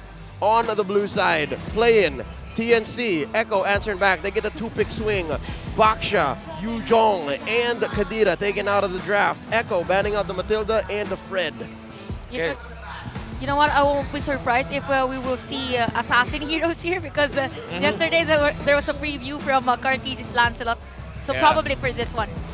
If Echo show up with the first 2 picks Lancelot, don't be surprised. I mean, he flexed it yesterday, and Echo, it seems like it's warranted for them to try and flex it again. So for the first pick, with Fredman gone, Baksha gone as well, might be a Valentina, what they're thinking of, because Sanji has been an incredibly efficient player with the Valentina as well, and it'll be something that will be good if they really want to focus on taking away heroes from Sanji and giving him a hard time, considering that they already took away the Kadita, but this time no, they said we're going to try to go for the Joy here, which Echo, they can respond right away with a lineup that can invade really well. Yep, this is a King Kong Joy if I've ever seen it. Yeah. No doubt. And Echo's going to pull the trigger on that. You let it through. We'll grab it now. The Valentina. What does this put into the hands of Goyo? Because there's a lot of talk online, and I find the observation myself. Goyo has a lot to carry. He has a lot to pull for TNC. Does this put him in what? The Lilia? Yeah, the Lilia will be a great option. If ever the Echo show up a slower and XP laner such as this at the Rizla, then a Lilia would be a great pickup right now for Goyo. So this is not a perfect time for TNC to actually take that Lilia. And at the same time, a marksman for them as well, because you all know that the Innocent is good in terms of using a Claude for the team. Yeah, it could open up a little the map a little bit more. But if ever they're going to go Lilia, Claude, oh yeah, that should be okay, because at least the Lilia has a great amount of poke and wave clear anyway. So the Claude will still be fine. Yep, it's a hyper re-engaged lineup. The fights happen when they choose for those fights to happen. There you go. Yep, Red right into it. But nope, they'll want a little bit more of a front line and a way to punish heroes that go a little too deep. They lock in Edith. Yep. And there it is. No question. No, not even. As Not even. expected. As expected. It's like at this point, it's like we saw that coming. And there, Echo actually also saw the Claude pickup coming as well, and they're taking it away. And now as we look at the draft index, Wayfarer really good to hear for Echo, but the crowd control right now, the Edith pickup for TNC Pro Team will be great. They just have to consider the things that they watched, that they could have seen if they watched the match earlier against Blacklist and ONIC, was that if ever the Valentina of Echo might be able to take away the Primal Wrath of the Edith, but quickly go back into Phylax so that he'll have access to the crowd control abilities. So it's quite deceptive, this crowd control ranking, because technically Echo has an Edith too. Technically, yes. Yeah. They have an Edith in the form of Sanji. Yeah. They'll have to press it around though. But so far, yeah, no. The best ult that the Sanji can pick up right now might be the Primal Wrath. Right. Very defensive if you pick up the Black Shoes. Going into the second phase of the bans, the aforementioned Claude taken out, and TNC reading into the Joy. They want to give King Kong here a winning matchup, so they take out the Kaja. Are we to see a Franco here for TNC? Probably not, because it's kind of hard if you're up against Terizla and another tanking here for them. So it's gonna be a Minotaur ban for TNC. Yeah. At this point, I think Echo are potentially just seeing a Kufra and a Cho for Ben things, but the Edith Roam will still be an option for them. However, it might be a little bit too difficult considering that you're trying to protect the Joy jungle with it. So another tankier presence might help. Oh, they take out the Franco. They're really just focusing on JP here, who still has, similar to Ben things, still has a Cho and Kufra option. But they go for Rafaela. So it's gonna be a Rafaela because one easy way to escape the shadow energy or the angry glooms of the Celia is the Rafaela. Nice option for Echo. Yeah, and at the same time, we've seen Rafaela give even King Kong's Joy a bit of struggle because sometimes, because of the little movement speed you get, he won't be able to reach a target he needs to reach so that he gets a little bit more damage and those resets in as well with the dashes. However, I'm thinking they might be setting up for a potential Bruno-Rafaela combo if they want to go really take it back for Echo. If it's not that, then they might go for something a little bit safer with a little bit more wave clear, which is the Beatrix, which is still available. Oh, I actually like the Bruno-Rafaela. TNC should steal away the Bruno now because it answers the Lilia so well with the right clicks. The auto attacks. Hilda here coming up. They want to give a problem to Carl TZ in the jungle early on. And they pick up the Brody. That wraps up TNC's lineup here. So TNC actually forced this Lancelot to be not on the damage type, but rather on the tanky side because of the Hilda pick that they picked. Wow, actually, if ever they could still go Ixia, because Ixia or the carry might be okay. Because right now TNC don't have anyone other than the Joy to reach it. So yeah, it's the carry instead. So Ixia carry, Bruno, they're all auto attack heroes. Yeah. So they're good. Solid lineup. I mean, I can see where TNC's going, but Echo just wants to go really fast. Yeah, and they can go fast with it for sure. Wave clear, Echo, a little bit better. Support utility, of course, with the Rafaela. That's something TNC need to fight really well against.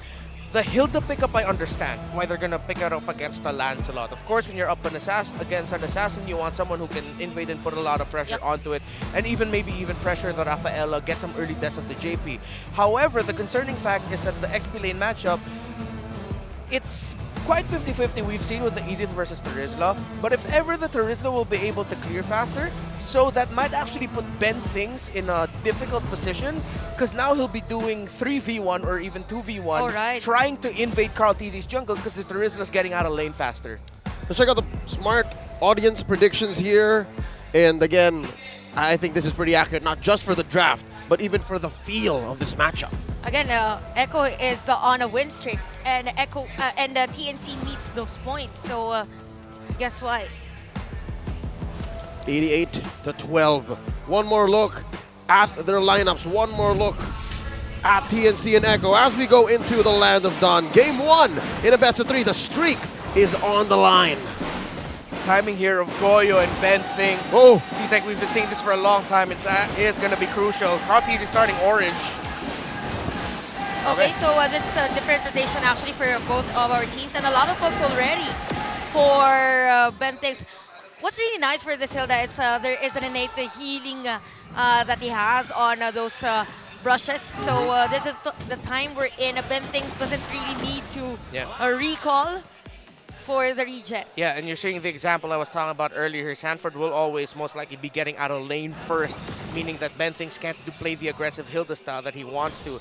Looking at TNC Pro Team, they have ruptures onto the Brody, onto the Joy, and agilities for, well, the right heroes, XP mid, Roam, definitely. For the side of Echo, that's a lot of wilderness blessings, actually. Well, but on the right heroes as well. Yep, as well, so much impure rage. I can imagine that they're going to use that as a pseudo item to deal a little more damage and again catch up to what TNC is doing to delay and deny Carl-Tz easy farm. And check it out, these are the 3 most Carl-Tz heroes in his career. Of course, you got Lancelot, the Ling, and the Gushen. Whoa. The Gushen, that's just a remnant of his older days in his debut. We haven't seen him actually play Gushen yet, so maybe one time this season, why not? Yep, that was in the pre-modern era, the pre-franchise era of the MPL. Yep. Oh. Although out of bottom lane, there is a nice flicker out for Sanford, but we could actually see TNC being aggressive. And what's nice is that is on the explain as to where this turtle will spawn. A little bit more mid-presses by Goyo is needed, though, to help out Ben Things, especially when he's doing things like this. Uh-oh. Okay, Ben Things is forced to back away as King Kong was on the rest of the players. Electrifying Beats has been used, and Carl-Tz is on the process. Go is there for the added damage. Who's going to get that Retribution secure kill? Oh! And King Kong will secure that one. And for that, first blood as well for Ajay. Amazing positioning by Ajay, and of course the mechanics flickering in, hit him with the Earth Shatter, and not to mention King Kong. That was just pure communications between a jungler and an XP laner. Yeah, TNC Pro Team looked really good there. Ajay, initially I thought that he would lose in the positioning game because he was in a good flank position against Echo, but then he moved past Sanford and Sanford blocked him. However, an adjustment, he said, you know what, I don't need to go after the team. I just need to go for whoever wants to take this turtle away from us. Flicker, Earth Shatter, all of that. You said it best, Leo. Great communication by TNC. Look at the damage against JP, by the way, on Ben Things full stack. And Sanji's in front of 2 players. And this is the comfort zone, by the way, of King Kong. This flashy heroes that moves very fast. Oh. So a lot of pokes at the middle lane already. No one's willing to give the upper hand. Yeah, could have been a pick-off, though, in favor of TNC. Again, Ben Things just needs to time things a little bit better because this Lilia and Hilda combo can be incredibly deadly against JP. And he could give them a very difficult time, or they could give him a very difficult time if they just time things better. Yep, up top, there's a lot of pressure on Innocent here, using his ult just to clear the wave. That's 3 members of Echo coming in with the flicker and the bite. JP goes. Still gets a kill, though. Yep, that's a nice kill, by the way, for Innocent, regardless if he was secured there by Echo. Although Cardi is gonna be the target, a nice Thorn Rose for him, just not to soak in the damage from Ben Things. But Ben Things is all over the place. Just give me information for TNC. Sir Ben, that's a little too deep. Yeah. Sir Ben. All right, he's fine. Yeah, he's okay. Just Ben Things. Just Ben Things, exactly. So TNC has the information right now. What can they do to convert it? You see Ajay and Sanford both going out of lane. Come on, I'm really looking out for this Lilia right now. This is always going to be an X-Factor pick. Just need to find the right time for it, the wave clear, the timing of it. Ben Things still disrupting Carl-Tz, as expected. Oh!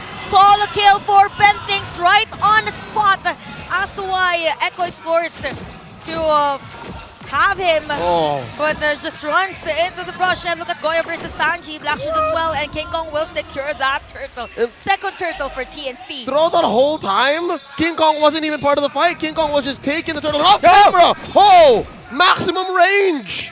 Innocent. Oh, TNC, they're doing it again. They're taking control of the early aggressive play by Ben Things, not allowing Carl-Tz, stopping the mid-rotation of Echo by forcing them to be defensive and protect him. King Kong, King Kong. Oh, that was close for King Kong, although Ben Things is here as well for another dash. Torpar, remember, doesn't catch Sanji though. Just Just out of range, just out of range. And that's enough. I think the fact that TNC are coming in the lanes, coming into their jungle, calling shots, pushing Echo out, just bids well for their run to end the streak. Again, we're looking at 5 minutes, 40 seconds in. TNC approaching 3K ahead. And so far, Innocent is having the time of his life. Innocent is getting kills. Innocent's going to be pushing this turret. And he does, without a problem. TNC Pro Team, it's not the perfect game, but they're taking their conditions really well. Crocious Ath already for that carry. Meanwhile, of course, it's a rush Malefic Roar, actually, for Innocence Brody. So this is them also acknowledging that we don't want this game to go a little bit longer. Yeah. We're up against a carry. That's a ticking time bomb. Ajay on that setup play. Sanjay's forced to use that IMU Black Shoes. And TNC just forcing Echo to use skills that are not really meant for that moment. So TNC is literally dictating the tempo right now of the game. Yep, it's very rare that you actually see Echo in Season 12 try to figure out what the next thing to do is, because Echo, throughout Season 12, they're always 1 or 2 steps ahead. They're always like, you know what, we'll do this, we'll get in your jungle, we'll take everything from you. Now it seems like it's Carl Teasy who's struggling to even get his own jungle creeps, to get his own buffs. Luckily, he still has them. By the way, Cartis is still at level 9. As for King Kong, he's now at level 10. Yeah, Crotty is just about to hit level 10. King Kong's about to hit level 11. So yeah, there's a level 11 rather. So there's a 1 level gap favoring TNC's jungler right now. Let's see what Echo can do to try and stop this control of Ben Things and TNC. There is a nice zone from Ajay. Ben Things is here as well. And Carl Easy will use that Render Vision to secure that. Ajay! Although Ajay is there as well, as Carl Easy is being chased here by Ben Things. So Ben Things gonna be the target, and this time around, Echo secures their second kill. Ben Thing's Power of Wildness was off of cooldown. He could have killed Carl Teasy. Yeah. Really close. Looked like a bit of a miscommunication there by TNC, whether or not they wanted to actually support their roamer in taking down the jungler of Echo, Carl Teasy. So now TNC will have to operate without the roamer. Still looking for vision, but now it's a good adjustment actually what they did here. Focus on the EXP lane so that Ajay can act like your roamer for the scenario. Oh, look at this. Sanford now Almost gonna get close. sandwiched. Okay, Sanford is still alive, but there's a penalty zone under the Talk about micro. Oh, that was close. But Sanford is able to recall, and Echo right now stretches this game, although Sanji on the middle lane. There's a nice hold for him, and Sanji uses that IMU as well. Carlty's in front, Ben Things as well, so no casualty, just a lot of things happened. Yep, back to back. Echo clapping back, finding little victories, little wins. Is this Benny Cutie? Did he just push 2 turrets in one go? Yep, that's Benny. I mean, that's why he's called Bagyong Benny. Well, one of the reasons, but he's also known for split pushing. So yeah, now TNC have to watch out for that. They are committing a lot to try getting wins elsewhere, but you always have to acknowledge the ever-looming threat of a split push coming in from Benny Cutie. Yep, and this is a way for Echo to actually get back. They've shrank the gold lead. It's now at a stable 2K. Earlier 3K, looking at it 6 minutes in. Now approaching the 10-minute mark. 20 seconds to the first Lord. I'd say despite all that's happened here in Game 1, still close to 50-50. I think Echo are putting up quite the fight this time around. Yeah, it's really more the master of scales, even on that penalty zone earlier from Sanford. So Ajay is just there. I thought Carntizo was gone because there was a Lord Cam. Yeah. But anyway, Ben Things is here, just running around the riverside. So this is going to be a crucial one for both. We have King Kong securing that purple buff first. No one's covering the sides. They have to watch out for the minion waves. Don't look good for TNC. So now, yeah, they're going to send Ajay. All right. Hopefully. Just a little bit closer to it, not fully. Carl Teasy taking his buff first. Benny Cutie clearing that wave down bottom. Making sure that there's still some give.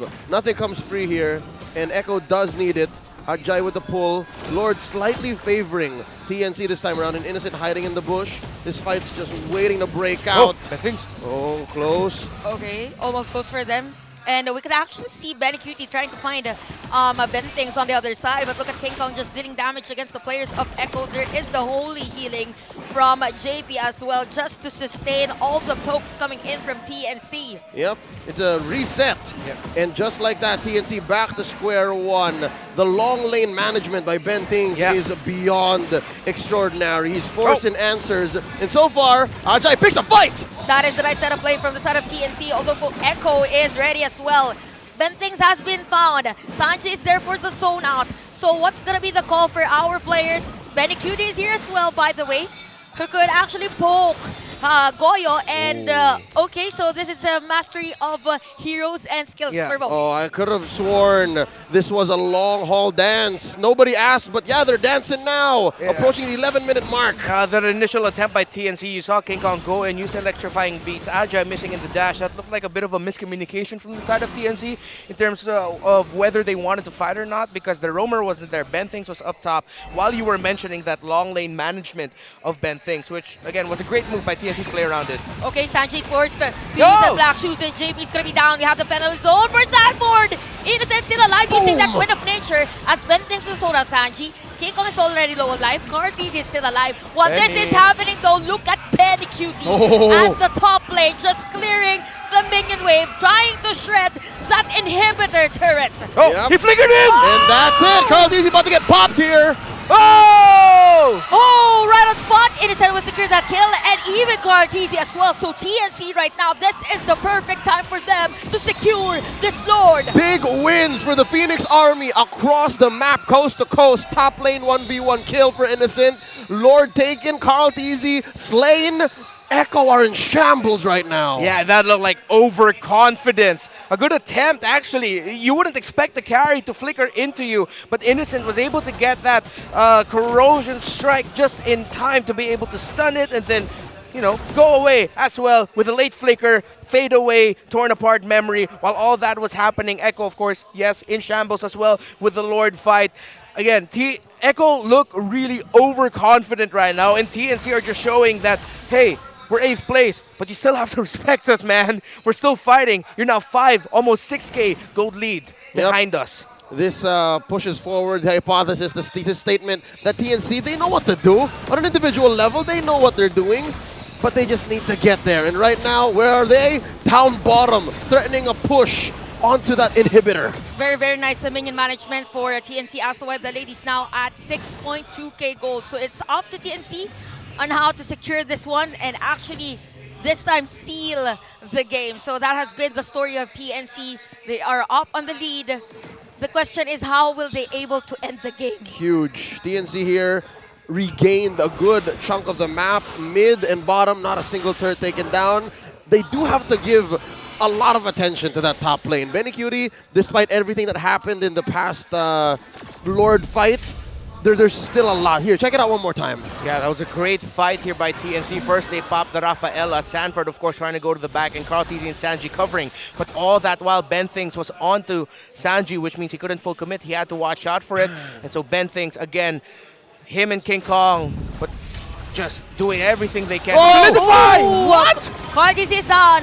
Nice ultimate there from JP, but TNC just continues the aggression against Echo. All right. Imagine if that fadeaway, torn apart memory didn't work, or at least was maybe a 0.5 seconds too late. I think Innocent would have died as well, because there would have been a pinwheel thrown out. So it would be a different story. But right now, TNC, another big win. Just as we alighted from the instant replay, Cartesian gets picked off. What's going on? Ben thinks the aggression that he's setting right now, it's massive for TNC, and Echo are just, they can't find a way to match that aggression. And Kiko is just dashing from time to time. I was surprised that he is almost near the base of Echo during that moment. And it's just the confidence right now of TNC that is just being beneficial to them, because if they don't really initiate first the team fight, it's going to be Echo that will win the team fight. Yeah, but it's confidence and comfort. Again, the fact that they went and said, you know what, first pick Joy, it doesn't matter. King Kong knows what to do when he's ahead. King Kong knows how to play from behind, and here, they don't even have to think about the ladder. They are just miles ahead against Echo. This rarely happens, folks, in Season 12. They're 7K ahead, about 15 minutes in. King Kong with the pull, starting to dance. Yeah, TNC right now. The damage of King Kong already there. Echo, that's one of the things they're worrying about. This positioning right now by TNC. That's great. Look at where Ben Thinks and Innocent right now are on the map, but Echo are reading into it. There's something off with how TNC's positioned. We heard the conceal though from our teams. Okay, so here's the conceal that we are looking for. Ben Thinks will secure that kill against Sanji. JP is forced to back away. Ajay will secure that kill as Ajay will do that free hit. Very cutie. The Storm will secure a kill as well for Echo. 2 for 1. I think that's what we call in the business a sandwich method. That's the sandwich play. Don't forget the Bev. Don't forget the Bev. Oh! 40! Unstoppable already for Innocent. So Carteezy will fight for its life. Although Innocent again is there as well. TNC will get another Lord for this game. What's going on? We rarely see this from Echo. Nay, we rarely see this from Carteezy. He was scrambling. He was just, oh, I can barely steal it. I can do that. Never mind. TNC know what's at stake. Even if they lose, the playoffs hope is still alive, but they've sharpened up everything that they're doing. You can't complain. This is the TNC that teams feared and respect heading into the season. Okay, Sanji with the black shoes, IMU. So TNC is just here again. The flicker out. Look at that, very cutie, and the rest of the Orcas will secure the kill against King Kong. Big shutdown. I mean, yeah, that's massive. 2-kill streak. Not the biggest deal, but the fact that they punished King Kong deep inside, and you see signs of TNC actually overcommitting. This is one thing that they should have figured out. This is one thing that might lead to the comeback from Echo. I hope I'm not jinxing it. Yeah, because they need this joy if they want to be able to end the game. I mean, it's not going to be impossible, but it disrupts Echo's team fighting. It dishes out a lot of damage that it's not so direct and easy for Goyo to dish out. And hey, I just remembered, TNC, it feels like they're channeling to their Season 9 past, their objective play style, objective-centric play style, bend things, working with a gold laner, taking risks, a Lilia in the mid, a Hilda in the roam. It's everything nostalgic. Everything's nostalgic. It's add a ZYZ at the end of King Kong's name. King of ZYZ. If you want full nostalgia for that. But yeah, for TNC, this is something that they could replicate from their performance from Season 8 and the previous seasons as well. Nice. So Echo right now, they just have to look forward again on a jumping bend things from the back. Yeah. Easier said than done. Again, they're overloading JP. There's a reason why JP's KDA record looks like this. This is not the norm. So right now, I think Echo, they need to focus on closing the gap, make sure that this next Lord is closer to a 50-50. They got to protect Sanji, and then go from there. That's already sounds like a grocery list of things to do for the comeback to happen. But we've seen Echo come back from worse. We've seen Echo go up against Blacks International's Dorky and take it way past 30-something minutes and still make it happen. And it's not like this lineup is actually bad. It's not like Echo played around and found out. It's just TNC are just playing out of their minds. Yeah, they're just playing so well. That's why I also didn't bring that up. This doesn't feel like a mess around and find out draft. It feels like well, our Lancelot's doing good. The era and the time calls for a Rafaela, but then TNC said, no, we're ready for you. All right, to be fair, our Lancelot looked good. But this is not the traditional Carteezy Lancelot. This is the outlier in his sample size. It is #1 hero across his career. And every time that he wants to go for a contest, it's just TNC being prepared that there might be a Carteezy in front. So the difference is that even for the side of TNC, there is Ajay that will soak in the damage from this Lord. So, okay, so it's interesting that TNC is not the ones to be first position on this Lord. Yeah, Echo's trying to bait something out. You rarely see them just go into the turtle pit and send Carteezy to attack. They're trying to bait something out of TNC, but let's see if TNC will fall into it. The Lord dance still commenced. Lord at less than half health this time around. Benting's keeping this big bush. The control. There is a nice set of play plus Earth Shatter, but Sanford's still alive for this one. The Lord is already low on life. Echo is here. About to drop roll as well. We have Carteezy, but the Lord is already almost close to being secured, but it's going to be reset as Sanford will secure a kill against Ben thinks. So little by little, Echo is finding the players of TNC right on spot. This time around, they are the ones in position. All right, it's a 4v4 this time around. Benny Cutie spent all of his resources, sent home. Kong goes in. Okay, that was close for them, so it's just close for them. And we can see the ultimate from JP, but who's gonna get your shot? It's gonna be King Kong this time around. But Echo comes in. Innocent secures the kill against Sanford, and look at Innocent. The target of Ben Cutie. And it's gonna be a shutdown for the Storm. Woo! A masterful turn by Echo. Yes, TNC took the Lord, and this is an evolved Lord, but there's no conversion. TNC can't capitalize. The static abilities on this Lord will be moot because Echo's just going to clean house. We mentioned that there was something fishy when you see an opposing jungler go up like that and rush to try and bring the Lord low. That means that team is trying to bait something out, and they baited TNC into a fight. Wait. We saw the black shoes already for Goyo, so that was close for Goyo during that time, and Echo doesn't want to clear that minion wave, both top lane and bottom lane. They want to focus on securing an inhibitor turret against TNC. And that's coming from the fact that Carl TC's Retribution was actually early there. That's why King Kong was able to win it, but Echo said, no, we'll just fight. We'll just turn, as you put it, Leo. And the turn was perfect by Echo. TNC, they decided to go for it. They decided to fight it, thinking that their lead was comfortable enough, but it wasn't. Yep, and now it's almost at 0. TNC up by a measly 200 gold at 21 minutes. Something to note, though, Echo's base is still bleeding. That's permanent damage that they constantly have to deal with. And given the move speed on Bentings, given the move speed on King Kong's Joy, it's not impossible that maybe it's TNC this time who sets up an amazing backdoor play, and throughout their history, they are notorious. All right. Wow, and just like that, it's an even game. It's an even game, and the air is tense here in Shooting Gallery Studios. TNC Pro Team, they know. The Phoenix Army, they know that so many times this season they've controlled the game and they've lost it, which is why you haven't been hearing much of Phoenix Army. There's a lot of them. Okay. They're still tempering their expectation, and now for Echo as well. The fans are nervous, the Orcas, because they want them to break the streak. This air, again, the tension in the air is palpable. You can cut it with a knife. We're approaching a streak. We're approaching a streak. Again, currently the record held by Blacks International from Season 8, 11 series wins. 45 seconds until the Lord spawns. This could be the Lord that ends it, regardless if it's TNC or Echo. Because right now at 14-9, both teams have just as big of a stake here. But Echo has to manage their waves. Echo has to manage their base, because these super minions, they're just coming in wonton. All of them are invited. Yeah, that's the best thing going for TNC right now. The fact that they were the ones to break all the towers first. So even though the gold is quite even, it's very close. The advantage is still falling into the hands of TNC. They just need also to leverage that. Be aggressive with their minion waves.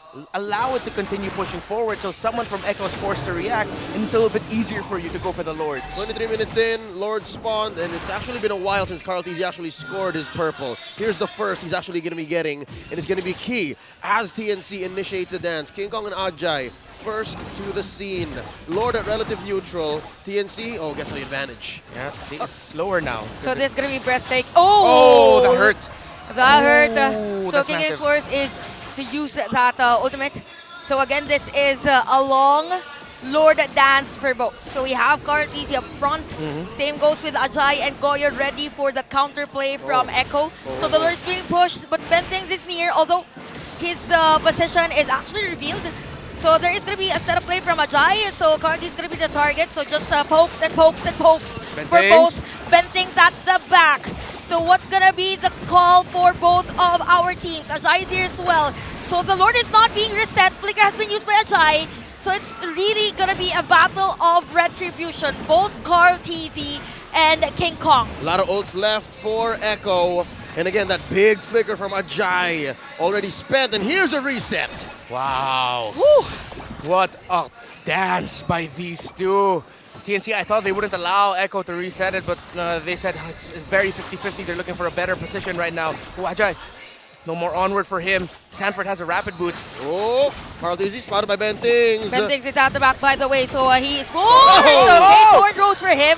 Almost low on life. So this time, TNC... Carl TZ is down, so TNC... They will secure this third Lord of the game, although we see Benecutie from the back. So Echo, they want to force a team fight against TNC. Benecutie with a Wind of Nature. Innocent, King Kong, and Bentings as well finds the storm. Has the immortality. Minion wave, middle, top, and bottom. Double kill already for Goyo, and this might be it for the Phoenix Army. There's a Lord inside your base, and the rest of TNC are coming in too. The fire still burns.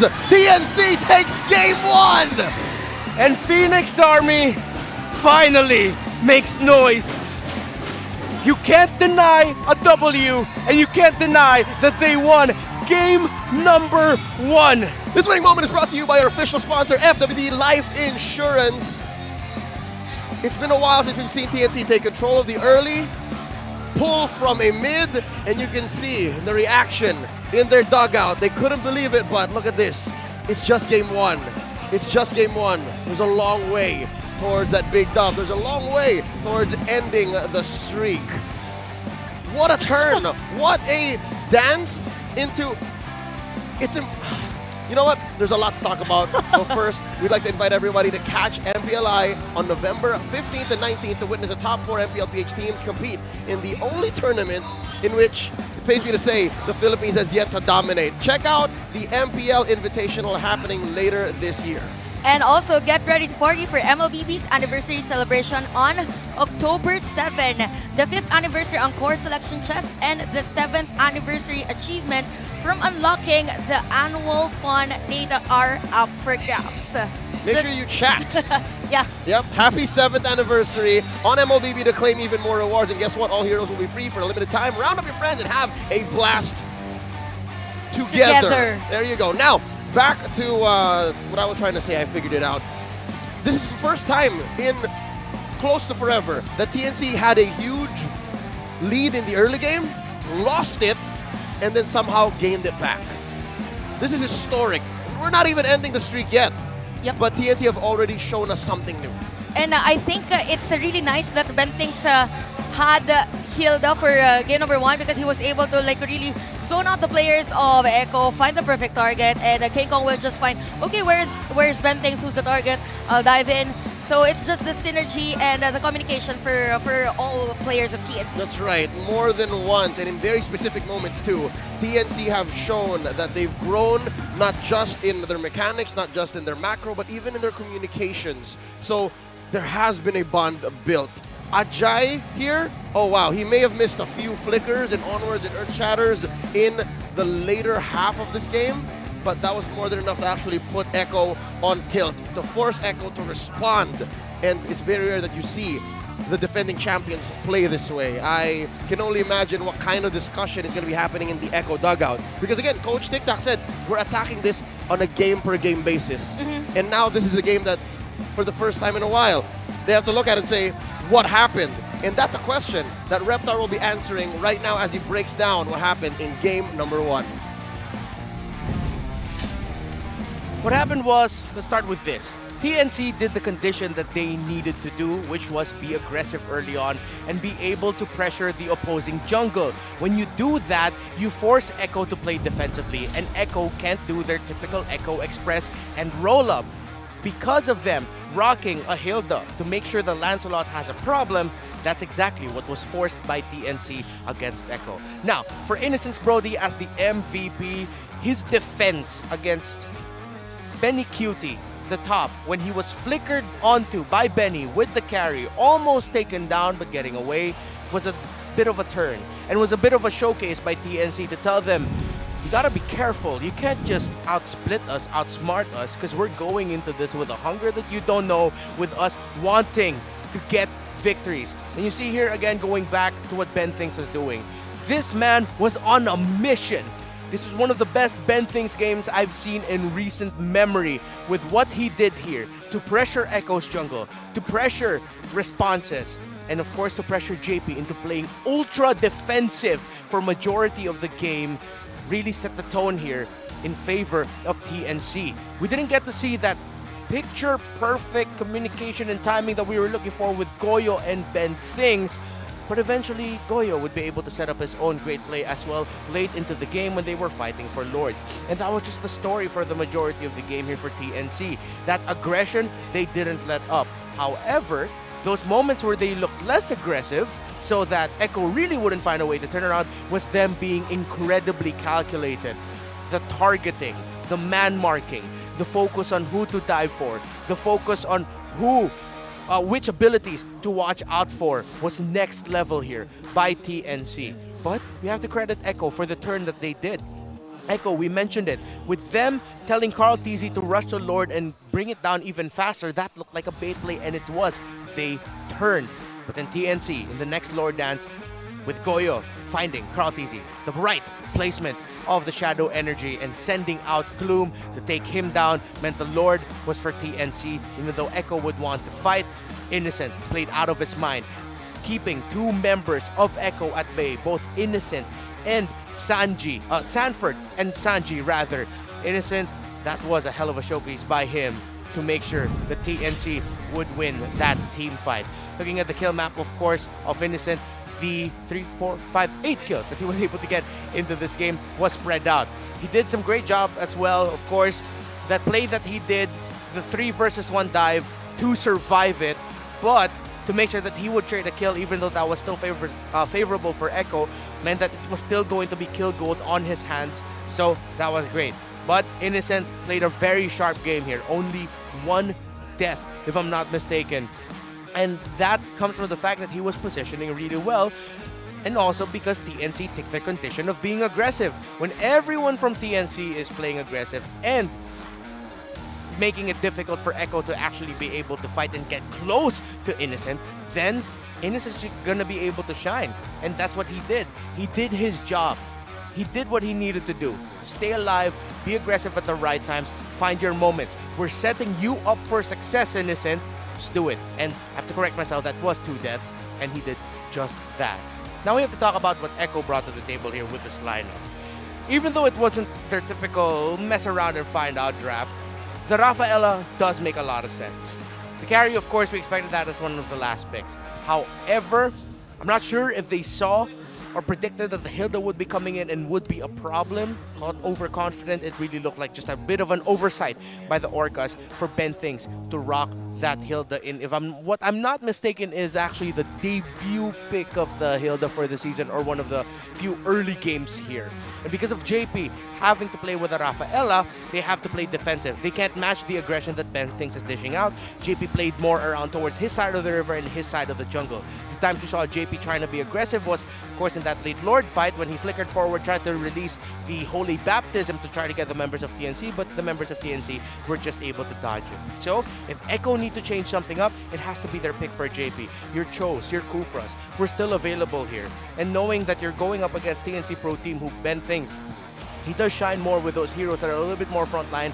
You know that they're going to be playing aggressive. You're going to want to match their aggression. So, the Rafaela pick, again, makes a lot of sense, but maybe, when again, maybe in hindsight is 2020, it's perfect vision, but it looked like a different pick would have been much better there for Echo, and especially for Carl TZ in the jungle, because that means a tanky roamer would have been able to protect the jungle of Carl TZ a little bit better. That's it for the analysis of Game 1. All right, so in hindsight, it wasn't as messy or as playful as the draft could be for Echo, but there are pain points. There are little nitpicks that maybe, better pick than the Lancelot, came in a little too early. Better pick for the Roamer, maybe not the Rafaela, because, it helps with the vision, helps with the re-engage. But, all in all said, the fact that TNC did this, the fact that TNC were able to tie up and bookend a performance like this, means Echo has to step up more than just their draft. I think for Echo, they weren't really prepared that there is going to be a heal the last pick.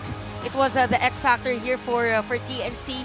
So knowing that TNC was able to prepare this kind of strategy, probably for game number 2, we will expect another surprising hero for them on the hands of Ben Things. But the joy could be banned as well. If I'm Michael, I'm respecting this joy now.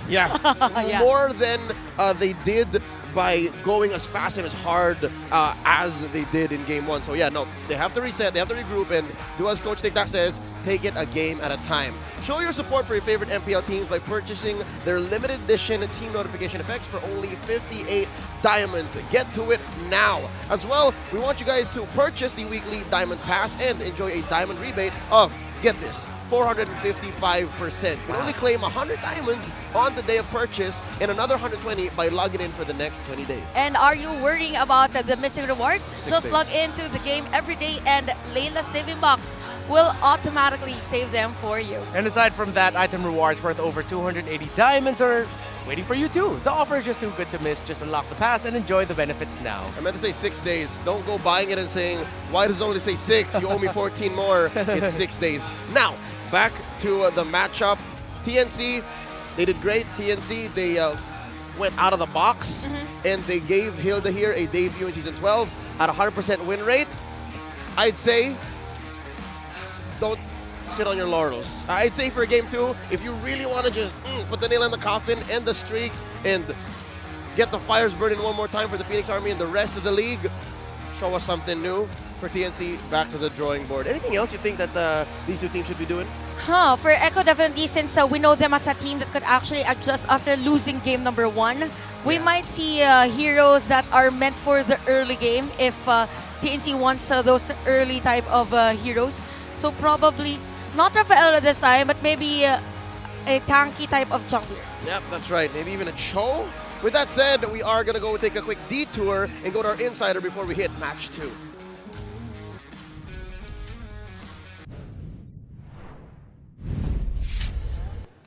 Thank you once again, casters. At ngayon, kasama ko dito sa Smart All Access, walang iba kundi ang Smart Omega Neos at Echo Proud, dalawa sa mga top teams ng MDL Philippines at malapit na ang ating paparating na playoffs over there. So, we have here Supermark and nandito rin si James kasama ang kanila mga coaches. So, babalikan lang natin kanina. Okay? Kasi, James, hindi ka pa muna magsasalita. Ibibigay ko lang sa iyo yung brief background, coach. Kasi, sabi kanina nila Coach Dap, tsaka ni Supermark, kayo daw yung gusto nilang makalaban sa finals. Kasi in case you guys are wondering, since top 1 and top 2 seed sila yung semifinals. Hindi nila kailangan dumaan sa sobrang dami ng mga matches para makatungtong doon sa grand finals. So isang series lang, rekta na agad sila sa grand finals. Pero Supermark, bakit ba? Coach Dap, ikaw din ha, mag-ready ka na. Supermark, ba't ba Echo Proud ang gusto mong makalaban pagdating ng MDL finals? Kasi nakachamba sila sa amin nung regular season. Ayun. Nakachamba. Nakachamba sila nung regular season. Okay? Kasi, si di ba, si Matt, ang dami niya ring, nung nag-panel yata siya, nung MDL, ang dami niya ring nasabi noon, and I'm sure na ready. Pero, ba't chamba? Ano ba sa tingin mo yung naging factor na nakachamba sila sa inyo nung mga oras na yun? Siguro kulang lang kami sa tulog nun. Kulang lang sa tulog. So, baka pag tama yung tulog, baka makabawi sila. Okay?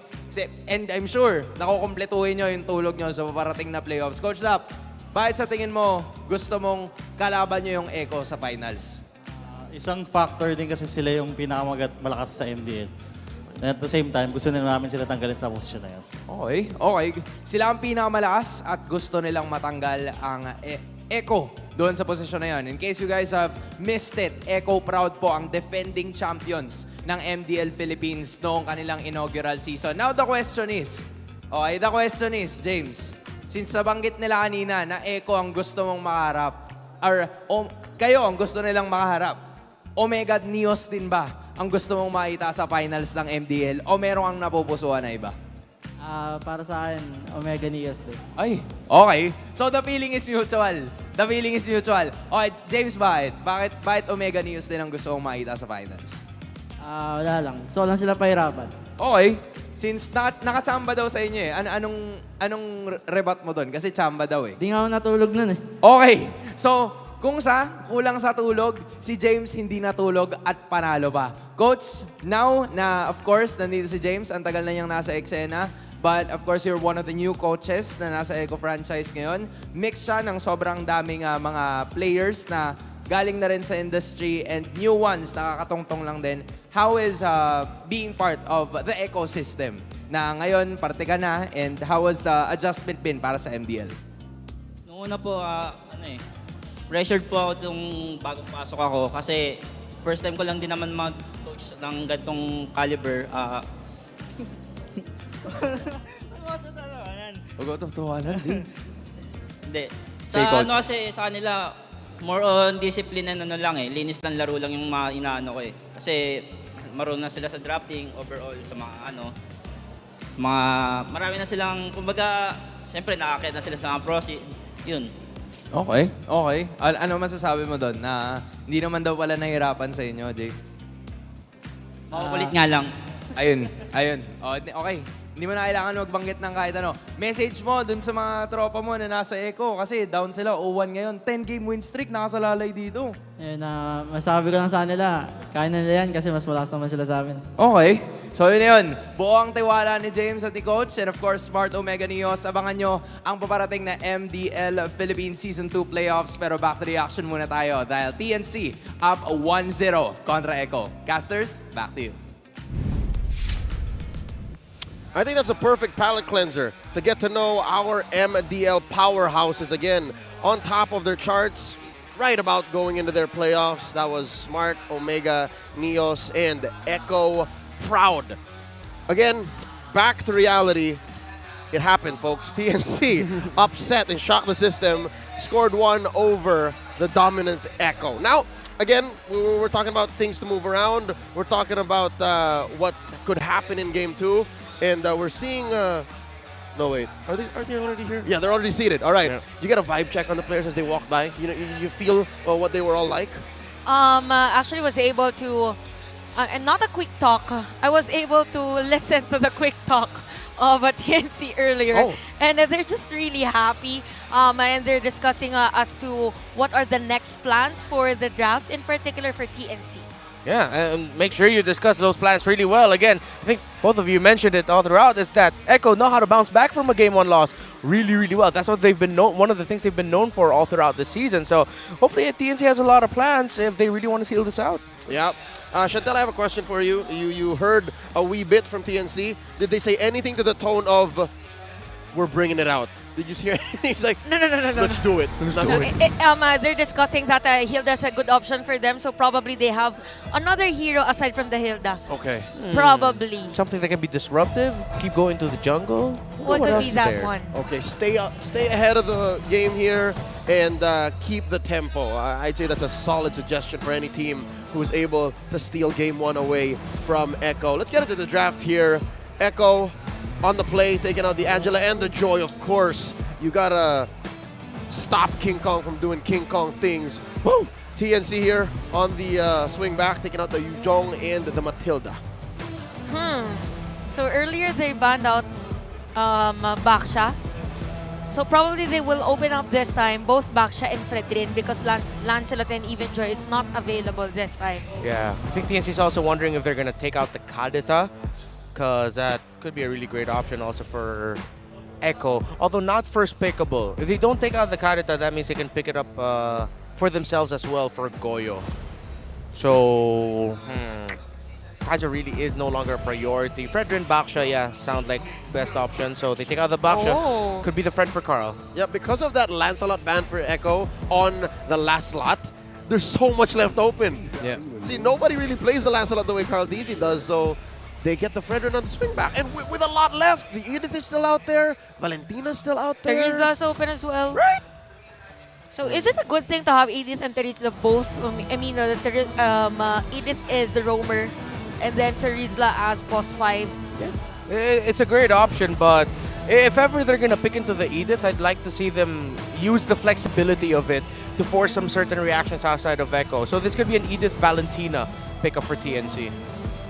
No use in flexing what's already clear. Oh, wow. Nope, Wow, early Martis. They're going to answer the Fredrin, man. Of course, you get the Martis. But what's left again? Valentina, Edith, both are still solid. Yeah, because they could have picked this for the third pick. Oh, they're giving up power picks. Oh.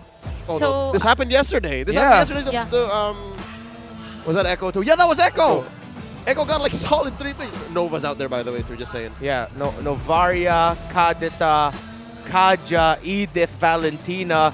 Maybe that's the play of TNC. It's like, what are you going to pick? They picked Paquito instead with the Valentina.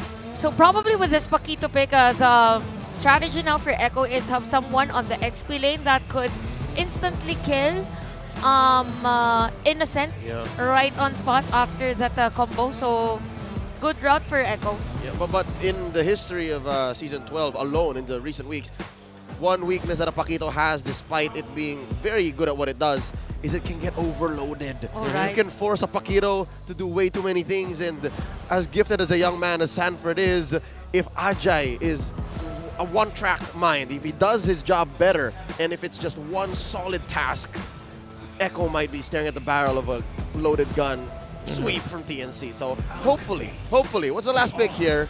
Ooh, okay. So they go into the third phase already with second phase with their marksman. Didn't expect them to pick the Brody right away, but maybe they're going for the concept of, hey, Innocent won MVP for the game 1, so let's just go ahead and pick up the Brody for him. Yeah. And maybe there's something with it that he feels a little bit safer. Yeah, he earned the Brody pick. Yeah. All right. Yeah, all right, sure, I'll go ahead and pick it up. So, draft index still relatively close. Crowd control and objective is what I'm looking for here. Leans a little bit more towards Echo, but it's the full picture later on that I'm going to be watching out for. Now, with the Paquito to Rizla matchup, at least I get why they didn't pick up the Edith, because now they want Sanford a little bit more active as well. Faster clear, match the clear of the Terizla, match the rotation of the Terizla is the goal for Echo's Paquito. I heard of the main, so is this gonna be an Eve? The Eve ban. Yeah, could be the Eve ban. Yeah, because there is an odd. Oh no. Okay, never mind. I got mixed up in terms of Kadira's voice line. The southern scenes are my domain. Yeah, Never yeah. mind. I forgot the line already for Eve because you haven't seen him just earlier. Yeah, I just want to say that was a great impression of Karita, Leo. Yeah. Oh wow, here we go. That's the Kaja band out, and on screen, just MLBB player looks like they could build a Bladed Spear in 2 minutes. Oh, and Lilia. Oh, good Lilia ban. Solid. Now what's Goyo to do, right? Yeah. Goyo has no Kadira, Goyo has no Lilia. What now? Yeah, that's why I was wondering about this gold lane pick on the 4th. Wow. Okay, whatever this Goyo pick will be is either going to be incredibly wow-inducing or what do you call this? Super anticlimactic. Yeah, the equivalent of a wet fart. Yeah. Oh, I wonder if they're thinking about a savior in the mid. All right. TNC can. TNC has a solid front line, a way to protect it too. Not impossible. They'll be able to stop. What do they think about? No, they're not thinking about a Valier, right? No, I don't think it's a Valier. JP, look at his eyes. Does he look like a man who's ready to play Valier today? Oh, he's ready to play Could anything. be a Valier actually. Play anything. With Martis, Terizla, and Minotaur, Valier's the good hero for them. Even the Brody, if the Brody finds him, right? Yeah. It's a Beatrix. Oh, what's it gonna be? Vengeance Flames. Vengeance Flames. Oh, it's okay. No. So still within the thought of a mage role. Right. But it's a Novaria instead. Okay, so what's the answer? Prevention? Prevention instead of cure, like we see the Minotaur coming before he's even hits us with a 4-man Minotaur Fury, I guess? Is Gord a good option here? No. Since there's Paquito, right? I mean, the Gord's okay because you're up against a Valentina, and the traditional thought is, hey, if you're up against a Valentina, pick up the Gord. It's going to give them a hard time. And Paquito and Fred are frontline, but no, they go with a Faramis route. This I'm a little bit iffy on. Yeah. Just a little bit. Okay, can I just say, this is full dive, man. Yeah. This is dive. They have very little range. Off the side of TNC? Yes. Yeah. Pure dive. Okay, so we're looking at the team fighting. They eke out Echo, get just a little bit more. The burst, early to mid, seems more covered. Even the late game is way more covered here for Echo, so their draft rounds out really well. This puts unnecessary pressure on the Faramis to have a really great early to mid game. Yep. To make the shine, it's so conditional. It's just snowball, weirdly enough, snowball Faramis so that he'll be able to deal damage, because the damage dealers of TNC are quite lacking when you think about it. And it'll, for me, as I also use Faramis, one thing that I discovered is it's really item dependent in terms of the damage. So it also depends as to how Goyo will itemize this Faramis to complement his teammates. Yeah, he's also rocking the... Oh man, I keep forgetting. Lethal Ignition, there we go. Lethal Ignition and Wilderness Blessings too. So let's see if they can make this work. Could have been really risky, but it's very dive, team fight in your face dependent. Then let's just make sure Innocent Sign shines. Yep. Both junglers turn orange. And again, we recommended that JP go for a tank that can actually set or initiate, but no, they pull it all the way the other way. Oh! Carl Easy uses his red tree. Okay, that was close. So this is a very nice rotation, by the way, for TNC. So most picked heroes for Bentings, Franco Cho, and Lolita, although there is a lot of happenings on this side, but Little Wonder will go to the side of TNC. Yeah, I get this Faramis more. They just want to be annoying again. Look at that. Oh! Grand Theft Purple, a minute in. TNC, they're going for the finish, man. King Kong is on fire. I mean, King Kong is in the jungle, literally and figuratively. The King Kong of the jungle. I think I hear the hoo, but it's still kind of far. It's still kind of far. It's off in the distance right now. Maybe later we'll hear the hoo a little bit louder. Oh, man. Good right now for Echo. TNC, they're just continuing the tempo, rightfully so. Ben Thinks, again, he's a man on a mission right now. This is the scariest I've seen Ben Thinks in recent memory. Looking at this turtle spawning in about 20 seconds. Carteezy's just struggling. Carteezy's just looking for what he can get on the map. He's starving. How do you starve a Fredrin in under 2 minutes, man? Ask TNC. Ask TNC. Send the Minotaur. Send the Martis in. I'm pretty sure there's a little bit more to that as well, but seems also Echo are slightly out of their groove with their rotation. This time picking a Novaria roam. Again, the pick does make a lot of sense.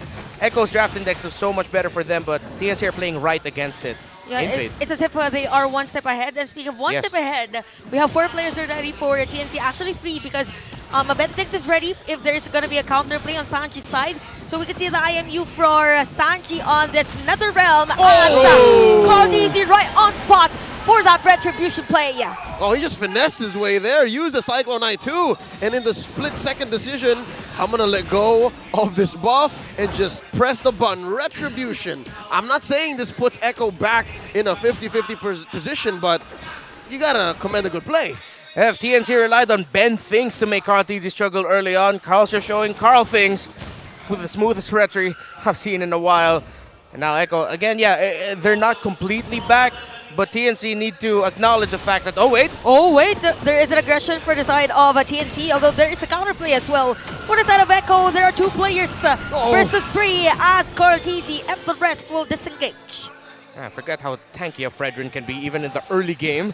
Able to survive all that onslaught, Carteezy. And that's a trend that I've seen with Carteezy's play. He's not afraid to also be a secondary roamer for the team when needed and just soak damage and bait things out. Meanwhile, the bottom lane, Sanford having a much better time against Ajay in the XP lane. The Paquito, almost 2, but he's about to hit level 5 Ajay, but it's a level gap favoring Sanford. Yep, here we go. Astral Echo thrown out.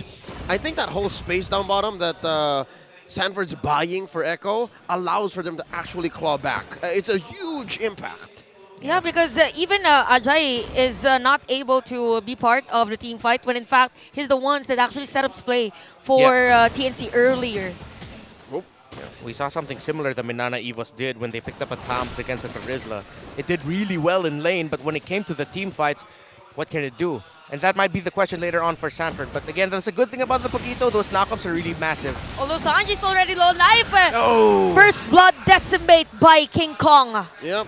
Sanji did not spend an ult, spend his flicker. He understood, but good news is he'll be in time for this turtle fight as the turtle spawns. Second one of the game. Echo currently 1-0. Carteezy with the pull. Okay, we have 4 players, actually 5 players already for the side of the TNC. Perfect time for them. Astral Echo by JP. Turtle is now already low on life as Carteezy is going to be thrown out in front of many players. Carteezy will secure that one. Very cute as well for those kills. And Echo with that Echo Express play.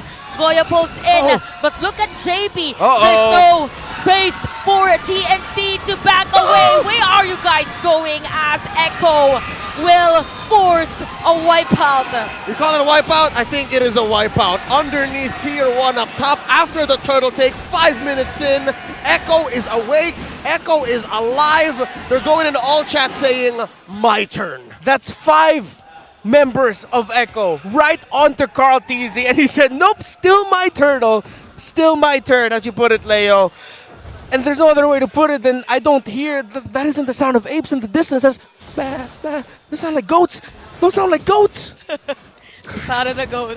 All right, so again, the fact that Echo have clawed themselves into 3K gold lead approaching, 6 minutes in, all turtles over to them. It's safe to say, TNC, the ball is in their court. How do they claw back into this? How did this rubber banding even happen, right? Because right now, it's all Echo, it's all Orca. TNC, Agile, a little bit too eager to land that setup. Then things might get caught out. Another setup play maybe for side of TNC, and look at that! Instantly, JP is gonna be down and possible target as well. Oh. It's gonna be very cute. So we have 5 players rather of TNC. Agile will use that penalty zone just to force out a kill against Very Cutie, and TNC right now singling out the players of Echo. Okay. Is it just me, or did it just look like Benny and JP accepted the fact? They just welcomed it. And now it's going on more! Another one in the bottom lane. Cardis is the target here for TNC. But Tutakin of Asanji will secure a kill against Innocent. Here comes the Nether Realms. Astral Echo as well by JP. And look at that. Cardis is still alive. What? They're still going. Sanji from the back. Putting in some damage. Down goes Carl. Okay, Sanford with those skills. Again, welcome to Castle de la 40. And 2.3k gold lead right now for Echo. And they go straight for the turtle too. Why not? Carl Deasy 10 seconds away. King Kong a little more than that. Echo, they want to fight. Man, sometimes you ask yourself, why is Echo fighting these things? And they did. They showed why. The trust for Carl Teasy to survive. The trust in Sanji and Sanford to be able to gank perfectly. Take down Innocent early. Trust that JP will be back in time with the Navaria, and then the help will be there. What a call by Echo. It looked shaky. It honestly looked questionable that they were going to fight that, but it worked out in the end. We also have to consider the fact that because TNC right now early on are very physical damage dependent, Echo, Carl Teasy had an anti-cuirass on him, and there's also a Dreadnought armor onto the chest of Sanford. And they're just going to keep going. It's as if that sequence down bottom didn't even happen for TNC because Echo just clapped back as quickly. And look at the map, folks. It's blue. Echo can go wherever they want. And during that moment, it's a very long... Wait. Almost a long team fight. Nice setup play by Ben thinks there is... there's someone from TNC to secure that one. Nope. Because Carl TC is here again for Echo. Same goes with Sanford and Sanji. But King Kong will secure that kill on the Decimate against JP. Nether Realm there for Sanji. Bennigan is here as well. Oh! Look at Sanford just punching the players of TNC as Ben thinks is gonna be down. Bennigan on those free hits. Goyo. Looking for the pull. Goyo goes down. Sanji gets the kill. Another one falls. 40 traded out for. They're still going. Okay, but here comes Ajay. Okay, well that was happening. A lot of plays from both. No one's ready and no one's prepared to let go of anyone. I love it. You know what? It's been a while since we've seen a scrappy fight like this. If I'm not mistaken, it was also TNC going up against AP Bren. Yes. The Phoenix likes to fight. And it's just fight after fight that we're seeing in Echo. We're seeing their understanding of the limit of their health, the limit of what they can bring out to the table. Carl Deasy immediately going for Innocent and acknowledging the fact that one big Appraiser's Wrath after a great amount of damage will be enough to just take out the Nether Realm effects immediately. So TNC are immediately going to be put into a not safe position. They'll be vulnerable is what I'm trying to say. But then Echo is still just continuing to fight these fights because they know Benny Cutie will always have the late entry to depend on. But TNC are also responding it well. They sidestep Nibiru's passion so well there. And I think the key here is going to be who forgets to manage the waves, who forgets to do their homework before getting into these big engagements. Lord Dance withstanding 40, but to get spotted. Okay, at the bottom lane, by the way, Sanford is going to be down by the hands of Innocent. So this time around, TNC is full and complete. But for Echo, they are ready to get revenge they left on Carl. that kill against Sanford. But this is happening. The Lord is already being taken here, so who's gonna get the shot? It's gonna be Cargeezy again. Right on spot, Benny Cutie. Oh no, that's it. Just the 2 members left. Now goes Goyo. Ajay just falls. Innocent can only wait and watch. Oh, I'm left alone. I'm left unsupervised. What's he thinking? Spots JP. Gets the ult. No one home. Okay, no one home during that moment. I was expecting for a kill. Yeah. For wait. Cargeezy under the turret has been killed by the turret. That was just Carl Deasy letting the ML out of him. He was just It looked like a miscommunication because Sanji and JP were there to actually just basic attack it anyway. Go there. But then I think they were also telling Carl, no! No. But Carl did. Oh, is he gonna get a snap? Ooh, still lands. Good That's damage. a warning shot. But there's a sustain from Ben Thinks. If there was no motivation roar, it could have been deadly against Innocent during that time. I can only imagine the transcript of that moment for Echo. Carl says, I want it. Sanji and JP, what do you want? I just want it. Want it? What's it? It. And next thing you know, he's taking a little too many turret hits. But yeah, no, back to the topic at hand. With this fast-paced team fighting and Echo's understanding of the engage, the re-engage, and the vision game, they're still sitting at 6K ahead, despite all of the overcommitments. It's great itemization as well. Again, the fact that they early built anti-Karassus, Carl Teasy, and Sanford mitigated the damage TNC's bringing out. Now they have to itemize towards the Faramis because the damage of Goyo is starting to be something to respect. However, we also have to acknowledge Sanji's ultimate selection. Most of the times it's Netherrealm, but he also was able to get the Minoan Fury of Ben Things to ensure the kill onto him. And the calls of Sanji and Sanford, I'm not sure who's calling it, but with how they're playing and how they're moving, Sansan's really setting the tempo of aggression here for Echo, and it's catching TNC off guard because now they're put into a corner where they don't want to always fight, but Echo says, no, we will. Yep. Just to put that into context, everyone else from Echo can do whatever they want, but the only real, foundations are the Sansan duo. The Sansan duo cannot trade. You take down Sanji, you take down Sanford, it all falls apart. Carl Teasy, Benny, JP, they can afford to play around. They can trade. Yep, because there is also a damage from JP as well. So by the way, one thing that is making TNC a hard time is the Astral Echoes from JP. Yeah. They can't really set up a play because Echo's looking for it because they have the vision against them. Yeah, it's starting to hurt. And so now, one of the biggest problems for Echo in the previous game was JP couldn't get vision. He was standing there just trying to heal Carl Teasy and keep their jungle safe. But now with the Novaria, he'll be able to just throw out that ultimate, get a read onto TNC, which makes TNC's attempt to come back into this even more difficult. Sanford's going to be pushing down bottom lane to open up the map a bit more. Benny Cutie has a win in nature, so it has to be something acknowledged. Again, TNC is physical damage dependent here. Okay. Here we go. Astral Echo starting up the dance. Astral Echo, and we have the XP lane matchup at the bottom lane. Again, for TNC, they need to force this Retribution steal for King Kong. Also, okay, Ben thinks on that setup play. We have the Netherrealm from Sanji. Sanji up front! The Tone Apart Memory. Not enough damage here for Innocent as Carl Teasy will soak in all the damage from TNC. And the Lord is now half on life. King Kong is here as well, getting ready as Benny Cutie right on spot. Who's going to be the target? It's going to be King Kong. Another Echo. Watch Sanford from the back! Okay, Sanford with his knockout strike, but TNC is prepared for that.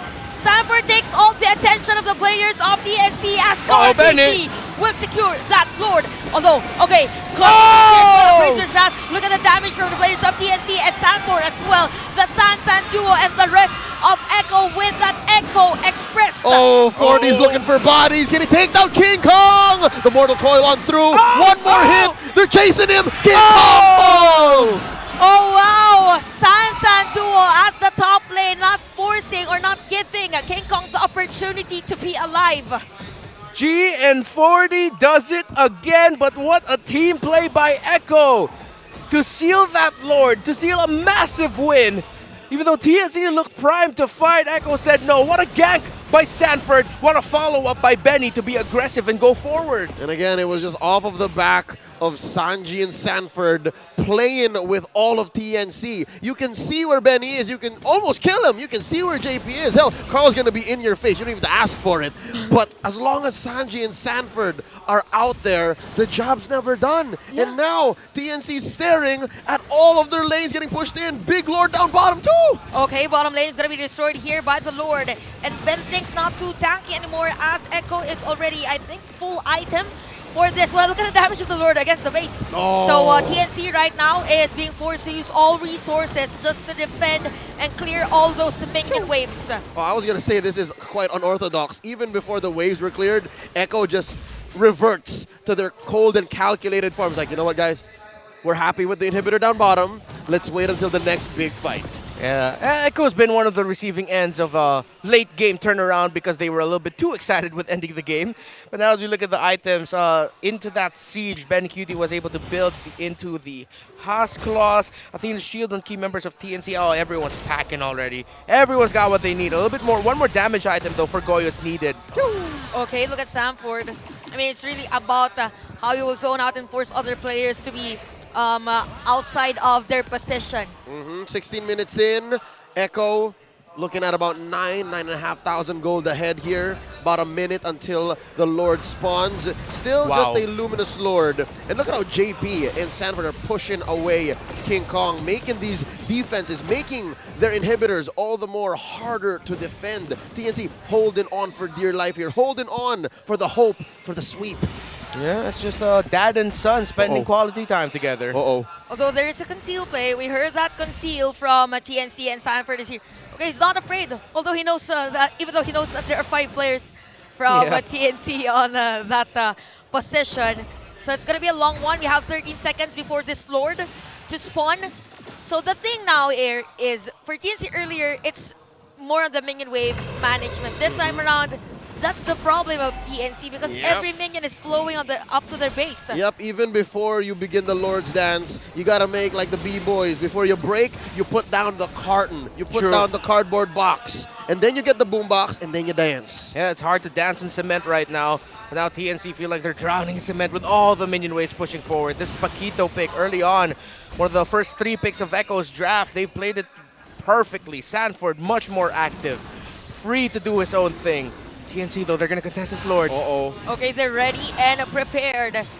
The battle spells are also available for all. So already low on life, who's gonna get to the this time around, and then takes his left as Sanford will use that IMU. And look at Sanford right on spot. Innocent will use that torn apart memory, not enough damage for the side of TNC as Go is going down by the hands of Benny Cutie. Oh, it all went Echo's way. Not a single trade, not a single objective taken, and maybe even a push. Echo is more than happy here. Echo is looking to end. They smell blood in the water. Earlier it was TNC sandwiching, now it's Echo. And now they are on the brink of losing this game number 2, and Echo might be able to force a game number 3. We have 2 players down to defend their base. Innocent will use already that that ultimate, and a Jai's forced to flicker out. The Lord is here at the bottom lane. So TNC is fighting for their base alive. More minions. We have continuous pressure from Echo. Bentings is alive as well. The Lord has been defended, so this time around, Echo backs away. Oh, touche, says Echo, touche. TNC still alive, the Phoenix flame still burns. And we're looking at another Lord possibly. Echo here, understand that they can't pick fights, not willy-nilly, not so quickly. And good acknowledgement by Echo to back away and not force anything. In the sieges, when all your minion waves are crashing together, the Faramis is the happiest of them all, with all of the bouncing of the Ghost Bursters going on and the resonance effect of the Lightning Truncheon in his hands. The fact that he has a Holy Crystal, Echo are respecting this Faramis now, and TNC just need to continue playing around it much better. 3 out of 5 members of TNC have an Athena's shield. I would not be surprised if Innocent and Goyo start to juggle with an Athena's shield as well. But wait! Look at the face check from Carteezy. I think he knows that there are players from TNC during that moment. And look at Carteezy, and here comes the sandwich play again. Sanford on the back. Plus the crowd control from Echo. Again, what this is happening. The mid lane for Benny Cutie. There's no left to defend their base as Echo will tie this game 1-1. This winning moment is brought to you by our official sponsor, FWD Life Insurance. Damn you, Benny! Damn you!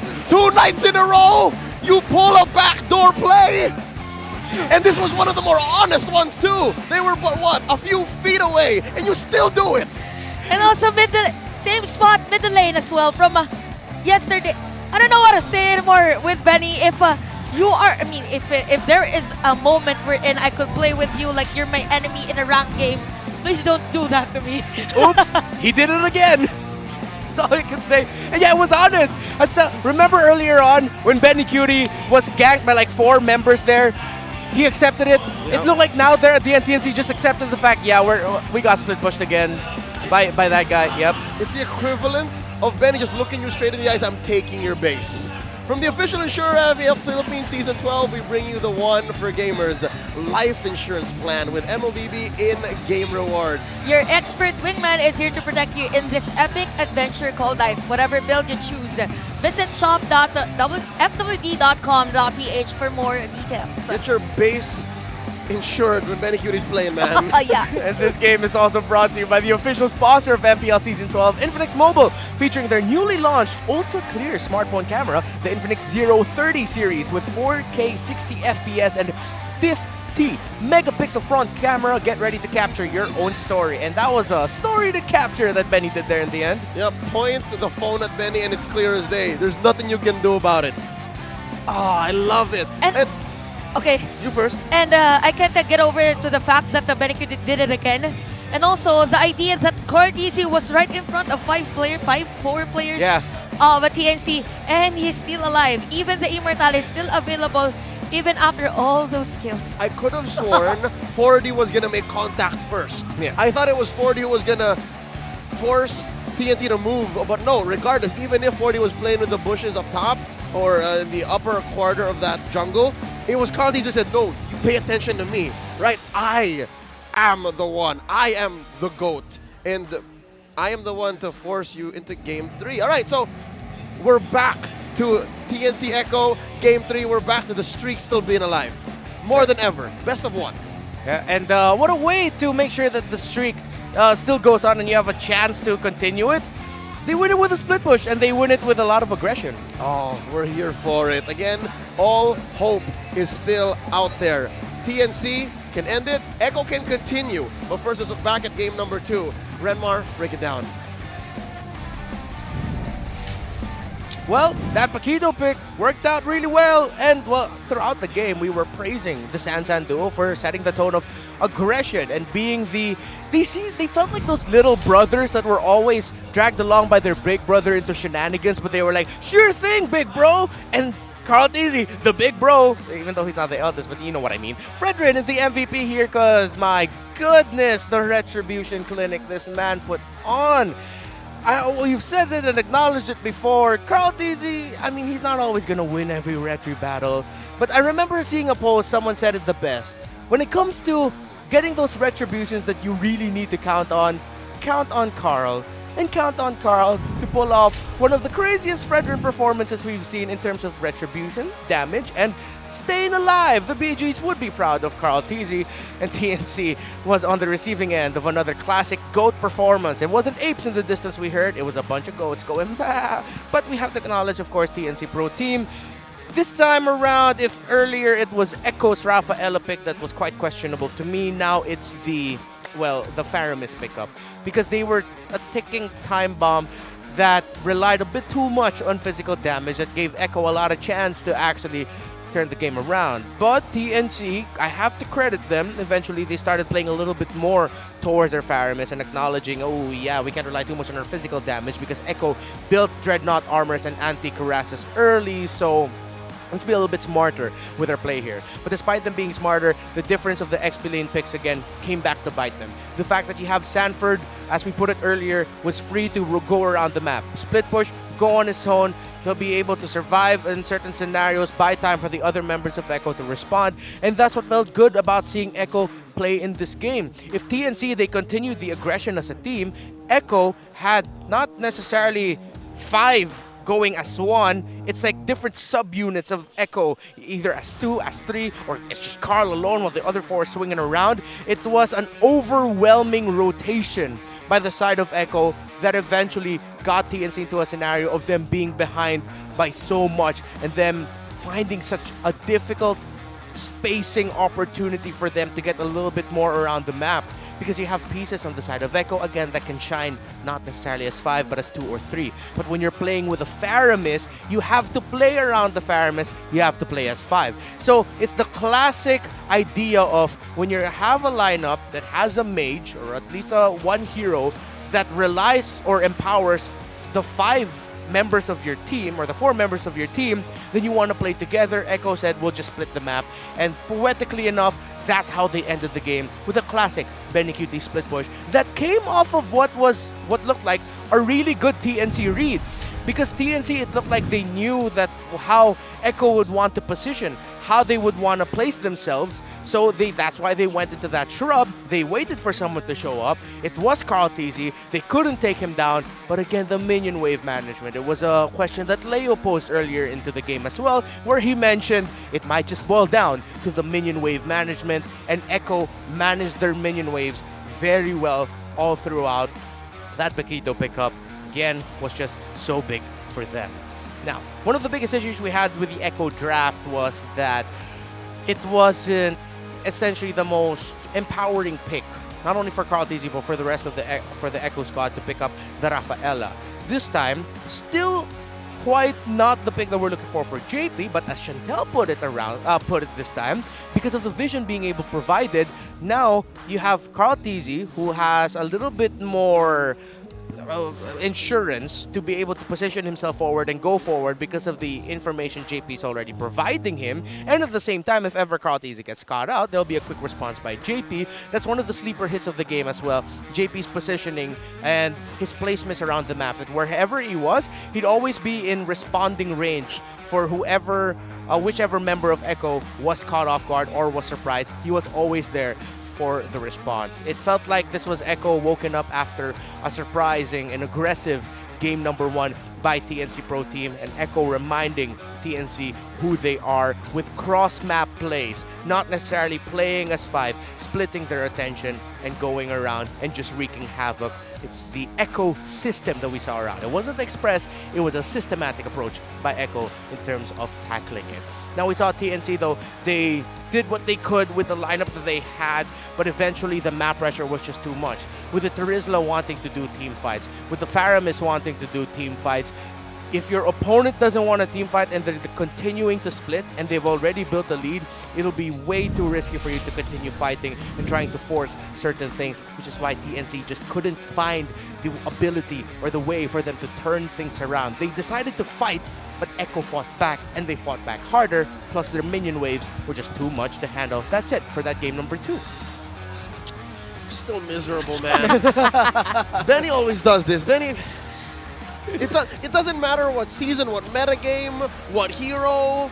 All right. No, wait, no, it's still the It's still the Beatrix. Still the all right for Benny. Benetrix.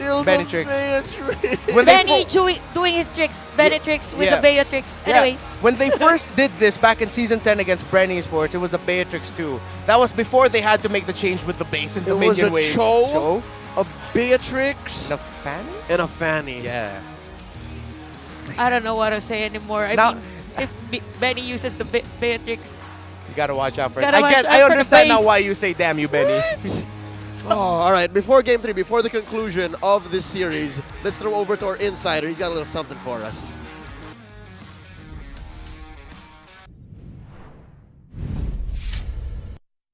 Thank you, casters. I'm here with a very beautiful lady, Seska, no other than Benny Cutie's wife. Hello, ang ganda mo talaga. Super, super, super ganda mo. Thank you How long have you and Benny Cutie been together? Almost 2 years. Almost 2 years. At meron kayong baby, di ba, si Wanwan? Yes po. How old na si Wanwan? How many months? 7 months. 7 months! 7 months si Wanwan. Curious ako how's Benny Cutie as a father? I mean, tinanong ko sa kanya to, pero syempre bias yung sasabihin niya. Pero yung observation mo, your experience with him? Ano siya, maalaga naman siya as a dad. Tapos ang galing niya mag-balance ng time. Paano nga niya binabalance yung time? Kasi ang alam ko minsan yung RG hanggang madaling araw, di ba? So, how does he balance all the training tapos uwisan nyo? Ano, si Wanwan na yung nag-adjust. Kasi si Wanwan?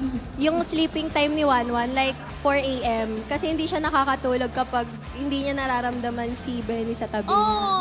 Yes. So talagang kailangan umuwi ni Benny mas maaga, mas better?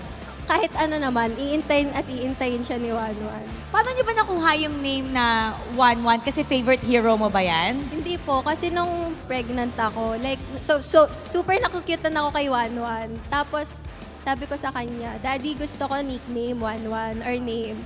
Pero parang ang pangat naman kung birth name Wanwan. Kaya nag-isip kami ng name na pwedeng maging Wanwan yung nickname. Tapos naisip niya, Wanea. Kaya naging Wanwan. Ah, very nice. Yes po. Ikaw ba, nag-1-1 ka in real life? Hindi po ako naglalaro. Hindi ka naglalaro. So palagi, pero naintindihan mo kung anong ganap. Hindi din. Basta mabasag nila yung tore. Yun Basta lang yung mabasag best. yung tore. Oh, anong comment mo sa palaging ginagawa ni Benny na palagi siyang pupunta sa base? Ano niya? Wala, parang yun yung goosebumps lagi sa akin. Kasi nagagalingan ako kahit paulit-ulit niya ng Kahit pa ulit-ulit. Naasar na yung kalaban, ikaw nag-goosebumps naman. So, etong si Benny, syempre, world champ. So, ang ini-aim niya ngayon, once again, is to go to M5 to represent the Philippines again, to defend the title. Kinakabahan ba siya? Inside scoop naman. Hindi. Ewan ko ngayon, wala akong makitang kaba sa kanya. Wala? Wala po talaga. Like, pag tinatanong ko siya, Daddy, sa tingin mo, papasok kayo sa M5? Oo. Alam mo yun, yung sasagot po siya ng sure. Tapos walang halong kaba. Like, confident po siya lagi sa mga sagot niya. Nako, pag M5 na, madam, ang dami ng cash prize. Anong next goal niya ba? Next goal, Pag hopefully, nakuha niya. makapagpatayo kami ng sarili naming place. Para kapag dumating yung time na nag-aaral na si Juan, may permanent address na kami na That's gagamit nice. niya. Anong ginawa niya dun sa M4 naman? M4. Yung sa M4 prize, hindi po namin siya ginalaw kasi Wow! sinave po namin siya para sa pag-aaral ni Juan. Oh, actually curious ako. Talking about 1-1, sino ang ninong sa lahat ng ating taga-eco? Si Carl. Si Carl. Sila talaga yung pinaka-close, no? So, andito si Benny Cutie ngayon. Benny! Ang ganda niya! Ang ganda! Good job! Oh, talaga. Ano gusto mong sabihin kay Benny Cutie right now para extra motivation? Galingan mo, Daddy. Alam mo naman yung lagi ko sinasabi. Love you. Galingan mo! Ay, lagi ka ba nanonood ng game? Hindi po, ngayon lang. Tas sa bahay. Ngayon lang at sa bahay kasi kailangan kasama mo si Juan. Quick, ano yung biggest change kay Benny Cutie simula nung naging dad siya? Buong siya grabe. Yeah? Like before siya maging daddy, parang typical boyfriend-girlfriend lang kami, ganun. Pero ngayon, when it comes to decision making, talagang grabe yung pagiging mature niya. Yung minsan, siya na pinagde-decide ko kasi wala siyang decision na pumalpak. Laging on point at time. Wow, on point. Pati yung mga ginagawa niya sa game. Thank you so much. You're so soft-spoken. Ang ganda mo talaga. Ako nai-in love na. Nako, Benny. Okay, nga, babalik na tayo sa ating mga casters dahil magsisimula na ang ating laban. Casters, pasok. Safe to say now Benny can't lose. Yep. Yeah, he can't. His wife's in the crowd. They have a daughter. He's winning life. He's winning life. Ajay, we know it's your birthday, but the man has a family. And it's Wanea. 1-1 for short. That's cute. No, I thought it was like literally Juan, Benny's daughter's name, but no, it's the It's just a nickname, yep. Oh, really? It's just I thought that was an actual name. The real name is Wanea. Wanea. Yo, that's a beautiful name. Wanea. It's a modern twist on the local and more traditional name Juanita. Juanita. Right? Yeah. I would right. assume, but yeah, no. Back to the action here, folks. You're smack dab right in the rubber game for this best-of-3 match between TNC and Echo. Again, the streak is on the line. TNC's tournament life is on the line. They want to get as many points as they can, as humanly possible in the few days of broadcast left of competition in MPL Philippines Season 12. And it's safe to say the Orc has been unleashed. Unlike any bounce back they've ever shown before in any series wherein they failed to win Game 1, I think this is the angriest we've seen the Orcas. I mean, not angriest like physically, but like the most... Yeah, that word. No one stopping our streak. Something like that. Yeah. And yes, because, I mean, the adjustment, we mentioned that earlier after Game 1, that the Echo is a type of team that adjusts really well after losing Game 1, and we saw it Game number 2. And even for Game number 3, probably. But it all depends as to how will TNC take that loss. Yep. Safe to say, Echo did more than just adjust here. Echo put on a new pair of pants, put on their good cologne, put on their favorite pair of shades, and went out and showed the world. And now, it's all on TNC's shoulders. The world is watching. Can TNC end the streak? It starts here. Game number 3. The draft is upon us. It's going to be TNC on the play, Echo answering back. Out goes the Baksha, out goes the Yujong. Echo bans out the Joy and the Matilda. So far, the adjustment here actually was by Echo with TNC back onto the blue side, with them prioritizing the Joy earlier. This time Echo removes it alongside the Angela. It's still the same bans here for TNC, so it'll be a different first pick. Will they go into the Fredrin, which is available? Will they surprise and first pick the Valentina, which is an option as well? Earlier, I mean, okay, so this time around it's gonna be Fredrin. Okay. Because earlier when Fredrin was the priority pick of Echo, if I'm not mistaken, 100% Yes. win rate for Carl TZ. Carl TZ, the on young goat, Fredrin. now currently sitting at 5-0 in Season 12, if that's the correct stat, if it's been updated from the previously shown graphic. Now they answer back with Valentina Terizla. We've often seen this two-pick combo from the red side. What's TNC to do? Hey, if I'm TNC, I'll take a page from Echo's book. This time they pick up the Paquito. All right. Play the same way they did. And if ever you're going to be pinching Echo into thinking about the next pieces of their draft of like, wait, are we just going to end up drafting like how TNC drafted? Well, they can change around their priorities. Earlier, TNC third picked the Brody in the slot where JP's face is on right now. So for TNC, How about I like the Lilia Paquito? Lilia Paquito would be great as well. Lilia's been my favorite hero since today. Since today. Since today. a whopping 8 hours into Perfect. It is the Lilia Paquito. And we are looking at this spot. Do they go marksman here? No. Oh, that's wow. Yep. That's the Akai. That's the Akai. That's a much better pickup as well. And they take out the Diggy, respecting the possibility of it going to the hands of Ben Thinks. Because when you have a Lilia Paquito and a Fred together, even though you don't have a tanky frontliner, a Diggy does a great job as well. But at the same time now with Akai, in the hands of Carl TZ, it's a bit harder for Ajay to play like how Sanford did. Okay, so gonna be a Kaja ban here for TNC. And Claude. So all other marksman heroes could be for TNC except the Claude. Yep. What Echo is doing here, which now makes sense the more we look at the draft index, is they're making sure that TNC can't play on the macro nor the micro level. They want to win on both fronts. And that's why these are the bans. And that's why when you look at the draft index, especially the bottom part, it's going to be as close to 50-50 as it gets. Look at that. That's as close as it gets, right? Yeah. Very close. It's only a slight lead in terms of the late game here for Echo, but everything else looks way too close to call right now. They both have a really great amount of pieces. The Lilia and Paquito work well together. The Akai sort of shut down the idea of the Paquito just a little bit. Not going to be impossible, but it is going to be a bit harder now for Ajay to replicate Sanford's Paquito performance. However, what he can replicate is the map control. There's a Cho for Echo. Yeah, but I'd like to call the way Sanford plays the Paquito, especially from Game 2, is the body hunter play style. He's always looking for angles, always trying to get 1 or 2 kills for free, and then go from there. Even if he dies, he's done his job. Here's the pick for JP in the second phase, locking in his Cho. Okay, so this time around, since Cho is here, we don't really have, I mean, for the marksman gold lane, could it be an X-Shop?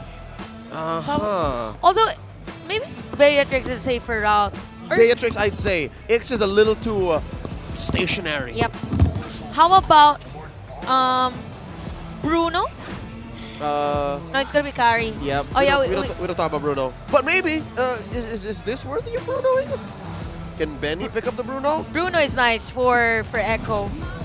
But it's gonna be her way. Yep. It's my way, says Iksha. All right, so we lock in both lineups.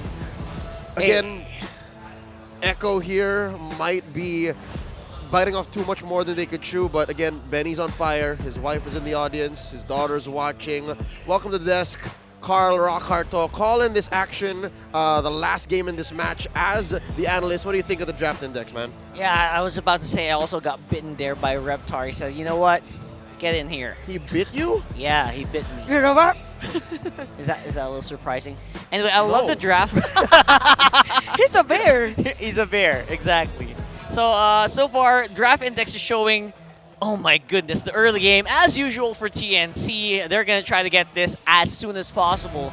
Game 1, they also got that huge early game lead against Echo. You know, that's saying something. I mean, just saying that in my brain, that's amazing, right? Yeah, it's TNC and it's versus Echo. And for TNC, they could pull it off again as long as they win early game and they secure the kill. I mean, they secure the objectives. Yep. And here we go, going into game number 3. One more look at the faces that could possibly end the streak, or that could possibly equal what Blacklist has done in Season 8. All right, this is it. So it's going to be obviously, I said, early game-centric here for TNC. They're going to try to see if they can take it away from Carl Teasy. And actually, it's actually super good. If you think about it, it's an Akai. So in the early game, the Akai, okay, you got the heavy spin.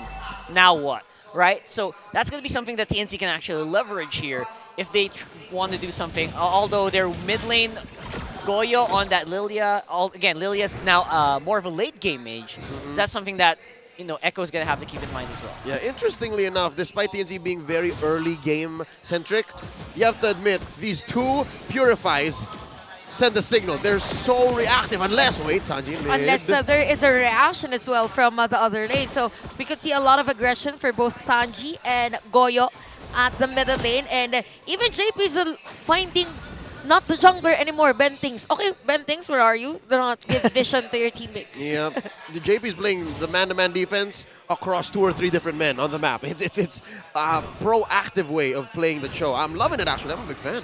Actually, that is true. Very similar to how he plays the Matilda in the previous day as well. Oh, yeah. Just in your face, you know? Always. In your face, Now, in your face. King Kong popping the Appraiser's Wrath.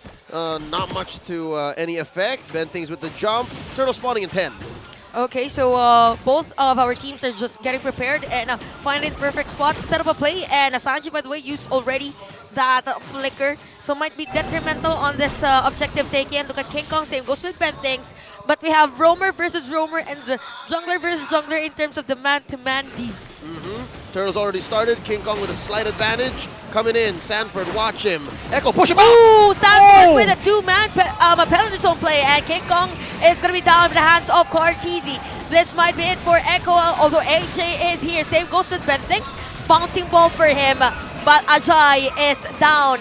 How does that even happen? You see that whole engagement, that small little alley wherein Bentings jumped in and Cortese just walked away. Yeah, you know how I keep saying that the early game's great for TNC? That only happens if Ajay is early to the fight. Because he is the early game boom machine of TNC here. That did not happen. King Kong, he spent so much of his resources trying to whittle down Carl Teasy as soon as he can. At the same time, you know what? They got caught out of position so well by JP and Carl Teasy. The combo of this very sturdy mid lane duo here is actually really formidable. All right, we're looking for that EGBM to actually go online, the early game boom machine. But going over to the gold lane, Bentings protecting Innocent, JP helping set up a good full barrage. I don't expect much from the gold lane. Is that a fair assumption? Because they're both very late game-centric heroes. Completely agree. I completely agree, especially the Iksha right now of Echo. He doesn't need to join. Right now, the 4-men of Echo are actually very, what's the word for that? Very competitive right now.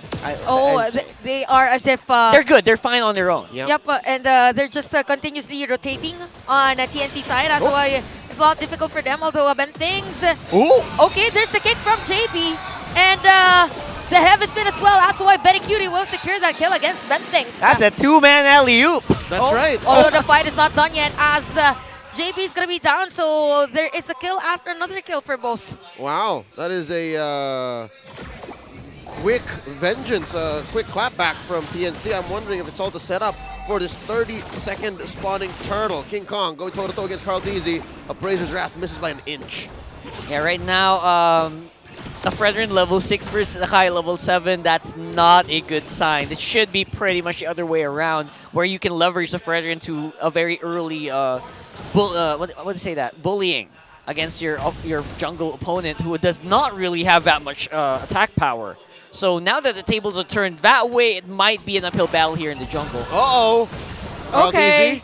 Okay, not. Ajay. Does not. Oh, wait, no, he stole it! You got it. Ajay. Oh, Kaltizi did not push the Retribution, though, so that should make this hurdle still 50-50. But yeah, no, grab that purple from Ajay, coming in. It's more important for them to secure this turtle. So for your TNC, they need to force Carl Teasy to make an error, but here comes the Ever Spin. Same goes with Betty Cutie, but the Retribution will go to King Kong this time around. And Sanford is now already low on life. King Kong is down.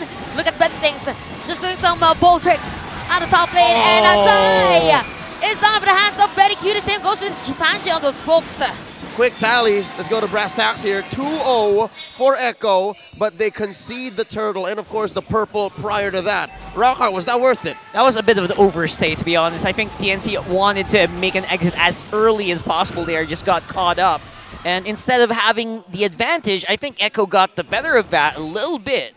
Not to mention a bit of a free farming there for Sanford as well. Yep, safe to say it's looking good because Echo right now able to convert that exchange up to a 3K gold lead, and they're not letting go. Bottom lane, yeah, Ford is just punching away. Rather, nay, he's hammering away at this lane, forcing Ajay. This is what I was talking about. It's possible to overload the Paquito. Yep. You can force it to respond to you, protect the lane, rotate elsewhere, and what this allows for Echo to do is bear down on gold. That's why Benny's winning that lane. And more often than not, he's also forcing the Paquito to rotate around the map because he's clearing the minions so quickly as well. Because he also knows that the Paquito's the main, again, the early game boom boom machine of TNC here. So he needs to be present in the fight. That's not the same for Terizla. Whoa! Daddy JP is somehow in a danger zone. So it's going to be a kill for Innocent here, but look at Cartesi, same goes to Sanchez.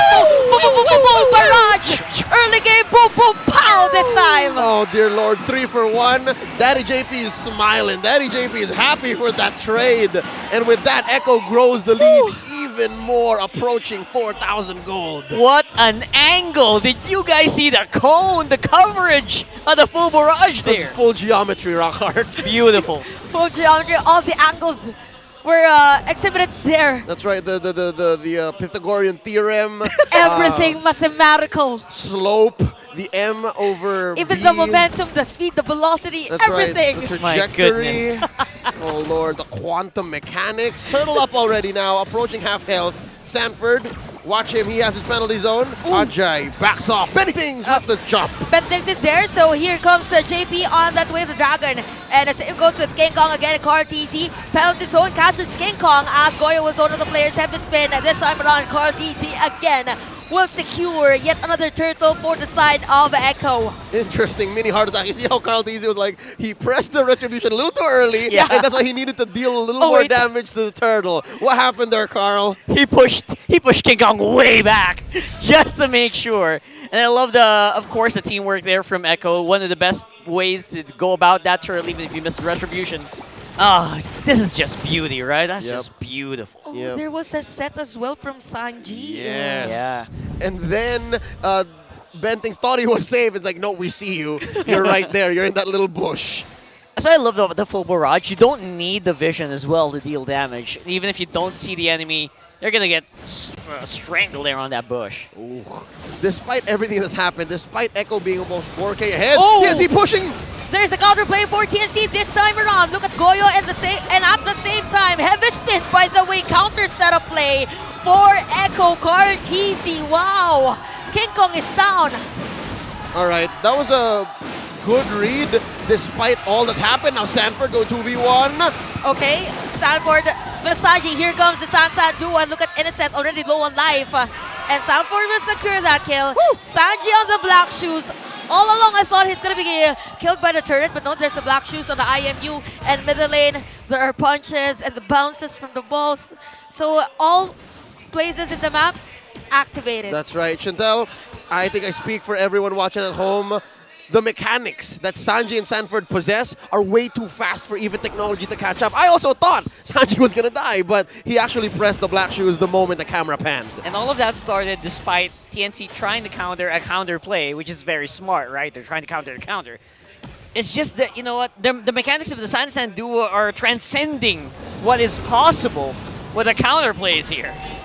Oh, with that said, Lord has already spawned, and Echo, given all the effort that TNC actually put down, has a smaller lead despite everything that's happened. About 2K now.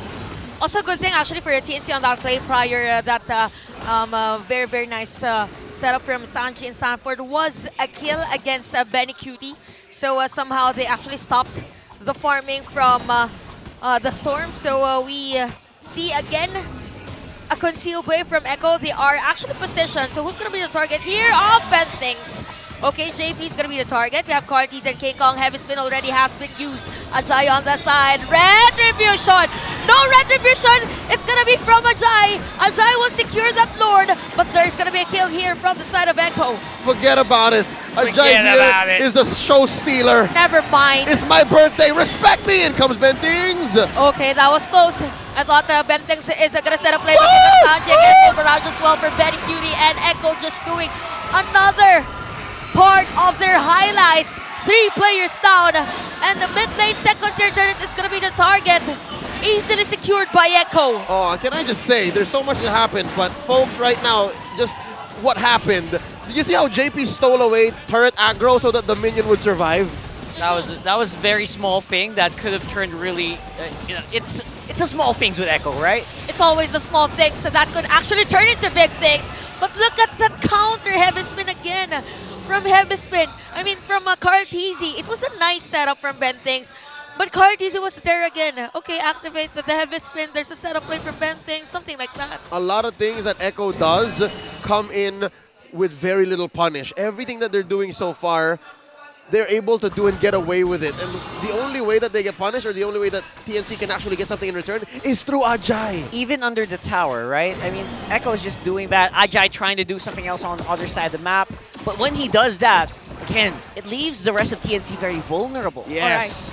And TNC needs Ajay, but Ajay is just doing what he could elsewhere. Oh, this is close.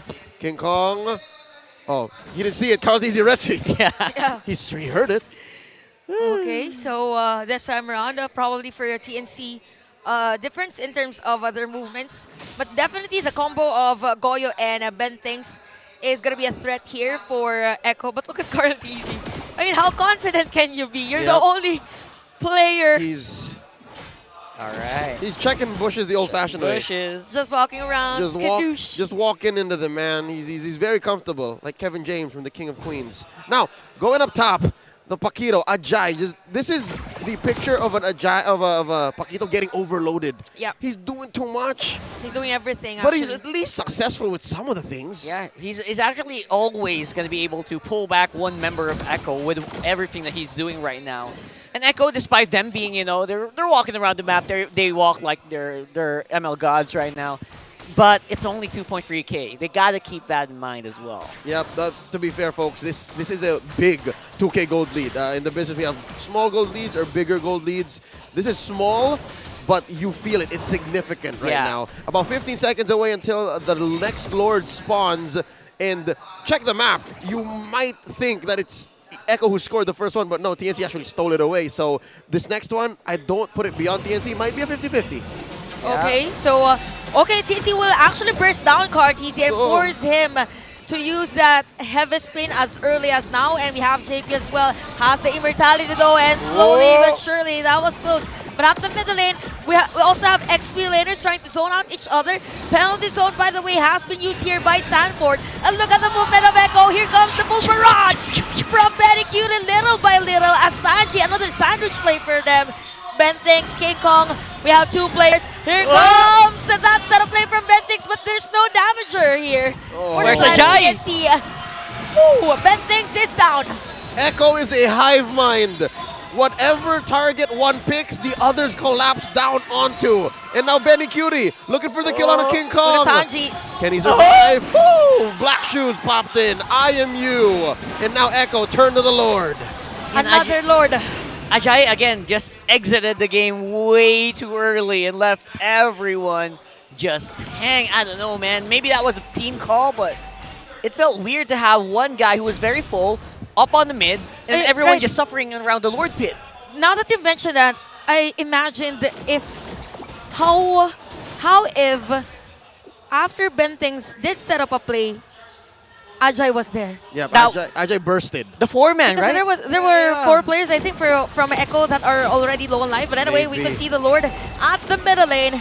5.4k gold lead again for Echo. This might be it for them to continue their win streak as Heavy Spin has been used by Carla TZ. Sanford half alive, but look at a full barrage just protecting the players of Echo. And here comes the Echo Express Lord at the middle lane. TNC still trying to defend. There is the damage though from Innocent, but look at Sanji on the base lock. They have the minion wave slowly but surely, but this is still alive. Still fighting for the lives is TNC, but nope, not this time as another full minion wave is at the bottom lane. And the win streak continues as Echo wins this game. This winning moment is brought to you by our official sponsor, FWD Life Insurance. Are you ready for the 2023 remix? Onsing Laro, Bago Matalo. Echo takes the series. Oh my goodness, Echo with I mean, it's really more on the control, I think. It is a type of skill wherein, not just a skill in game, it's a skill on how you will assess a team fight during the team fight. I mean, I think that's their strength. It actually is very. I think Leo put it best. They're like a hive mind. I mean, pardon Bren, right? They're like a hive mind in the way that they actually attack whatever's happening on the map. It feels like their comms are always on point. And very rarely do we see any slip-ups that we always see in other teams here. Yeah, well, effort, they put it in. GG well played, TNC. Happy birthday, Ajay, by the way, but still on top of the leaderboards, on top of MPL Philippines Season 12, continuing their win streak. It's Echo.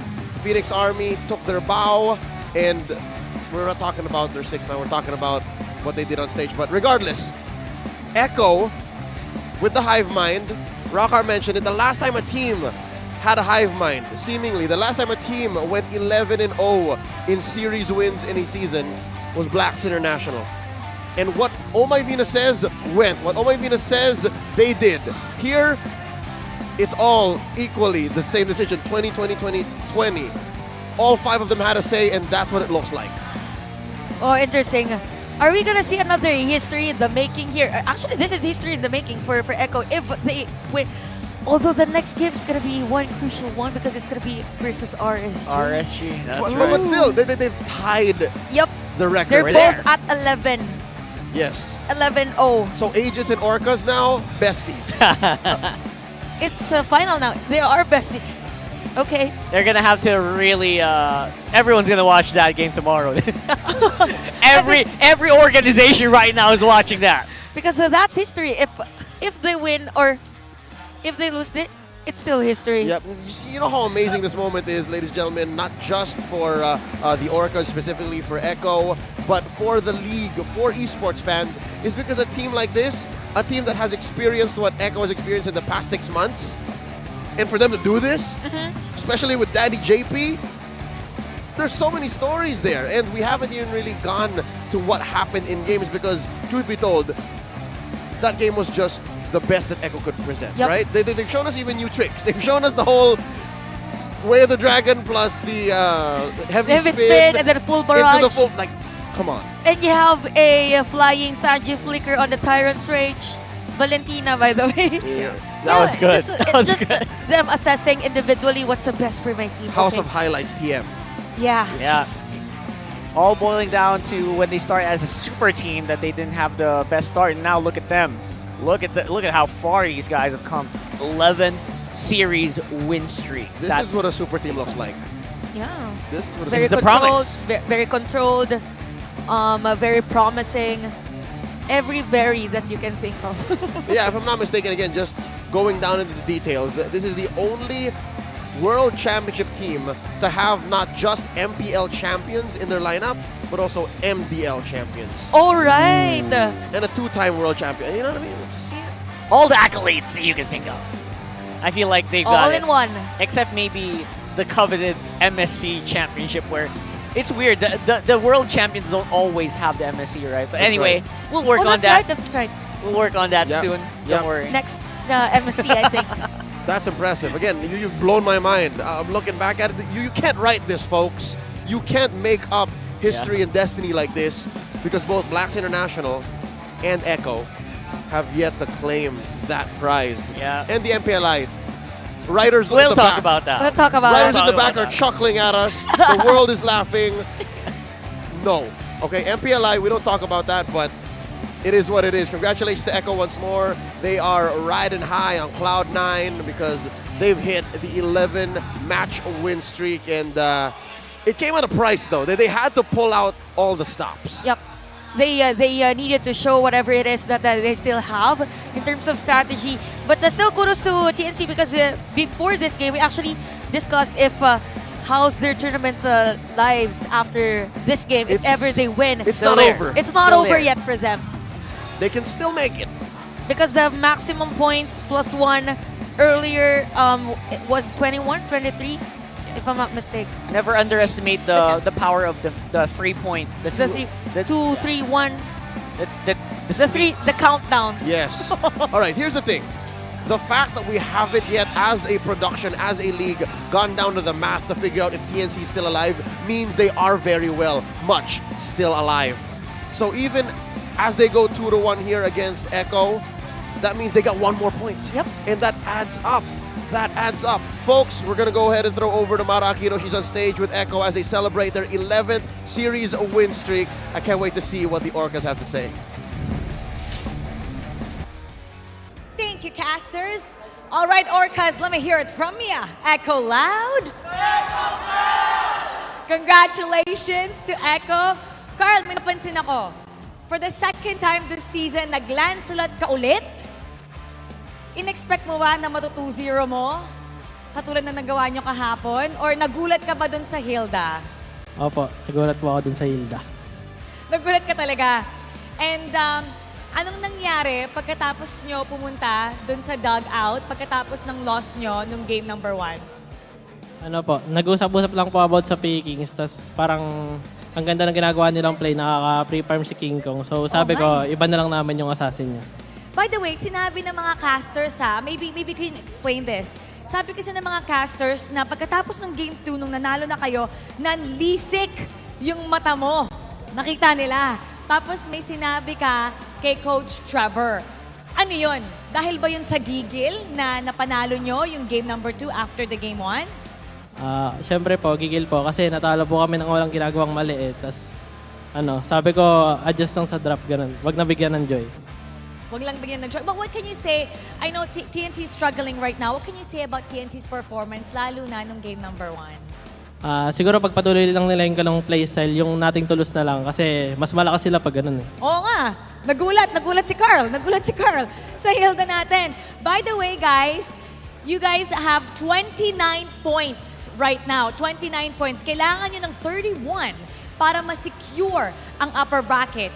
And right now, ang Echo has 11 straight wins in a row. Napantayan nila ang Blacklist International for the longest win streak. At bukas, kung manalo ulit kayo, kayo na ang may title holder ng longest win streak sa MPL Philippines history. What are the chances, do you think, na magagawa niyo to? Sabi nga po ni Boss Take, di po namin iniisip yung win streak, 1 game at a time. Pero, syempre, mas masaya po kami if makukuha namin yun bukas. Okay, percentage tomorrow. 50-50 lang po kasi ayoko pong masyadong ma-overconfident. Ano nang tingin, nanlilisik yung mata ni Carl. Parang may opinion si Carl. Oh, percentage. 100 po. 100! Bakit ikaw 50, si Carl 100? Ano ba yan? May galit po kay Irad eh. Sinungaling! Okay, mag-usapan natin yan. Ano ba? Okay, parang yung bestie mo. Opo, tropa ko po nagma-magic chess kami nun eh. Oh, seryoso ba? Nag-magic chess kayo? So friends talaga kayo. Oo. Okay, sige. Bukas kasi, si Irad ang pwedeng gumadlang para sa inyo para makuha yung longest win streak nyo. That's an achievement. Ano ang message mo kay Irad? Irad, bigay mo na sa amin to. Achievement namin to eh. Sige na. Pagbibigyan na lang kita sa magic chess. That's it. Laugh trip kayo talaga. I love the banters. Now it's time to announce the match MVP. dito ko na sabihin finals. Match MVP, who do you think it is? Sino? Masyado ka lang ikaman. Okay, tingnan natin kung tama kayo. Let's take a look at the screen for the match MVP. Si Carl! Alright, Carl. Ano pa ba ang gustong kunin ng Echo? Kasi ang dami nyo ng achievements, pati ikaw ang dami mo ng nakuhang achievements. So what else do you want to aim for other than, syempre gusto nyo mag-champion, syempre gusto nyo makapasok para sa M5. Other than that, ano pa ang hinihintay mo? Siguro po yung MPL ID na paparating. Gusto rin namin makapasok. Gusto niyo pa rin makapasok sa MPL ID. How about ngayon sa MPL Philippines, ngayong Season 12? If there's another achievement that you would like? Ma-break po yung longest win streak. Oh! Or if ever po, 14-0 po. 14, wow! 14-0! Bukas malalaman natin kung mababreak nila ang kanilang win streak. And soon we'll find out if it's gonna be 14-0. That's gonna be a statement for the entire world. All right, everybody, congratulations once again to Echo. You may now take your bow and take your walk of victory.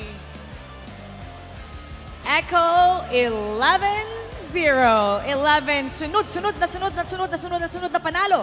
Bukas malalaman na natin kung sila ang magkakaroon ng titulo bilang longest win streak sa MPL Philippines history. Himayin natin ang ating laban. Balikan na natin ang ating mga casters. Pasok! Let the record show that I am a Carl TZ stan. And with that, for about a year now, I have pursued the excellence in the jungle. And the only difference between me and him is the fact that he's good at Lancelot and he's a world champion. And it is, yeah, I hope we can have the same accolades, but no, one reason as to why we're casters. It's gonna be close. It's kind of close if you close. look at it. I can't tell difference. If you squint hard enough and you watch Maya Kai, it's pretty close. Rockhart, do us the honors of breaking down game number 3. I'm pretty sure Carl TC is going to be proud of hearing Leo say that. But I'm pretty sure that you guys also are a little curious about how that actually got broken down here. I would say game number 3 was a very interesting ending here. I would say for Carl TZ, 3-0 and 15. I'm actually a little surprised he didn't die there. 3-0 and 15 on the Akai. He was very decisive every time these retribution battles would come around.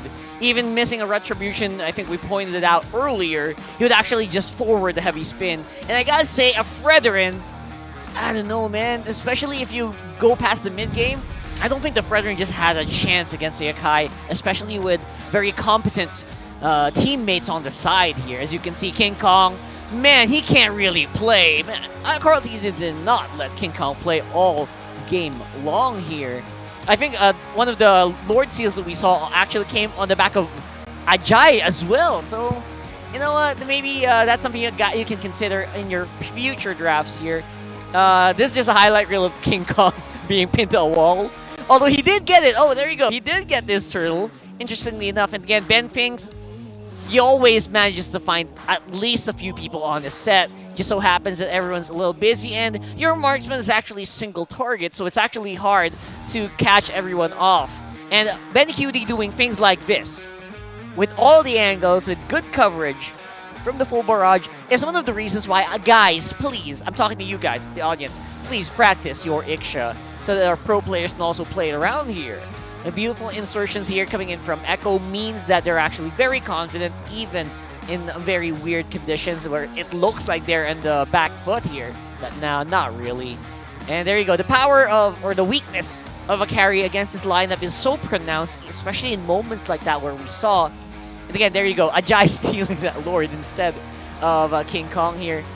Most of this definitely will come out of Echo's beautiful macro play, the communication, playing up under the tower. It's not a problem for these folks. And even playing on the disadvantage, I think this is actually a bit of a disadvantage here for Echo.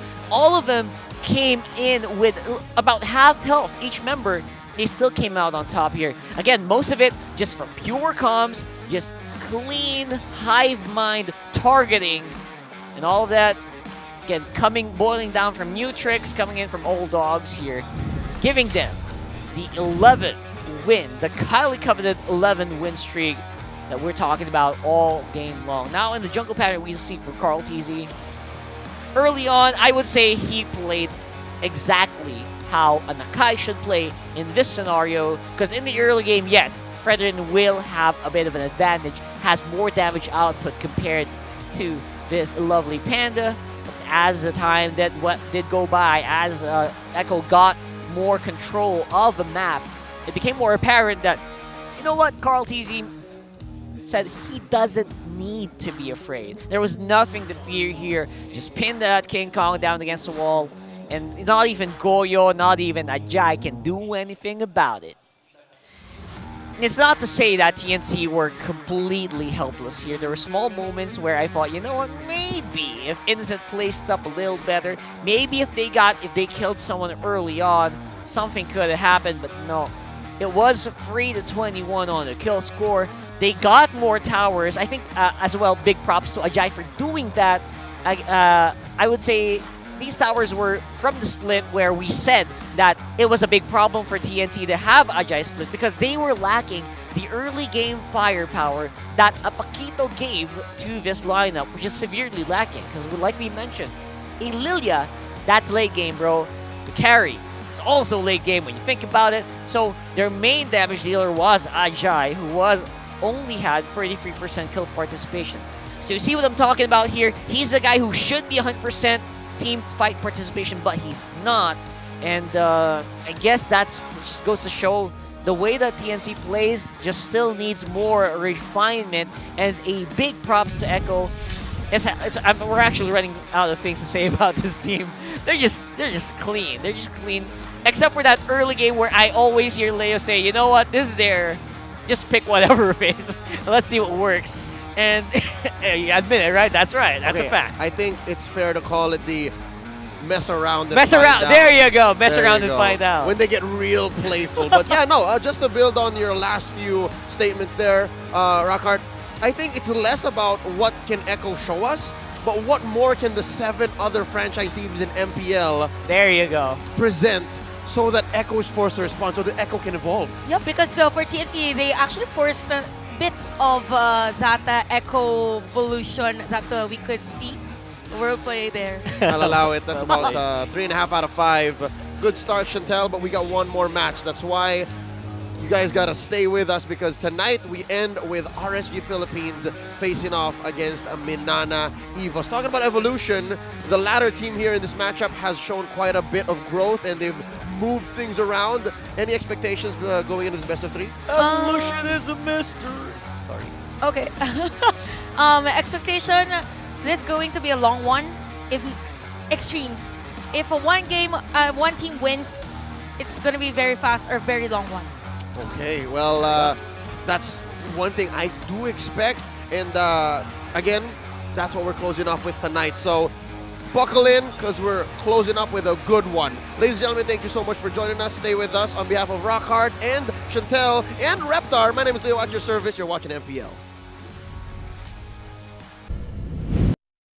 The 12th season of MPL Philippines is brought to you by the following sponsors.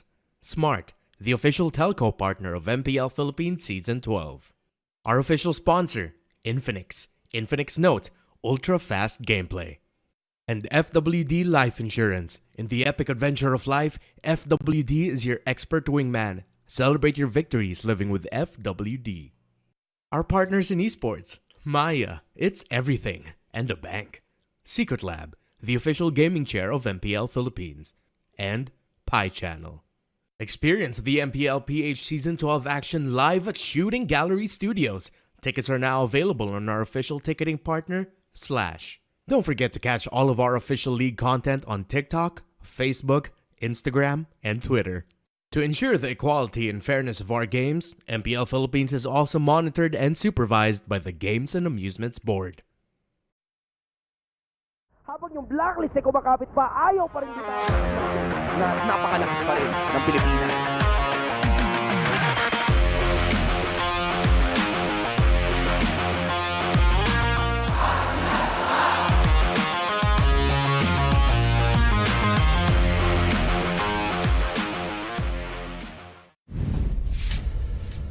ang nakaraan sa MLBB Anniversaya Floating Box.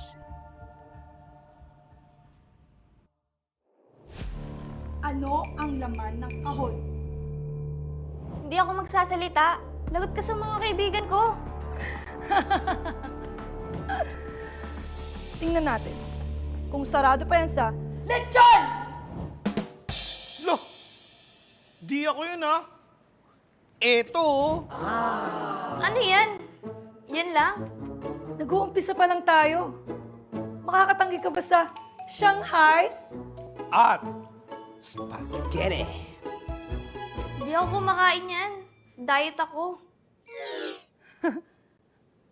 Labas!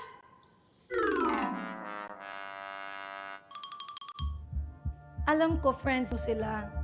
Pero, ganun talaga yung competitive games eh. Yung nga malakas, umaangat, tapos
The 12th season of MPL Philippines is brought to you by the following sponsors.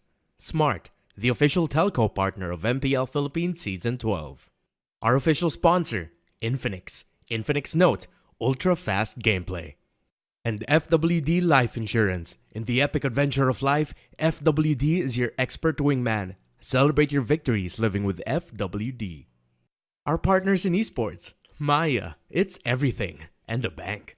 Secret Lab, the official gaming chair of MPL Philippines. And Pi Channel. Experience the MPL-PH Season 12 action live at Shooting Gallery Studios. Tickets are now available on our official ticketing partner, Slash. Don't forget to catch all of our official league content on TikTok, Facebook, Instagram, and Twitter. To ensure the equality and fairness of our games, MPL Philippines is also monitored and supervised by the Games and Amusements Board. Habang yung blacklist ay kumakapit pa, ayaw pa rin kita. Napakalakas pa rin ng Pilipinas.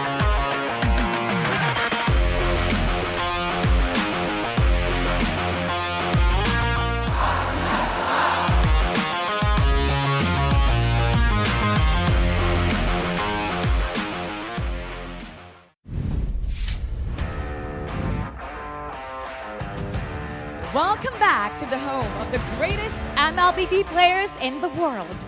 I'm Mara Aquino, and you're still watching MPL Philippines Season 12.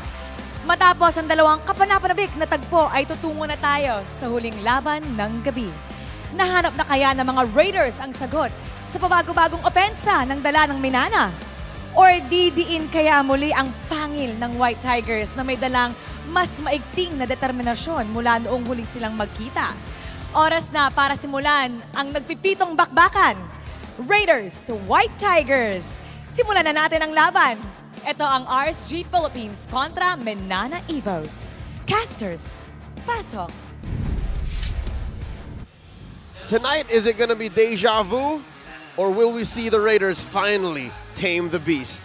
We're about to find out in this best of three between RSG Philippines and MNNE Evos. Welcome to my boy at your service. My name is Leo, here with Rockhart and Wolf. It's us, the Weaver Bros, bringing you this matchup, the closer for tonight. Yeah, roar. Yeah, that might be the saddest Weaver Bros I've ever heard. I'm sorry. This is a good desk.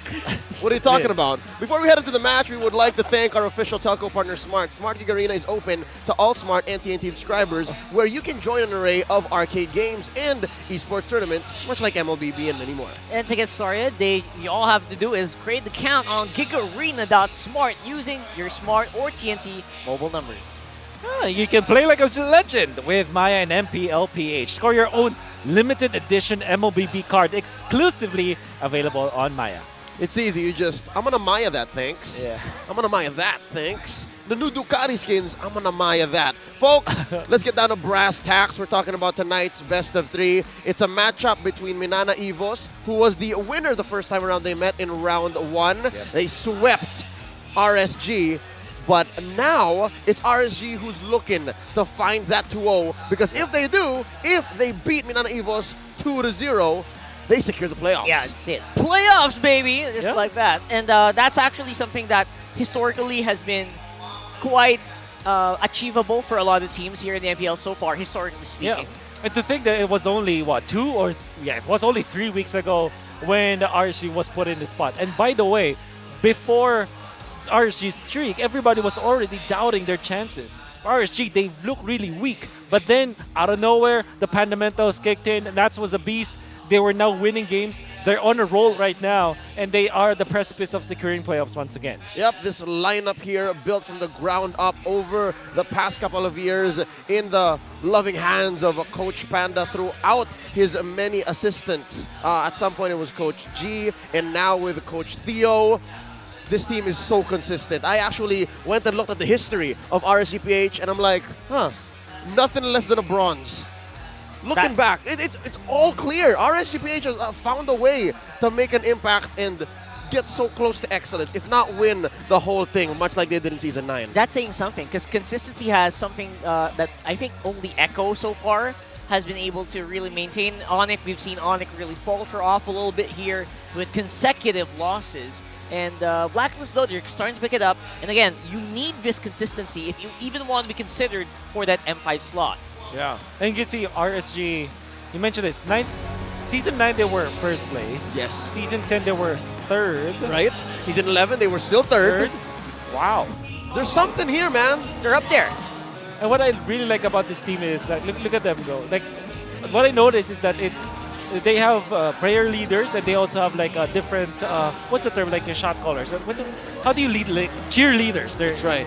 For lack of a they better get term. assigned. They get assigned. See what's up with that? I think it's effective.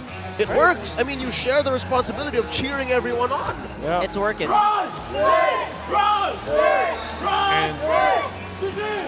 Unfortunately, you know, their sister team or brother team from MY got dropped. Yeah, got dropped. Yeah, just a few moments ago. Yeah. So RSGMY not looking as great, but they are looking to bounce back at least through RSGPH, just living vicariously as they face off against the White Tigers, Minana Evos, who we really haven't given as much of a spotlight here in tonight's matchup.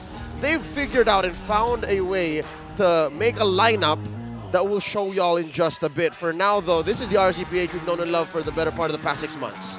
Yeah, this is a lineup that has slowly picked up steam, and now I think definitely upper echelon, upper bracket material, if they can keep it up. And I think that Aqua's actually getting in there, and Nat's massive respect. I think he's still learning for some reason. He's very young and still learning from some of the more veteran players here in this league as well, or older players. Yep, and they're facing off against Minana Evos, who has stuck with this lineup for the past couple of days of broadcast in the competition, and I'm liking it. Well, how do you like this mix and match, this 4-1? It took a long time before they were able to find this constant lineup that will give them the victory. Doming has been phenomenal. I'm always impressed of Lord JM first performance, and I think he's improving like week per week. And now we can see like Kaizen and Spider Miles stepping up for the team. It's weird that they haven't found their stride, and they only found it like latter into the season, which I think they tried to do last season too, which is not the best phase forward when you're playing in a league.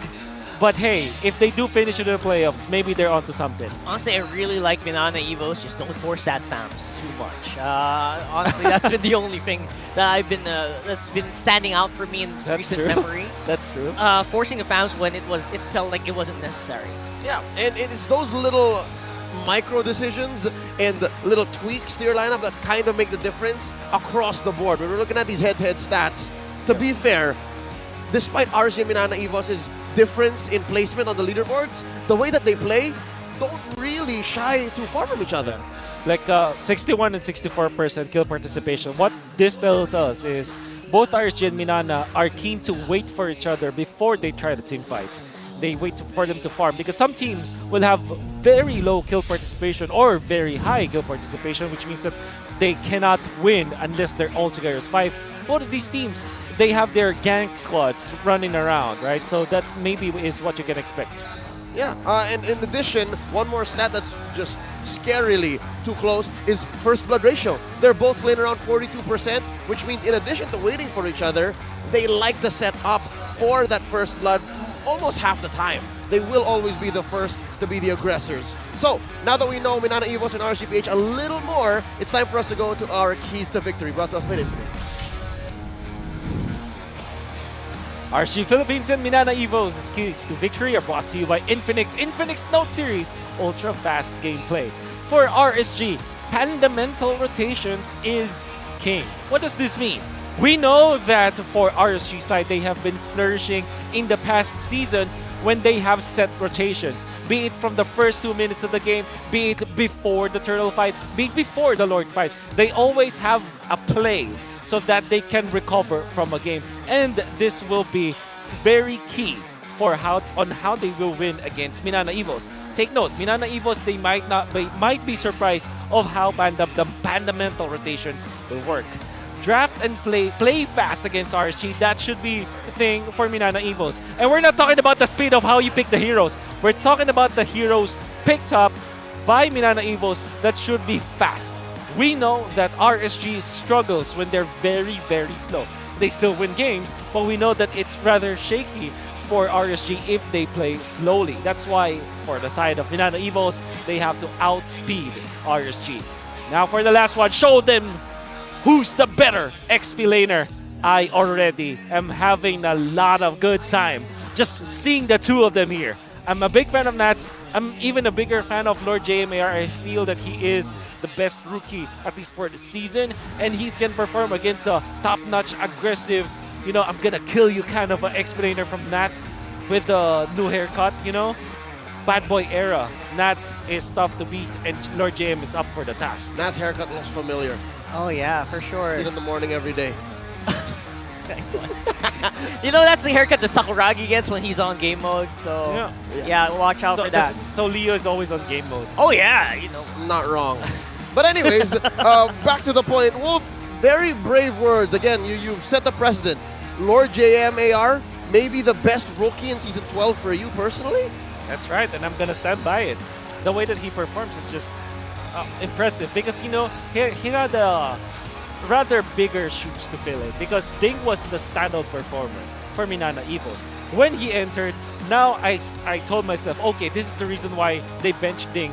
They got Lord JM because he's so good. He's very impactful for the team. Well, if you're talking about big shoes, the young Irad here knows what that feels like. He's facing off against Kaizen, who himself is somewhat of a veteran. He's been in and out of the MPL. Rockar, what do we think of this head-to-head? Actually, you're right. Kaizen actually is one of those rookies that actually face off head-to-head against Carl Tizzy and live to tail, as you can see here. So these are a history of two players who have come up against the GOAT, the young GOAT, and live to tell the tale, and they're able to really learn from this, I think.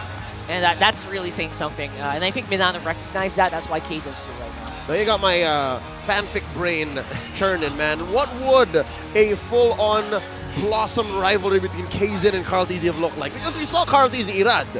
What would it have been if it was Minana Evos versus, Echo? That's a good question.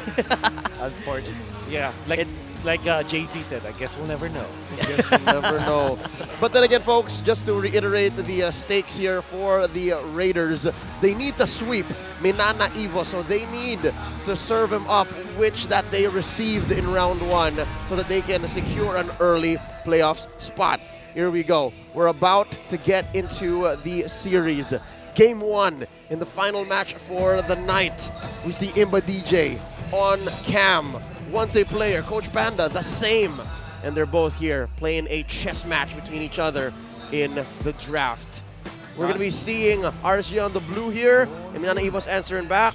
There goes Valentina in the Claude. And Minana Evos ban out a couple of junglers early on, Fanny and Lancelot. Yeah. I think Joy should be some point of contention for both teams. Like in the presence of utility junglers with Baksha as well as the Fredrin, I still feel that Joy should always be in that conversation because it is a very strong hero and it can be flexed. It can be played as the XP, it can be played as the jungler. Yeah, my biggest question for Joy right now is the fact that not everyone actually plays Joy, right? So there are very select players who play Joy, and there are also select players who play Joy exceptionally. There you go. That's the word I'm looking for here. Okay. Now on the XP lane, we gotta talk about Paquito as well, man. All right. Oh, it's Matilda. It's left open. Oh. Yep. Man. This is one of the once in a blue moon situations. Hey. Are you prepared about this, Minana? Well, they might answer with Angela Baksha, but now, of course, Edith Baksha should be a good set of picks for Minana Evos. Sounds very safe, considering that that's something that it's not threatened by the Matilda as much. Yep. With the Baksha, you also have that kind of that mechanic where you get like anti-heal naturally. They get Novaria instead. That's weird. It's weird, yeah. Because you can still get caught up by the Matilda, even from all the way in the back. But I guess what Minana Evos is investing in is the range, right? Like they can engage from most any range now, given that they have an Edith up front and then a Nova up back. This opens up Paquito for RSG. This opens up so much, man. The Riz is still out there. Yeah, the Riz. You have the Baksha. The Fred. So they go Lilia. Very strong hero, for sure. Up and coming. What? What is this draft right now? These two teams' priorities are just off of our tempo, personally, so to speak. But they have a game plan. Are you still considering Paquito for Minana Evos? You need a way to dive this. I think I would always consider Paquito for Minana. Especially because it's Lord JM, right? Yes, exactly. Man. But then again, you already say that your Edith is going to be roamer. Which is, you revealed it. I think you still want to go Baksha this time for Minana Evos. Hey, Baksha can dive too. Yep. Right? Yeah, you can force then RSG to waste one of their bands. That's right. But no. Whoa. It's more range, man. How about mid-range? How about we play with our move speed, huh? And our health.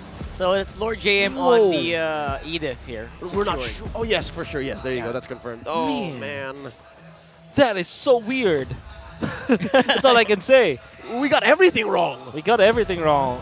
But except the Matilda, which we were technically not wrong because we didn't guess. I mean, if Matilda's open, you just take Matilda. Yeah, of course. That's a given already.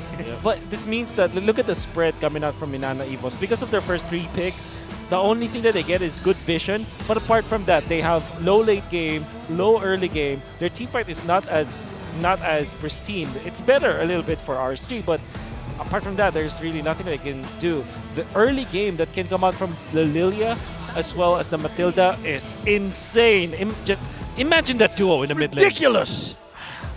We've seen this actually earlier today, and it was an unkillable duo with the sustain that you get from Black Shoes, obviously regenerating your health instantly, plus the shielding and the mobility and the healing coming from the Matilda.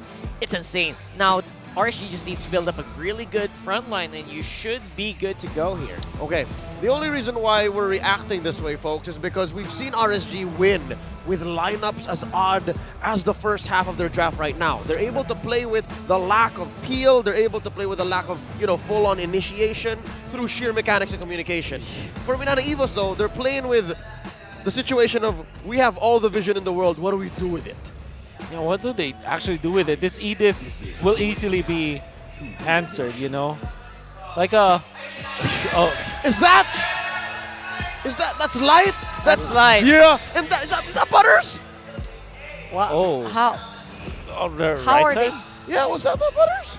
Wow. It is. It's Butters. They have the big 3 for RSG. The big 3. That's a national athlete in the house. You're right. You're right. PHI Hison. Well, of course, MDL and MPL talent as well, but no. He's everything. RSGPH is a stacked crowd, I gotta say. And the amazing thing about Butters is he's a little bit of everything, right? What has he not done, really? Exactly. Oh, but come on, we have a Hall of Legends inductee. Yeah. For Minana Evos, that's a wash. I call it a 50-50 win, man.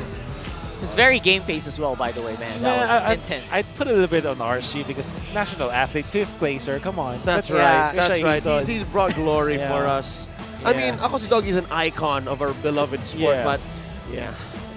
Anyways. We are stacked here today in the venue, folks. Yeah. That's all we can say. Okay, so if this stat says anything, maybe we should wait and hold all judgment. Going in the second phase, finally Minana Evos locks in their jungler. It's the Fredrin. Okay. This should be a no-brainer box show, isn't it? Baksha. Unless it was banned out. I can't see. I don't think it's banned out. So that could be a Baksha. Martis is there. Because they have the Matilda, there's also that benefit of going for the Barrett so that they have full front line to save their Iksha. Very unlikely. Very unlikely, but of course. It's very un-Irad though. Yeah, that's also true.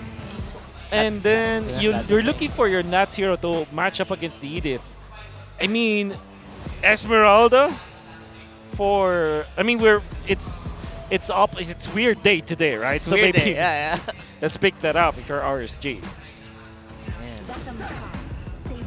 Benedetta. Yeah, it is weird day today. It's oh weird my day god. Today. Again, never would have guessed. Yeah, you'll never guess this. What is this, a face-off here on the audience right now? What is happening? Okay. What is the doming hero here? You're left with Bruno. Is Bruno banned? Not sure. Bruno was banned. Bruno was banned. RSG took him out. Clint, perhaps? Beatrix is there. I'd like both. Both is okay, you know what? Because you kind of need the burst. Yeah.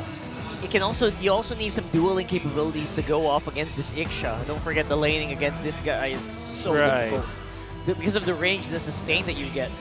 I vote Clint in this case. I mean, oh, Brody. Okay, understandable. You have the Rafaela anyways. You have the speed boost. You have the suplex coming out from the Edith, so you have a lot of damage with you. And all of a sudden, you can see that there is significant amount of team fight and ISO from side of Minana Evos. But when it comes to early game and the late game, you'd still give that to RSG. So when it comes to the lineup, in actuality, Minana Evos can team fight against RSG. But RSG, individually, they can make the plays. Like, looking at their composition, they have a Matilda plus they have the Ixia, right, to protect them. Yep. They have the Martis. They have the Benedetta. Yep. That alone almost spells splitting the map. Right. Now, I love their lineup, but it's not. It's in the realm of a little difficult to execute. It's not really point and click or point and press in this case. Yep. So a lot of micro is in talks here, but you know we're talking about RSG, right? So. Oh, check out the smart audience predictions. That is a huge advantage going over to RSGPH. Favored in this matchup, 78 to 22% for the Hukbo. We're about to go into game number 1 here in this best of 3. Take one more look at these faces, both fighting for their own ways into the playoffs. Here we go. Irad starting with the purple, Kaizen, the opposite side. All right, so right now, obviously, RSG not going for the tanky last 2 picks that I was sort of expecting for them, but basically going for all-out damage. And that's very, I would not say very characteristic of them, interestingly enough. Yeah. Well, real quick as we try and parse through what the early game is looking like, these 3 heroes define Eman's career. Yep. The Beatrix, the Claude, and the Carry. Most importantly, the Beatrix. When I was playing the Ixia, and I wanna say that when it comes to like laning stage, Ixia against the Brody, you would favor the Ixia in that case, right? Yes. Actually, completely agree. Well, this guy spammed Ixia, so 83% win rate, sorry. wow. He's gotta just bring that up. speaking facts. Always have to say that. Speaking facts. Check it out. Up top, a lot of presence from both teams here. They're protecting both Eman and Doming as Doming is sent home. They're making time for this turtle that's spawning in about 30 seconds. I have to bring that up because it's actually really good for the Ixia right now. I think a lot of players right now, pro players watching, RG people watching, practice that hero. It's going to come out strong. I think we already saw like Benny Cutie show it up last game. Yep. We saw it in the previous series as well. This time around, Eman played it before it got buffed. What That's more right. now, where Yep. it actually is in a really good spot, range is increased, and all that. What's up with all of these assassins playing Impure Rage? This is the life that our forefathers have pictured for us. Yep. It's just how it is. It is. Here we go. Turtles up already. Kaizen and Miles going up against 3. All right, good positioning here for RSG. It's a 4v3. Very unlikely that Minana will go for this, giving away that first turtle of the game. Lord JMN, he used a flicker, trying to get something here. He might be punished for it. There it is, and that's going to be it for that turtle and the kill. What more can you ask for RSG? All right, we're back to square one. Folks, we have a few moments here to figure out exactly what's going on because, yes, RSGPH walks away with a big win. They scored the turtle. They wasted Lord JM and his flicker. But still, we don't know the rhyme and the reason behind these two teams' drafts. Still, right? Even after that big win. Yeah. Like, all things considered, after the ending of, I think it's just opposite day perhaps for RSG. Like, imagine if it was Matilda, then it was like Lilia plus the Martis as their first 3 picks. If that was the case, we will say like, okay, this is pretty normal because they ended properly. Yes. But you're looking at the side of Minana. They have Rafaela and Novaria. Clearly no presence whatsoever in the river. You saw how one big bad Matilda zoned them out. Yes. The 3 of them. Not just presence, Wolf. I think Rocket will agree. Very little interaction. Like, what is the vision of one to do with the other, and the movement speed buff and the phasing through objects? I don't know. Coach Imba DJ, you got some explaining to do. Yeah. I would love to talk to this guy We later. want to help you out. Douglas, we want to help you out. But one thing's for sure, though, with this kind of lead, you know, RSG has played with less. When you give them this amount of lead this early on with a lineup that wants to kill, oh my goodness. Ladies and gentlemen, you're looking at RSG's big three. The big three. Yep. That's, what's his name? Light? Who's the... L-I-T-E, as in light. Yeah. RSG light. Yeah. There's Yeah. and there's Butters. That's right. Come on, very rarely do you see a room weighted against a Kosi Doggy. That rarely happens. That's a trinity right there. That's very hard. That's a trinity of epic proportions. Kosi Doggy is usually the life of the party, but here it's clear the light of the party has stepped in. Now, deep inside, MNNE Evos' jungle. Oh, come on. They're going to steal it away from Kaizen. Just add some salt to the Really? wound right there. That's so difficult. And you know that Irad had bonus because of Lord JMAR's weird flicker. It's weird day today, folks. I see why he went Benedetta. Look at that beautiful Ducati skin. Oh my, are you kidding me? Recently released. Nuts. It's lovely. It's beautiful. Way to flex. I can't wait to get my hands on the Irithel one. But yeah, no, real quick. Wolf mentioned something very interesting earlier. You're wondering what's up with the impure rage on Irad's Martis, right? Good question. I played this early in rank. I went 15 and 0 and 6 or something like that. Hey, so you forget Bane now? Let's not talk about that. He's listening. Anyways, about a minute until the next Lord spawns, or rather next turtle spawns, RSGPH just calling the shots. There's not much. MNNE Evos is putting on the table. Yep. I could imagine that they are waiting for maybe an item that should be the Heptasis for Doming, but it's weird because he showed himself and now he's trapped. Yeah, that's a huge trap here with a Martis up on your tail, as well as Eman doesn't even need to activate anything here. He's going down. It's a 1-for-1. Weird death on Eman, but we did see that, because Doming showed himself in the left side of the map after the bush, we almost know for sure that he will die even after the flicker because of the pinch we saw from RSG. Uncharacteristic death from Eman, actually, the top lane. Yeah, but again, I think we're just also seeing the possible strengths of MNNE Evos' lineup. If they all lean hard on the engage, then they can win. But it has to be a full-on engage. They have to force their opponent to commit. Now Turtle here, about to be scored by RSG. Yeah, Stars are going to have to align so well for MNNE Evos to do it. But if the Stars do align, man, oh man, things are going to go well for them. Right now, though, it's a huge possibility of a dive here for members of RSG just zooming it in. Spider Battles AR forced a flicker out there. And now they might have to retreat a little bit. Full tower play here. Taken from that turret. Outer turret energy shield. There you go. Just a little bit of a kiting back and forth there from both teams. Nothing too fancy today. Yep. Or they want to go for it more. Yep. You want more? Here he is. Lights right there. Again, the fact that Eman did not go home or back off means maybe RSG is looking for something else. They're waiting for MNNE Evos to retreat. Yeah. I mean, looking at RSG, putting a lot of focus on their side lanes. Their mid lane, they just cleared out. But onto the side lanes, you already see Benedetta just cutting the creep wave, minion wave, and top lane. With the full amount of outer turret energy shields on Eman, he's now leading by a significant amount in the gold lane. Yeah, untouched That right is now. 800 gold so far. The majority of RSG's lead then. That's true. And the gold's going in the right way then. Oh, no. Talking about that. Right now, no, this turret will not fall. You shall not pass, says Minana.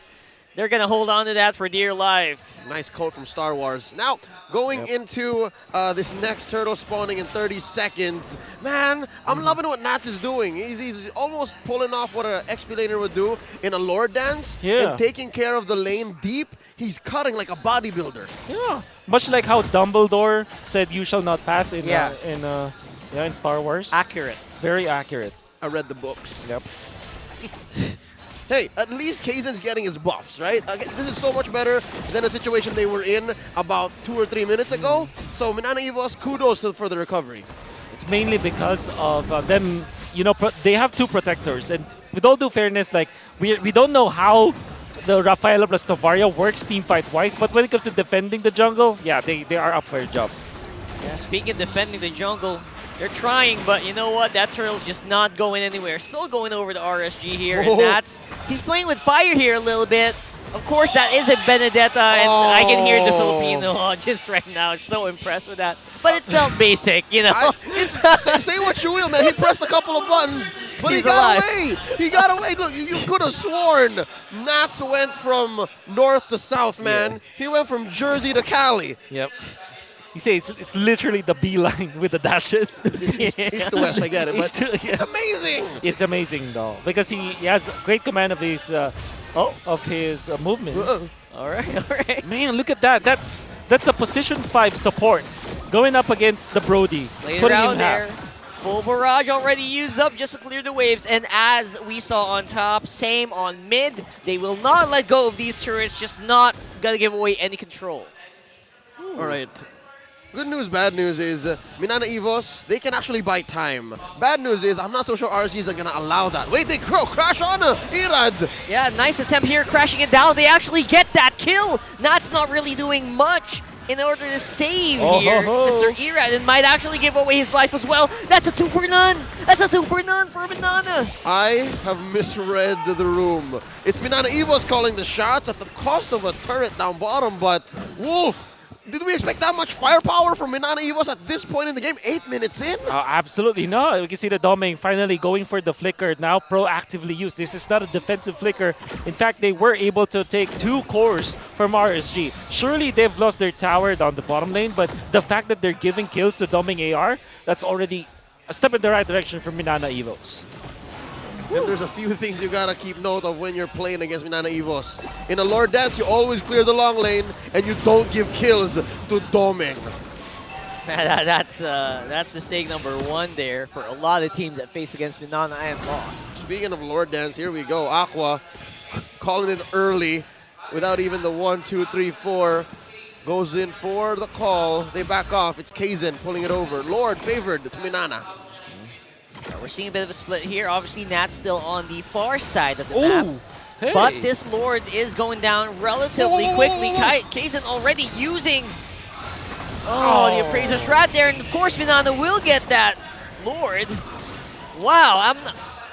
Can you explain what happened there? I'm a little confused. Oh, Minana, RSG, I mean, really underestimated Minana's burst on the Lord.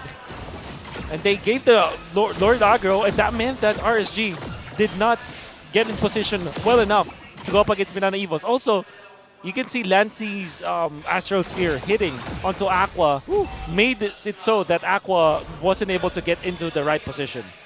All right, gentlemen, you see RSG, they understand and they recognized the fact that, all right, we failed that Lord fight. That was definitely all Minana Evos, and now they're trying to make up for it in mid as Minana Evos hold their ground. Hell, even push down bottom. Yeah, this is looking like a chokehold here right now that Minana is doing with Lord walking up on top. Gonna get some crunchy gold there from that turret, which RSG is, of course, trying to stop. But it's a 4-man squad on bottom side. They're gonna get gold either way. Yep, and now it's Kaizen's turn. See this orange buff? It's our orange buff. Nats barely survives, though. Sword Intent on through. It's difficult to be RSG now. Oh, the gold has swung. That's a huge swing. This is the bar spike for Minana Evos. Imagine having Doming AR this time. Lord JM weirdly going for the split push as the Edith. As you would imagine, you would want your Edith to be in the fight almost all the time, but they have the luxury of that for now for Minana Evos. That's the Paquito in him. That's a Paquito in him for sure. I agree. That's well put. I love it. I love that. Sometimes, just old habits die hard. I just gotta destroy turrets, please. Astral Echoes thrown out. No one home. Only Eman spotted. I think that's the one thing that RSG can hold out for, is the fact that they're waiting for Eman. Once Eman says, I'm ready, then maybe it'll be a closer fight. Maybe they close the gap here. Yeah, for the meantime, Light is going to have to just try to heal everyone up.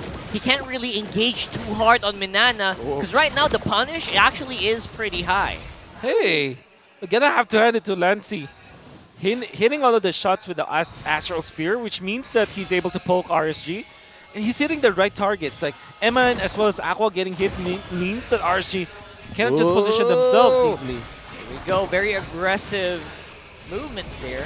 but not really engaging right now. It's like a temp check for RSG. Oh wow, Kaizen spent his retribution for the sake of the Little Wanderer. I think they're setting up for this 20-second lure. They want vision on the river. It's that significant. 100%. Now, Iksha is far away from the Lord, 15 seconds in. Nat's getting poked. This is super critical. And Lord JM already Matilda utilizing the ultimate. Oh, that is big. Circling Eagle already used up here. And again, Eman just not anywhere close by. Although MNNE doesn't seem like they're rushing it. They seem to be just trying to gauge how RSG is going to use. And again, that Circling Eagle will come up back soon. So MNNE a bit too slow here. Oh, Kaizen taken quite low. That's going to be problematic here for the re-engage. Could be bad here for MNNE if they get caught here. Nat, he's trying to go for a beeline on the back foot, on the back end rather. But no, they're playing it a bit too safe in my opinion. Here we go, Circle Eagle Part 2, and the full barrage is on, but it's in the wrong angle. Will MNNE go for this? Oh. I think they will. Nats will get the Lord though. And that's RSGPH with a big win. They're happy with it. They're getting out of here. Get it out of Dodge. Lord is what we came for, and there we shall rest. Oh my goodness. Did you see that Edith initiation coming out from MNNE was knocking up 4 members of RSG?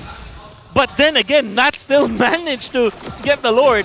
Well-timed Petrify, I would say, so that he was able to stop the retribution from Kaizen AR to be to land onto the Lord and was able to steal it. Okay, was it just me or the way that interaction and scenario happened is he had to press all of the buttons all at the same time almost, right? Petrify, Almost. eye for an eye, into a basic Intent. attack or a sword intent.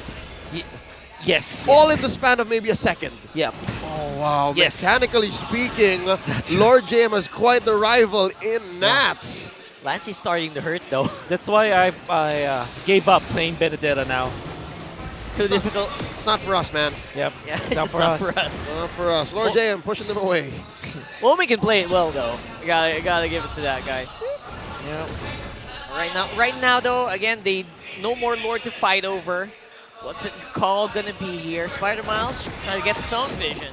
A lot of the things that are happening to RSG, I'm still surprised and dumbfounded that Aqua is 0-0 and 1. Yeah, that's true though. RSG already using Circle Eagle once again. That means their hard engage options are actually very limited. Except for Nats with the Electro Final Blow in the middle. What's the engage gonna look like here? Life Circle Eagle once more gonna be activated here. Kaizen gonna make it out live. Those glooms really hurt.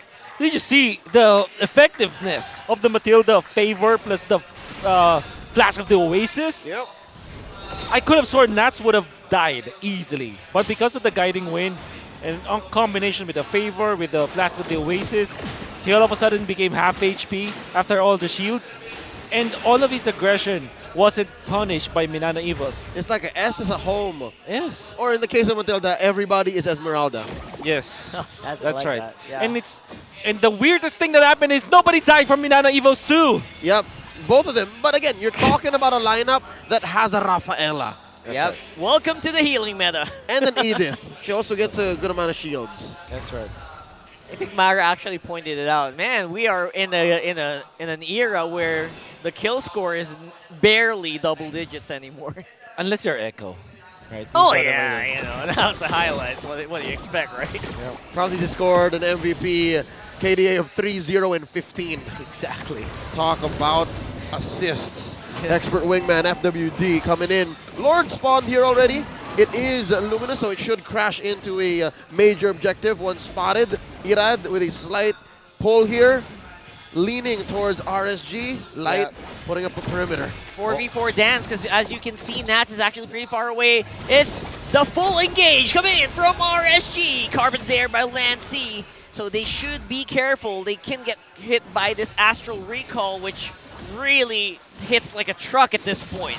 Yep, big reset here. And now Kaizen and Irad find the spot, now slightly angled over to MNNE Evos. Check out Nats. He was going for the sandwich play, but could not find it. They had to manage the waves. Right, and managing this lore dance is something that's going to be a big priority here. So, you know what, Domeng? You got to get back up here before RSG goes for the hard engage. Kaka is the call. And that's going to be Circuit Eagle already used up. That's a huge jump, and Kaysen will secure that Lord. Domeng? But look at this, Domeng. He's late to the party, but he doesn't care. He's going to get some blood here. Nats might be in trouble, as well as Irad. But no, Circuit Eagle not going to be helping them this time around. It's everyone going down except for Light. Oh, Lord. Minana Evos, they scored it. And they went big. Did you see that? The healing and the firepower that they've garnered all throughout the 17-minute bout was enough to run right through RSG. And it's mainly because of, I would credit it to Lancey. The way that he was able to hit the 5-man or 4-man Astral Echo, it should be over. Yeah, RSG Light doing his very best to slow him down. But looks like the wind's gonna go over to Minana for game 1.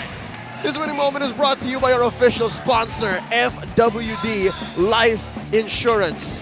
And with a fell swoop, the Hukbo denies RSG an early entry into the playoffs. Not yet, says Minana Evos, and Latsi just leading the pack. Super duper commendable in the mid stages of the game because of the way that he was able to hit the Astral Sphere onto the right targets, like poking Aqua, poking Eman. That is what allowed them to get some of the bigger objectives out there. The first Lord, the second Lord. Now, you can see from Lancey, he waited for the right moment to pop the ultimate, hits onto 4, and Matilda, you saw, the moment that he was able to hit 4 people with that ultimate, everybody from Minana Evos just went through and dove. Beautiful.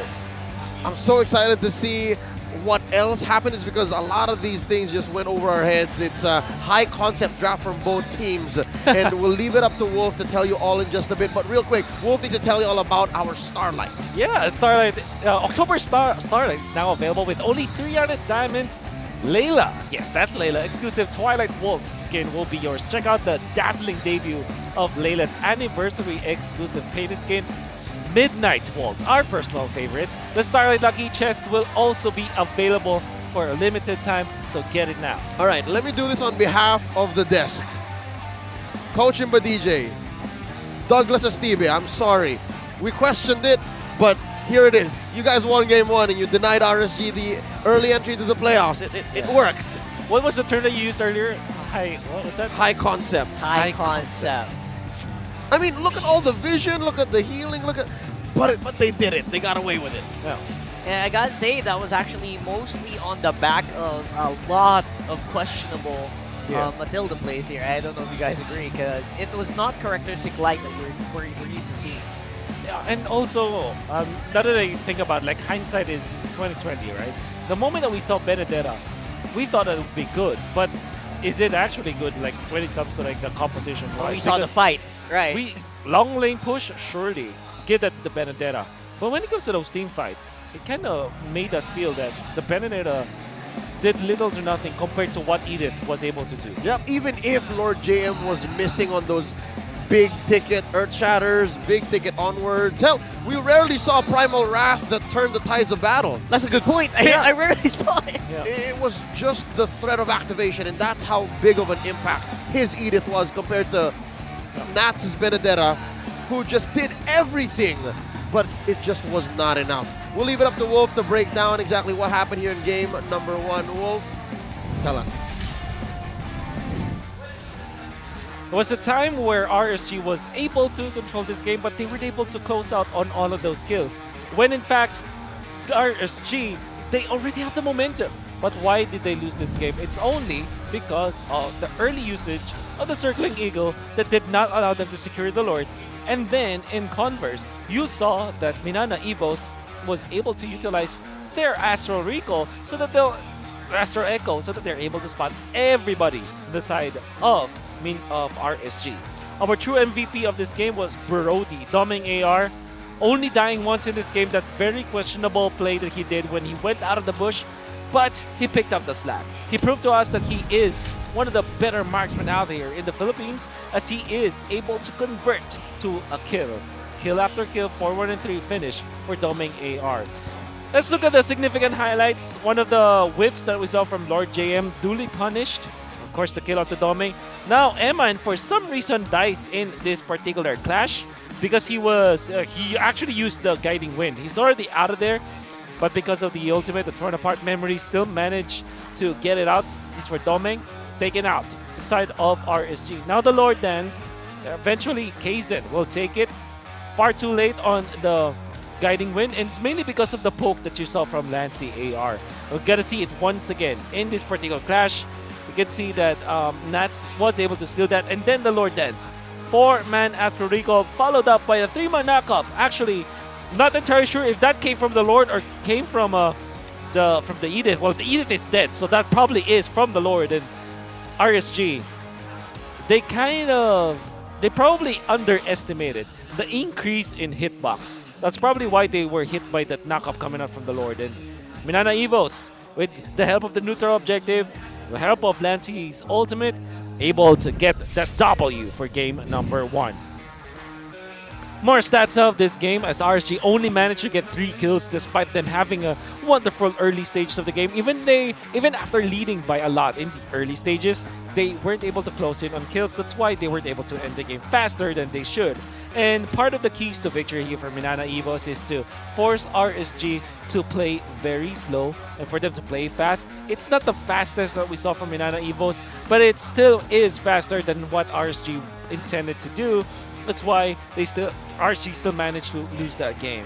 We can see that very uncharacteristic KDA for specific players.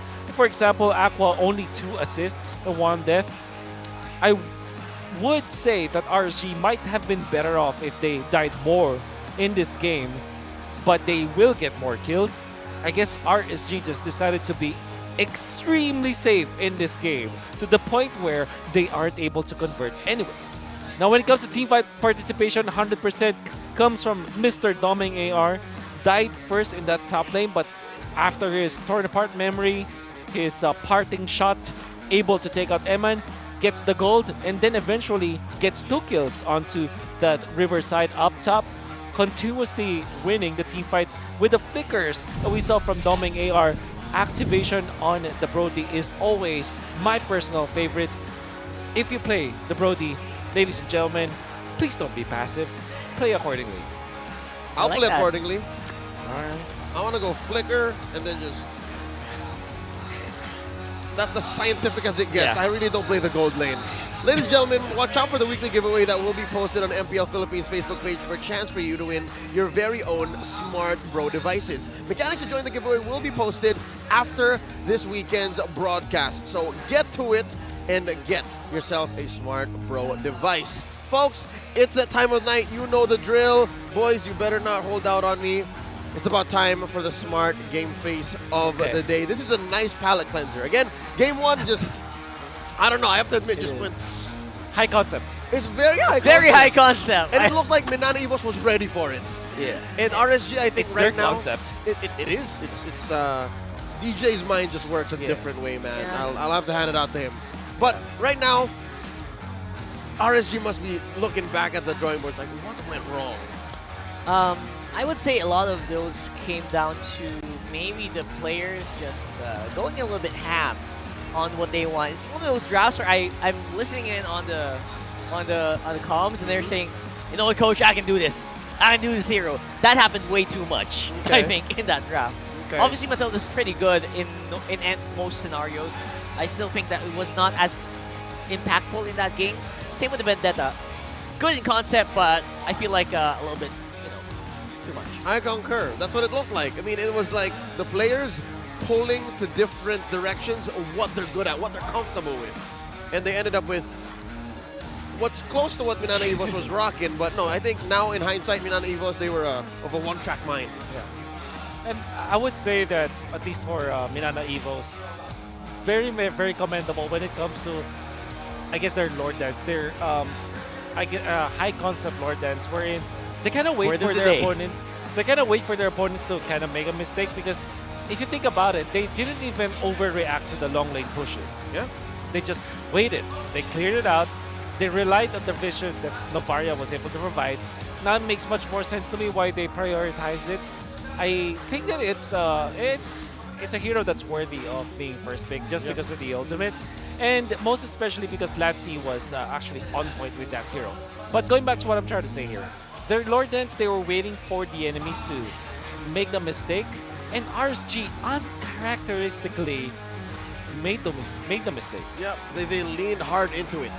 Yeah. And then they got punished, and that's how we ended here at the 1-0 with MNNE sitting at match point. Ladies and gentlemen, real quick before we get back into the action, let's check out what the crowd is looking like because it's time for the game face of the day, brought to us by Smart. MPL Arena, be the next Smart game face of the day winner. Just flash the hashtag PowerSmart on your devices with a green background and put your game face on to win a redeemable in-game code. Who's it gonna be? Who's it gonna be? We got a contender. Oh! Which one? Come on, bring it on, bring it on. Oh! We fight back though, we fight back. Oh! Why are they zooming in on the... She feisty. Oh! There it is. The tongue wasn't enough, bro. The tongue wasn't The enough. tongue wasn't enough. One of the rare moments. This beautiful lady is going to be taking home that code and is our game face of the day. What did she do again? What was her thing? It can't just be the heart, right? Yeah. It was intense. It was a roar, maybe, or is she here for? Is she a member of the whole call? Probably, Call. probably, right? You do it. Roar. There you go. All right, cool. We don't make the rules, folks. It's just when the Smart game face of the day happens, you have to oblige. Now, as our teams walk on to their booths, get their final preps in, it's time for us to talk about brass tacks. What exactly do they need to do? What was good, what was bad, and what do we want to see going into game number 2? Because again, MNNE sitting at match point. Something tells me, man, they are truly RSG's kryptonite in Season 12. They're one win away from being the real kryptonite for RSG Philippines. Look at this, week 2, day 2. Average? Okay, honestly, good stats for MNNE. That's true. Right? What is this? Because they're one game away from going 4-0. 2.5 average Lord kills compared to 0. Zero across for the RSG. series. 2 to 1 average Lord kills. What is this? I think this deserves a whole video for analysis on all of these games. Yeah. What is happening Why- to one of the most consistent teams Exactly. in the MPL? Why RSG can't beat MNNE? Against Minana specifically. Yeah, a month removed. Why can't they do it? A meta removed. It's changed, man. Whole patch, yeah. Unbelievable. I'm actually dumbfounded. Like, for sure, like, doing it the first time in the second week of MPL with MNNE getting hot, you know, there were some faults for RSG. You saw they were struggling. But doing it again in a setting where RSG is on an upward roll, that is different. Today is weird day. Like October 7th, it's just how it is. There are higher powers at play. It's beyond even RSG because at this point, especially after maybe the back-to-back teamfight losses in Game 1, they're wondering, were we not winning earlier? What's going on? Yeah, maybe it's because it's the 7th anniversary. I don't know. Mobile Legends Bang Bang. Now that you mentioned 7th anniversary, I need to watch that video again to understand what Fuego and Hypebits are going through. But anyways, I'm excited to see what's in the box. Oh. I think they opened it earlier. Have they revealed it? Earlier, yeah. But we're But not. we were casting. Obviously, we're here, so yeah. Maybe later. We'll find out. What was your guess? I What's inside think the box? it is 1 million diamonds. I think there's a Ducati in there. I would love that. It's a little... Who gets to keep it, though? It's a little scary putting a Ducati right onto Pasig River. Let it just float there. Wow. Maybe Irithel is there too. That's why they're not afraid. And Leo? No, Leo is the Ducati. Oh, yeah. Are you getting a Ducati? Oh.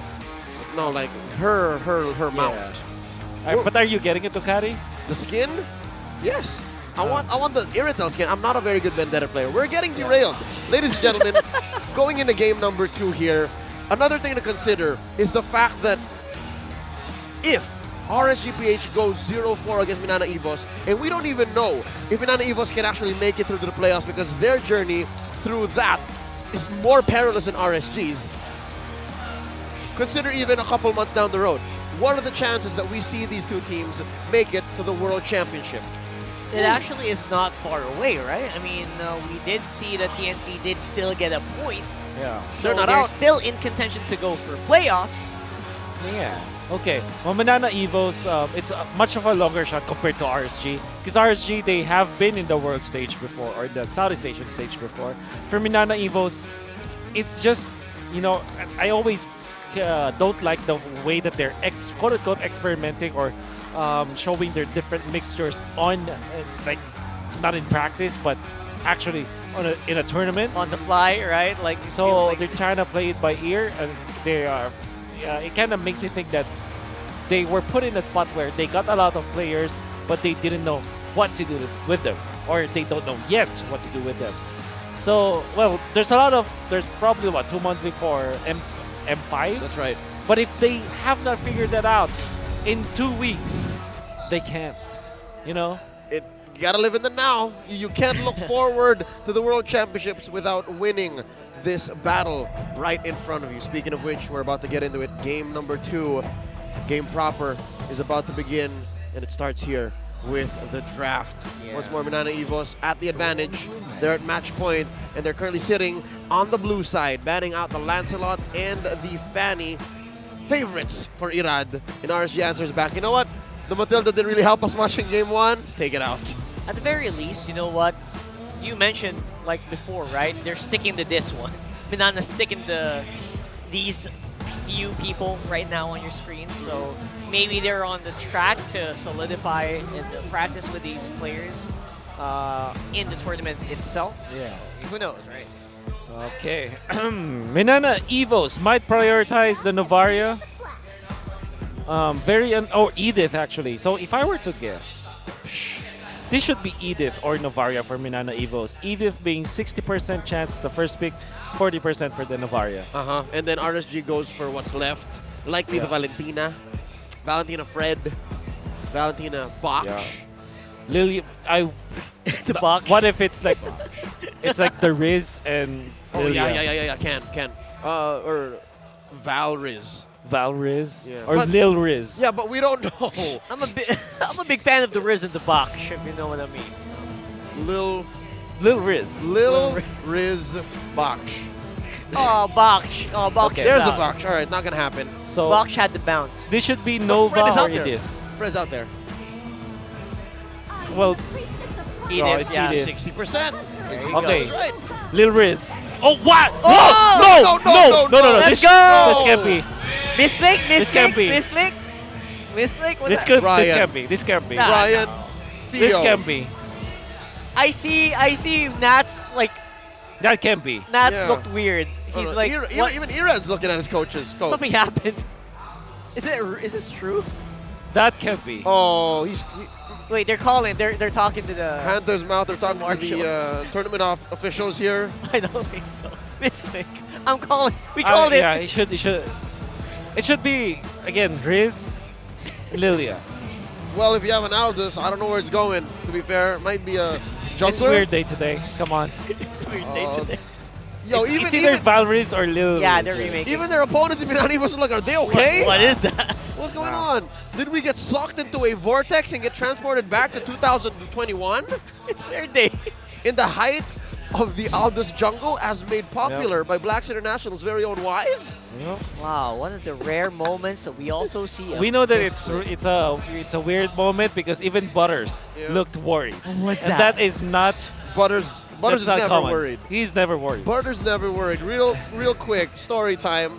Wolf and I were about to fly out of M2. Our flight was at 1 p.m. and we were in the lobby of our hotel at 12 noon, wondering if Butters was awake. Yep. But lo and behold, he's already in the airport without telling us. And he was there hours ahead. Hours ahead. We got to the airport. He says, "Where have you been?" Okay, so Unbothered King. The unbothered king. not gonna shake him. All right, so back to the case here. I think because of what happened, we can confirm that they didn't mean to pick the Aldous, right? Yeah, I mean I think that's the one clicking. That can be. And even so, like, what's the ruling here? I mean, I don't want to go to that route. Actually, let's not get technical about it. Yeah, let's not get Oh technical. Lord, It's going no, through. no. But at least we're right about the Valriz. They made the call. That's The right. Valriz. Some way, somehow, we were right. Yes. Okay, and the answer, the response from MNNE Evos, of course, the Fred was open. They get it, and the 40% Novaria. Where do you put the Aldous? Jungle for sure. I would jungle, right? Like that's the safest way. The late game coming from Arch is just shut up. 4.4 at this point. Just get them stacks. Just get them stacks. What the early game though, so okay. Man. So they're going with it. I don't know. I was expecting it to be a remake. Oh my god. I don't think. Yeah. They can't. I think they can't. I don't think they can. Yeah, they can't. Nope. At this age and at this point, yes, I think. You saw their body language. Yes. Yeah. Especially that. It's like, yeah, and the fact that we've gone forward the draft this way. That's right. So we can confirm that we are going to witness the debut of Aldous in the... We're not sure. Actually, you know what? There's as much of a big chance that it goes into the gold lane. I agree. I agree. I honestly thought you'd say mid lane. That too! Oh, Lord! It can go anywhere. Imagine all of those ranged minions, man. There's 5 of them that spawn, or 4 of them that spawn early. Imagine all the stacks. 5 minutes mid. Let me stay 5 minutes, Aqua. Let's go. Unless Aqua plays it. I mean, would you put it past him? All right. Nothing is impossible. Nothing's impossible. I didn't wake up today expecting to see Aldous debut in Season 12. First pick by Red Side. On the first pick, dude! Before Val. Before Nova. Before Fred. Before Kaja. Here we are, folks. Oh, you can see in the face of... If you're talking about Butters as an unbothered king, Light, you can put him in the same category. And look at his... You can see it in his eyes. Yeah, I saw a They're tear trying drop. They're trying to troubleshoot shoot here. There are ways to play around it, right? Still, for sure. They better Harriet. Even the fact that the Harriet gets banned might be a way to make the Aldous work. Yes. Some way, somehow, they're thinking, oh, we don't want to be run over in the early stages. We don't want to be kited. Let's just ban this Harriet. Oh, so by banning out the Harriet, is this a sign that they'll put the Aldous in the gold lane? Hey, that's a good one. Right? Yeah. Because you already have a Valentina. Would you let it sit in the mid with the Aldous? The biggest problem with that is their range is gonna suffer so much, though. Yeah, they're gonna have to go full dive already. The first 3. Remember when we're doing all those customs when the new emblem system was introduced? To study it. And I was spamming this Aldous in the jungle. Ironically. I'm a living proof to say that it won't work. You manifested it. It just doesn't work. But man, I ain't no Irad. You are guilty by association. Hey, I like the optimism. Yeah. I'll allow it. All right, carry getting locked in, so okay. I guess it's safe to say Jungle Aldous. Jungle Aldous, and then they're sending the carry in Emma's hands into the gold lane. All right, what's the band-aid here for the roam though? Man, what a problematic draft. They need so much, man. Big banding Angela, they could have used it. That's true. That's true. I think Florin, all honesty, Florin looks better. Because you need a support, really, for Aldous. Yep. That's just... Okay, Beatrix. Pretty standard draft from Minana. That's right. Yeah, forgettable, whatever. It's full coverage. Yeah. Okay. You see this draft again, as good as it is and how amazing it is to feel to be part of MNNE Evos right now, is a dime a dozen. Yeah, it's a dime a dozen. Nova Tricks, yeah, old story. Oh, so I'm thinking Florin or Rafa for RSG. I like the Rafa. Yeah.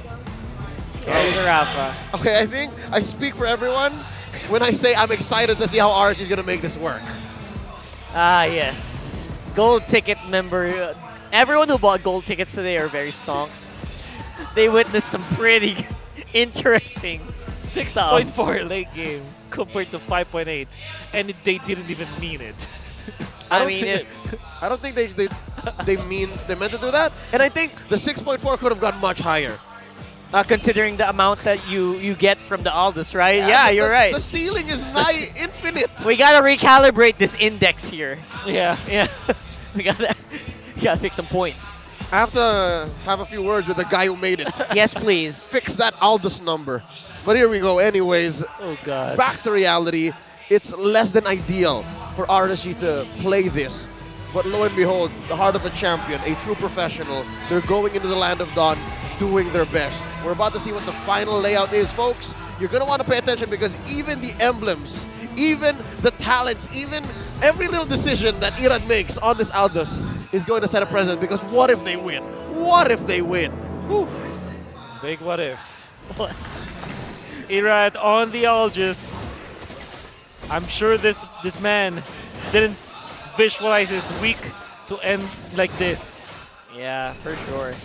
It's Saturday to end like this. It would actually be something, right? It would set a precedent as usual. People would start spamming it again if they win even just one game with it. But with the new emblem system, I have to really concur with Wolf here. Yep. Hardly works. Hardly works. Goes for Quantum Charge. Yep. On the Aldous. Every punch much faster. Check it out, Lance CAR here. 50% of their first bloods are scored by Lancey. So yeah, all of the praises we've been singing for him since game one, well deserved. Let's check out the emblems here. Yep. Oh, that's Quantum Charge, adaptive damage for Irad as his choice. When it comes to the Fredrin, now you can see there's a stark difference between what we saw from series number 2 when Carl TZ played the Fredrin, going in for the firmness and the Quantum Charge. Kaizen goes for the Brave Smite. Yeah, Quantum Charge is a personal favorite of mine for Fredrin as well. So yeah, I completely agree with that. Yep, you're able to stay on your targets and get out of tough situations, which explains how Carl TZ got MVP of the series.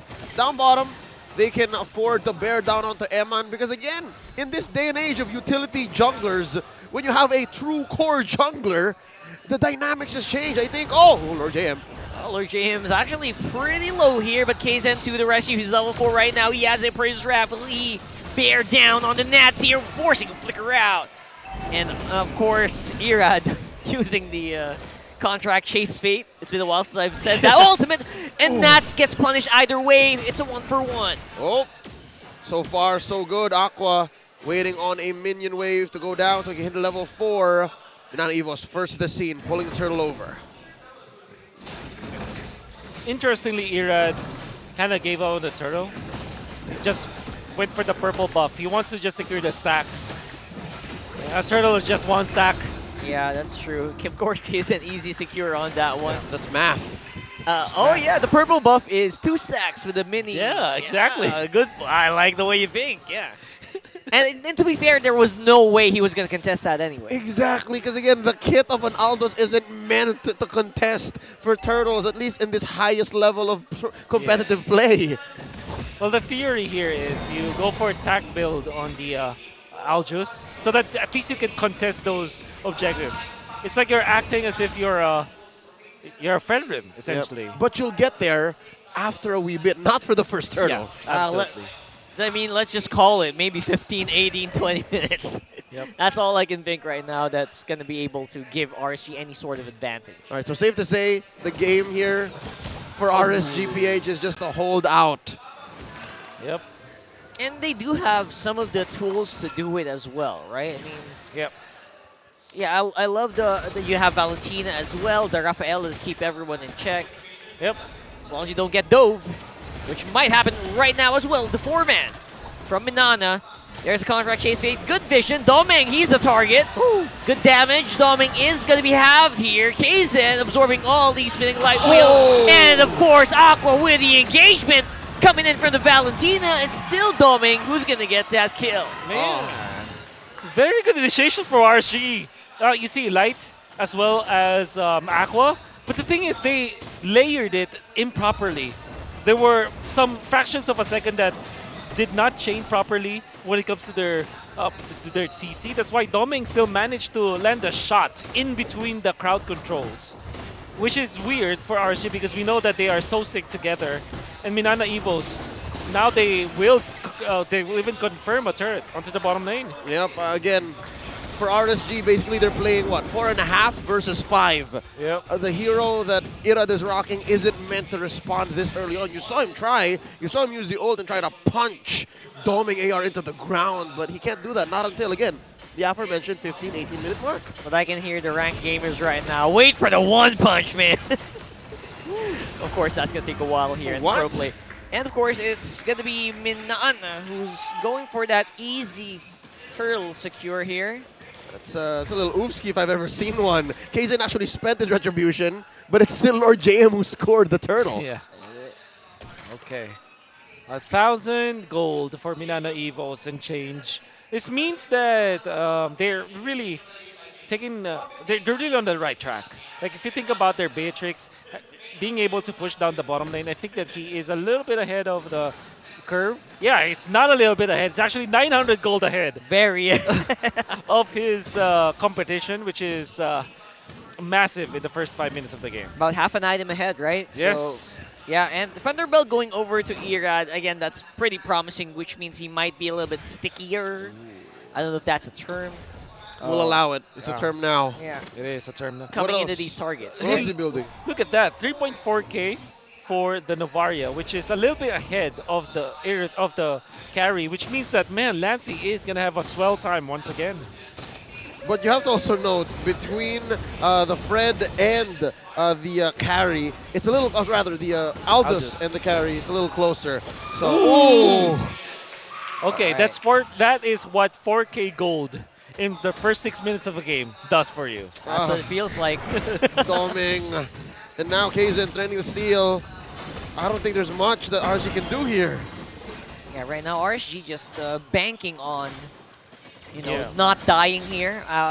Even sacrificing the outer turrets right now just for that sake. The worst that can happen here is to lose your jungle if you're RSG, because that means that Irad will have to resolve to some other stuff when it comes to getting the stack. So even when the late game is good for RSG, that late game will be even way slower because of the Aldous if they do lose their jungle. So they have to really fight for their own side of the jungle.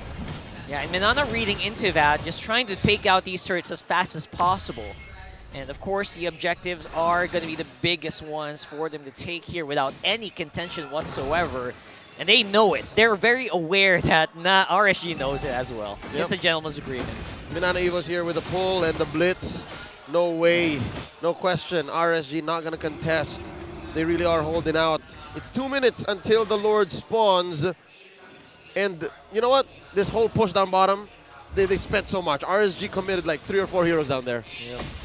But they did get a push, which is very important for RSG. It's non-zero. Yep, any port in the storm for RSG right now. Every bit counts right now. Whew. That's, of course, tanky enough as a Turizla. Going to be able to buy some time, keeping that mid lane turret still in check. RSG rotating up on bottom side here. It's a 5-man presence here for MNNE. They can die if they want to, but will they? Oh, they're going to just steal away Irad's purple buff here. Kaizen AR choking. He got the missile going in here. Aldous! Oh man, going straight into Doming, waiting for the stun. And the Spider Miles for the defensive Minoan Fury. Kaizen getting willed down here as well. Irad, he's on the sides.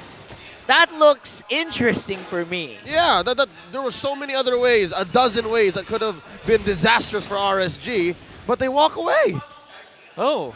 By the way, I am able to get some stuff from our production, and it's 225 stacks now for the Aldous. Oh, there you go. That's respectable. That's a good number. That's a good number, actually. That is, wow. Under 9 minutes? Yeah. Oh. How did he manage that? The mechanics making bread. Yep. So, again, it looks like a very big struggle for RSG. But they are in a decent spot. And yeah, tank Aldous should be the itemization here. Yeah, he's not one-punch Aldous yet, but he's getting there. So it's what? A full stack of defensive items plus an endless battle? Or plus a Malefic Roar? Endless battle actually is good. Yeah. Oh! A precise kill! Precise kill? From Doming! What's a precise kill? Hey, I only saw that one. What is that? What is it? It's that. It's that. It's that. A precise kill. Is that a one-shot? I think it's a one-shot, right? Yeah. There's a couple more new notifications that have been, Ghost updated into the game, but yeah, it's one of those. Maybe that is a burst shot. Doming AR from downtown. And the Nova tricks really coming into play here. You can't even get near this lineup right now. They can hit you from afar, and you are going to feel it. And we all thought it was Irad with the map control. We thought it was Irad with the coast to coast. That's right. Oh, dear. We got some time here. Everyone's going to get hit here by the Astral Echo. That's not a place you want to go. They will have to concede this turret. Finally, says Minana. Yeah, this gold gap's about to get bigger. They're converting so hard. Mind you, there's still a Lord down bottom. Lord James actually very confident to go up on front here. Spider Miles being more of a defensive tank behind Lancy and Doming. And of course, the Lord is on bottom. What's RSG going to do about this? Oh, there it is. Earth Shatter. Emma's the target. He could go down here if he's not careful. Where's the snipes going to come from? No, it's not. Beautiful penalty zone on 3 members, but they had the follow-up just nowhere to be found. Here's Irad. Goes straight for Doming. The knockups are way too much. He can't really move that much. Going to be able to survive, though. 1 for 2 the trade. The shutdown onto Doming AR, courtesy of Irad. And throughout that whole debacle, dude, Irad survived. Irad survived. He survived. 300 stacks to the face of that Beatrix. I wonder if Twilight Armor is a choice for the members of Banana Evos down the line. At least they will have a little bit of a shutdown onto Irad. They gotta whittle down that tankness, man. Yep. It's gonna be way too tanky later on, especially with the immunity that you get. It's not easy to deal with, so we're joking about it, but give them time. Yep. This Aldous will become very godlike. There was a little bit of a buff onto the, well, I say a little bit, it's actually pretty good. Like, the maximum stacks that you get is no longer just 500 at this point. Yeah, you get even more. Is it uncapped now? I think it's 700 now, I think, because it was plus 200 or plus 300 or something. Might as well be infinite, doesn't matter. Yeah, it's gonna one-shot anyone. Unless you build for it. So yeah, you're forcing your opponent to spend that item slot that could have been more damage, that could have been more utility, into just, I don't want to get punched. Oh, beautiful hit on the Astral Echoes here. Of course, Emman gonna be absorbing the brunt of that damage coming in from the Astral Recall. And of course, Doming very close by. He could have pulled the trigger on the snipe if he wanted to, but no, it's going to be more of a conservative Banana play here. This day is getting weirder by the minute, just because of that precise skill. Like literally the first time that I am able to see it. Oh, I've seen it. It's been in the game about 2 weeks now. But 2 weeks, but like in a pro setting. Yes. Pro setting. Yeah. Literally. It's the first one, right? Our good friend Uomi called it. He threw him off. Oh, it's a precise kill. Like, what is that? Yep. Irad here, getting caught out. There's 5 of them. Oh, Goes Irad! Man, you are not immune even in midair. I think he overestimated himself there, giving over a free kill over to RSG. Right, to be fair, sorry, Manana, there was nowhere for him to fly out. Like, they were all in the lower corner of the map anyways. Yeah. So at this point, for Minana Evos, for Minana Evos, all you have to do now is to just group up. And you're okay. And Doming has been precise this time. I think he went for Demon Hunter Sword, which is not really an item that you go for now for the side of the Beatrix. But because there's a lot of like tankiness from Irad, obviously from Nats, it is favorable for Minana Evos to get that Devour. Okay. From that one. Or see, there it is. Production. You got Thank you so much. 381 now. All right, we're getting to that point. All right, so check this out. The Twilight Armor might not be necessary because Doming AR actually built a Wind of Nature. Should be enough, right? Wind of Nature does count. As soon as you see the contract fate. I will say yes to that because it will take only the duration of the Wind of Nature to actually take down that Aldous. Anyways, yeah. Around 2 seconds-ish. Yep. Because you have the Nibiru and the Demon Hunter Sword on Doming. And the rest of Banana Evos. And of course. Even Lancy, with the tank build. No? Yeah.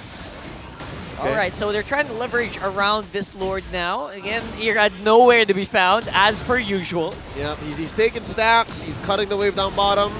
and MNNE Evos are taking their time. It's a calculated approach. 7K ahead here, 14 minutes, 30 seconds in. All right, there's the vision.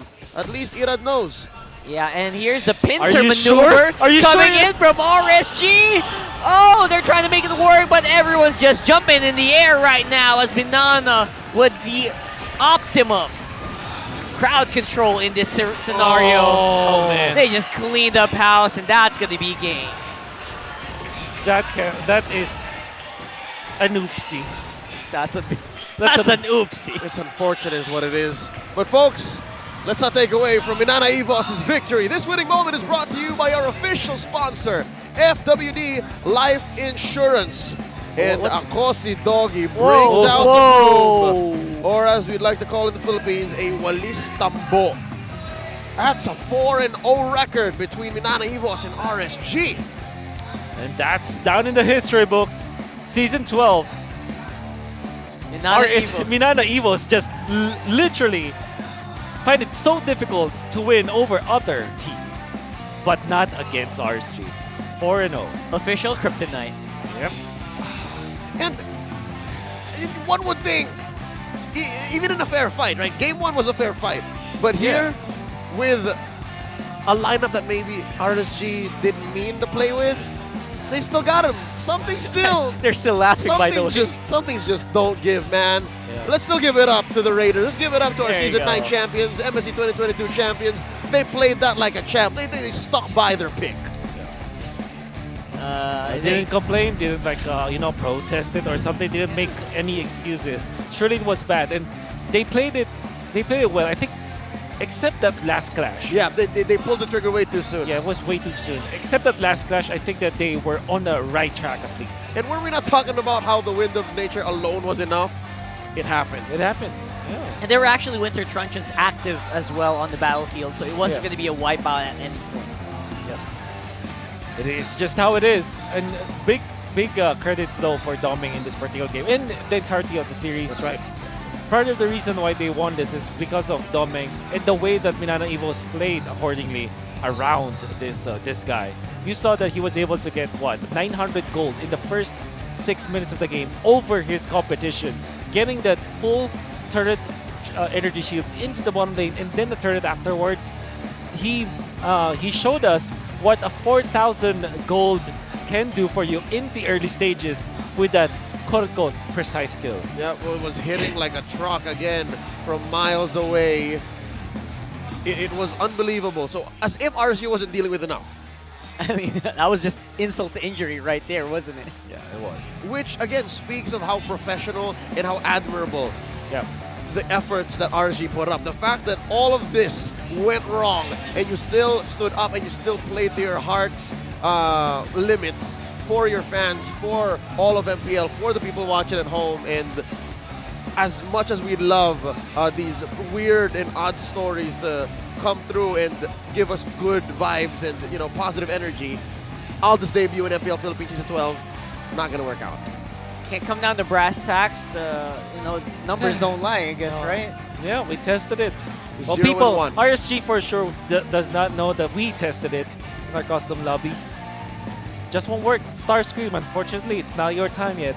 Did you use the Starscream skin? No, they didn't. They used the white one.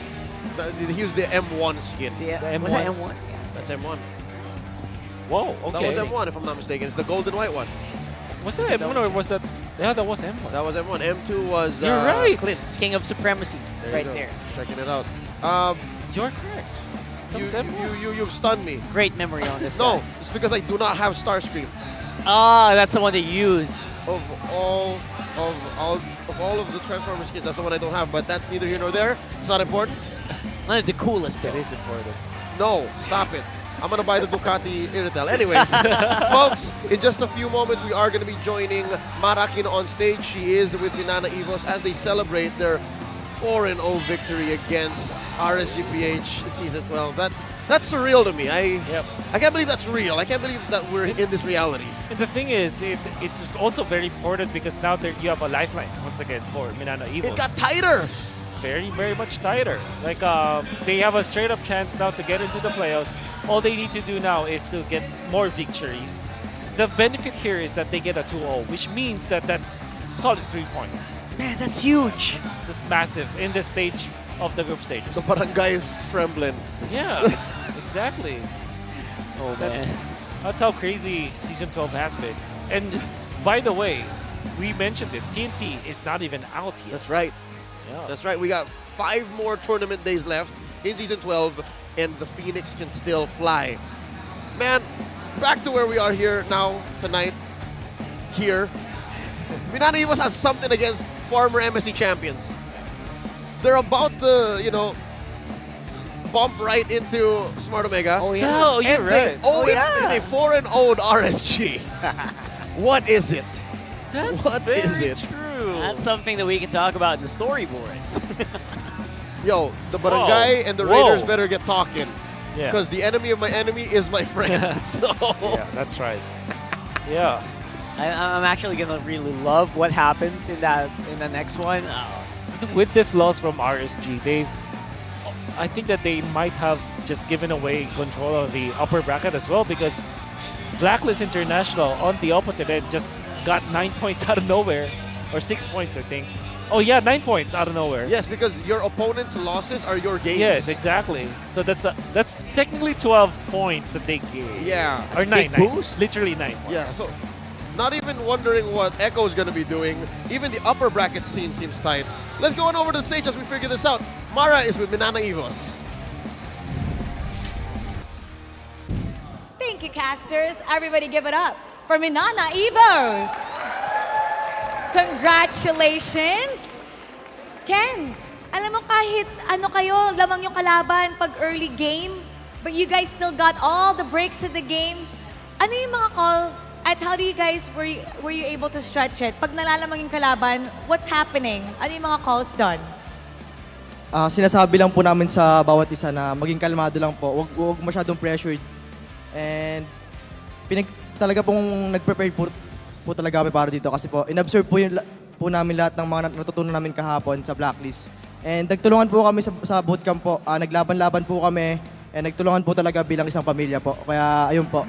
Nasolusyonan po namin yung ganong senaryo po. Lahat po talaga. So you're saying right now, wala talaga kayong pressure nararamdaman? Masaya po syempre. No pressure kahit konti? No pressure po. Actually, dahil sa nangyari today, naunahan nyo ngayon yung Smart Omega. You are now at number 6 at 13 points. 1 point ahead of Omega. Coach and DJ, you prevented RSG from securing the playoffs today. At dito, na-sweep nyo ang RSG twice in a row, round 1 and round 2. What is it that makes you such a difficult opponent? Siguro, grabe lang talaga yung preparations namin. Tapos, kahit iba yung lineup na ginamit namin, pinagandaan talaga namin yung kalaban. You guys are in a tight spot in a sense na kailangan talaga bawat series may puntos kayong makukuha. As a coach, paano nyo minomotivate yung mga manlalaro nyo to make sure that they show up a game na tulad nga na sinabi ni Ken na walang pressure? Basta yun, lagi lang nilalagay namin sa mindset na hindi pa tapos yung tournament, tapos gawin na namin yung best namin sa bawat laban. And you did a great job today. And now it's time to announce the match MVP. Let me hear some names. Okay, let's take a look at the big screen to see the match MVP. Doming. Congratulations! Now it's time for you to do shout-outs. Ano ang gusto mong sabihin sa lahat ng ating mga manonood? Si Doggy nandyan, nagsusweep ng floor kanina. Thank you sa lahat ng sumuporta sa amin ngayon and lahat sa mga pumunta sa amin ngayon dito. And nakachamba lang ulit. It seems like palakas kayo ng palakas. Ano ang mensahe nyo sa susunod nyong kalaban? Good luck. Good luck. What else? Other than good luck, anong gusto mo sabihin sa kanila? Wala. May gusto sabihin si Banoobs. May binubulang si Banoobs. Banoobs, what do you want to say to your next opponents? Maganda rin sila kasi sobrang grabe rin yung preparations namin. Lalo, si Dogs talaga. 3 a.m. yan umuwi kanina. Ayun. Tapos, gusto kong pasalamatan din kasi yung mga hindi naglalaro sa aming players. Kasi grabe rin yung dedications nila para mag-practice kami ng sabay-sabay. Ayun. Tsaka nag-mature na yung mga players talaga. So, And we can definitely see that.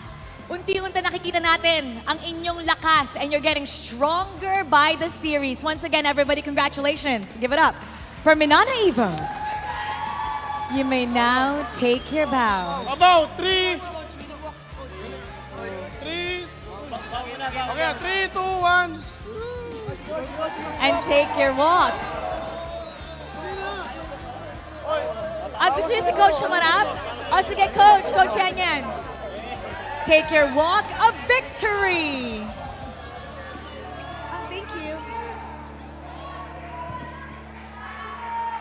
Congratulations once again to MNNE Evos. They have now moved up to spot number 6. We're gonna break down that game for you. So we're gonna go back to our casters. Pasok. What'd I tell you? Smart Omega, they're trembling right now. Yeah. That's the hot zone right there. That 7 is and 8. definitely the hot zone. Like, it literally means playoffs or not. And we are in a shortened series. Shortened regular season. Not because of the matches, but when it comes to like preparation time. Schedule. And that means that adapting might not be easier than it seems because you have to do it only 4 days in a week. That doesn't even count for the day off. Oh, that's huge. That's just how it is. Yeah, and having that many people on practice is huge, right? And MNNE was made it work. Love it. That's why they shouted out their team. Wolf, break down what happened for us with game number 2. It's officially weird day today, and it ended with that beautiful pick on the Aldros that was made ugly by the side of MNNE Evos as they duly punished that pick. What they did here is to conquer the gold lane and to invade constantly against the lineup of RSG. There was a massive deficit between the gold laners, 900 gold at 4 or 5 minutes into this game, and that is actually pretty difficult to climb if you're RSG. While it's true that Irad finally was able to get the stacks that he needed, it felt like the tankiness wasn't there just yet. 3 minutes in, they make a play. The chain stunts wasn't there from RSG. This is one of my criticisms on what RSG did in this game. Surely they were landing all those big ticket ultimates, especially the stolen ultimate, but it wasn't enough. Oh, this was the precise kill, which is actually Nova Tricks once again. You can see that it's just about the distance, the precise kill. Well done coming out from MNNE Evos. Then Nats, again, no layering coming out from RSG. This happened before. They weren't able to layer their stuns and chain their stuns correctly. That's why they were punished. Now Irad, overestimating his tankiness, may have the stacks, but the tankiness will not be there. Well, taken out. And another play coming out from RSG. Well, they were hedged their bets once again. You can see the Wind of Nature picked up by Doming. No problem at all. And then it's followed up by beautiful chain knockups coming out from the Minoan Fury. And again, RSG just can't layer their stuns. RSG look to be in a bad form today because and I'm only saying this because I know the limits. I know the ceiling for RSG. I know that they are very good at team fighting and the way that they synchronize each other. It's way more than this. Unfortunately, it's very clear that they're not in good form. The way that they're chaining their stuns ain't that good. Now for Kaizen AR, the way that he is jungling around, or when it comes to controlling the jungle, it made it so that his rotation up top was able to net a kill. So that was actually onto the top lane where they saw Nats forcing the flicker first. And then comes Lord JMAR getting another flicker so that they will be able to take out Nats. Afterwards, they got the turtle for free. And it's already the first few minutes of the game being in favor of MNNE Evos.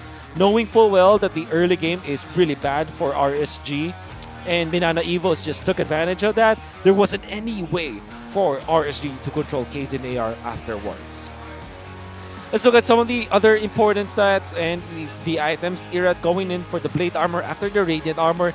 then endless battle. That is when some of the questions now appear. Because when it comes to like raw physical damage, you already have that with your stacks. What you need is tank ability. You may even swap this Thunderbolt for a Molten Essence into the Sky Guardian helmet just so that you can last when it comes to team fights. And clearly, with this Demon Hunter sword early picked up by Doming AR, it allowed MNNE Evos to have true damage against this Aljus. So you cannot like shield your way or sustain your way against the Beatrix because the Beatrix just destroys you. Other important stats, Monster Gold stolen. Unfortunately, Irad, after the first 12 minutes of the game, just get jungle anymore. And we said that it was very difficult for RC to get back to this game. It was very clear. After seeing that, looking at the stats and after the replays, we saw how confident MNNE Evos is with this composition. Yeah. I'm with it. I actually agree. Miles did well. Miles kind of helped pick up the tempo and serve up the series MVP to Doming AR and give MNNE Evos the win. I gotta add to that, the layering of the crowd control when you look at the replay was like, I felt bad for Ira because he was just, he was just always in the air. Trampoline.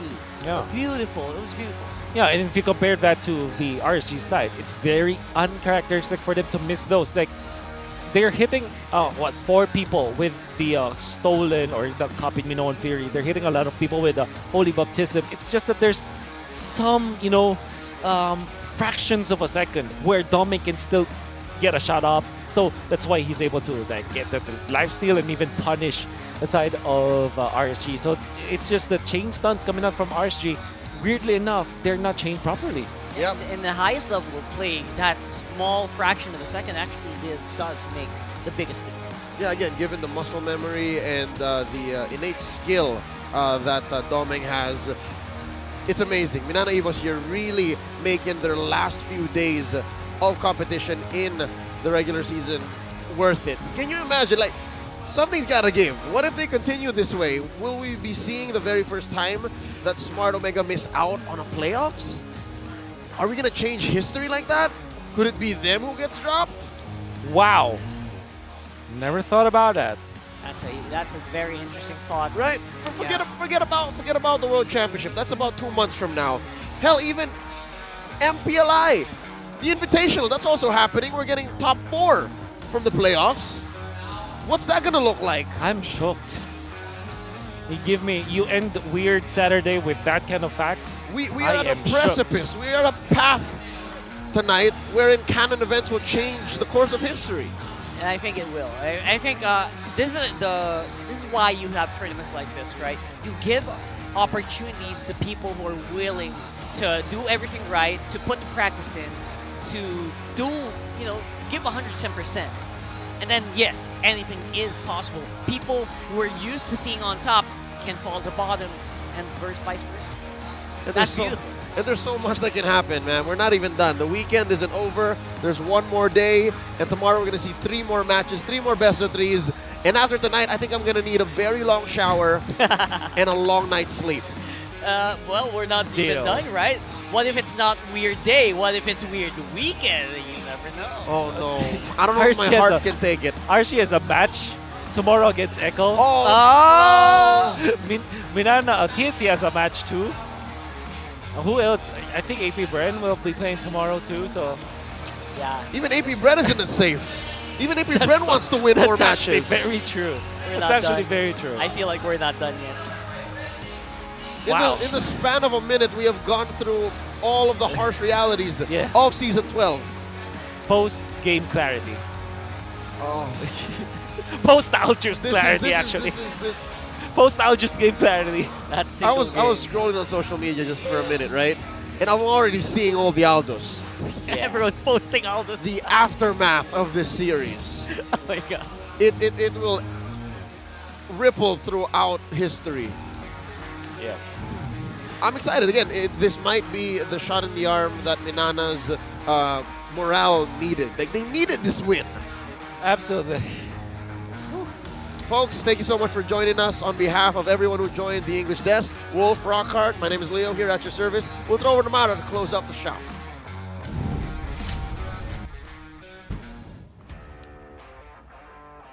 The second day of the 5th week is filled with action-packed games. The Agents open a triple-header with a statement win as Sensui's newfound confidence bolstered Blacklist International to exact vengeance against ONIC Philippines. We saw a thrilling game featuring the Phoenix Army, convincing Game 1 win against the Orcas. In the end, Carl Tizzy made sure that they keep winning to match the standing record for the longest winning streak of 11 victories. At para naman sa ating huling serye, muling nakamit ng White Tigers ang 2-0 kontra Raiders para piligilan ang kanilang pag-qualify sa playoffs at makakyat ng top 6. Bukas, 3 kapanapanabik na laban na naman ang ating matutunghayan, kaya huwag kayong mawawala. Muli, I'm Mara Aquino na nagpapaalala, ang tahanan ng pinakamalalakas na MLBB player sa buong mundo ay mas pinaslakas. Keep it good vibes, everybody, and see you tomorrow.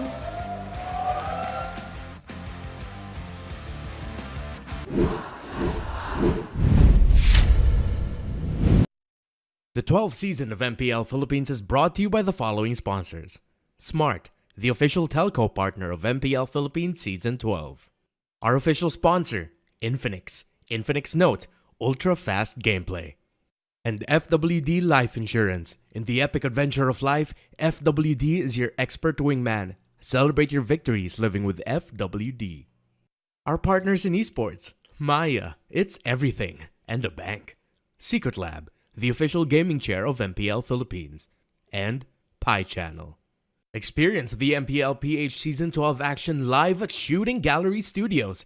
Tickets are now available on our official ticketing partner, Slash. Don't forget to catch all of our official league content on TikTok, Facebook, Instagram, and Twitter.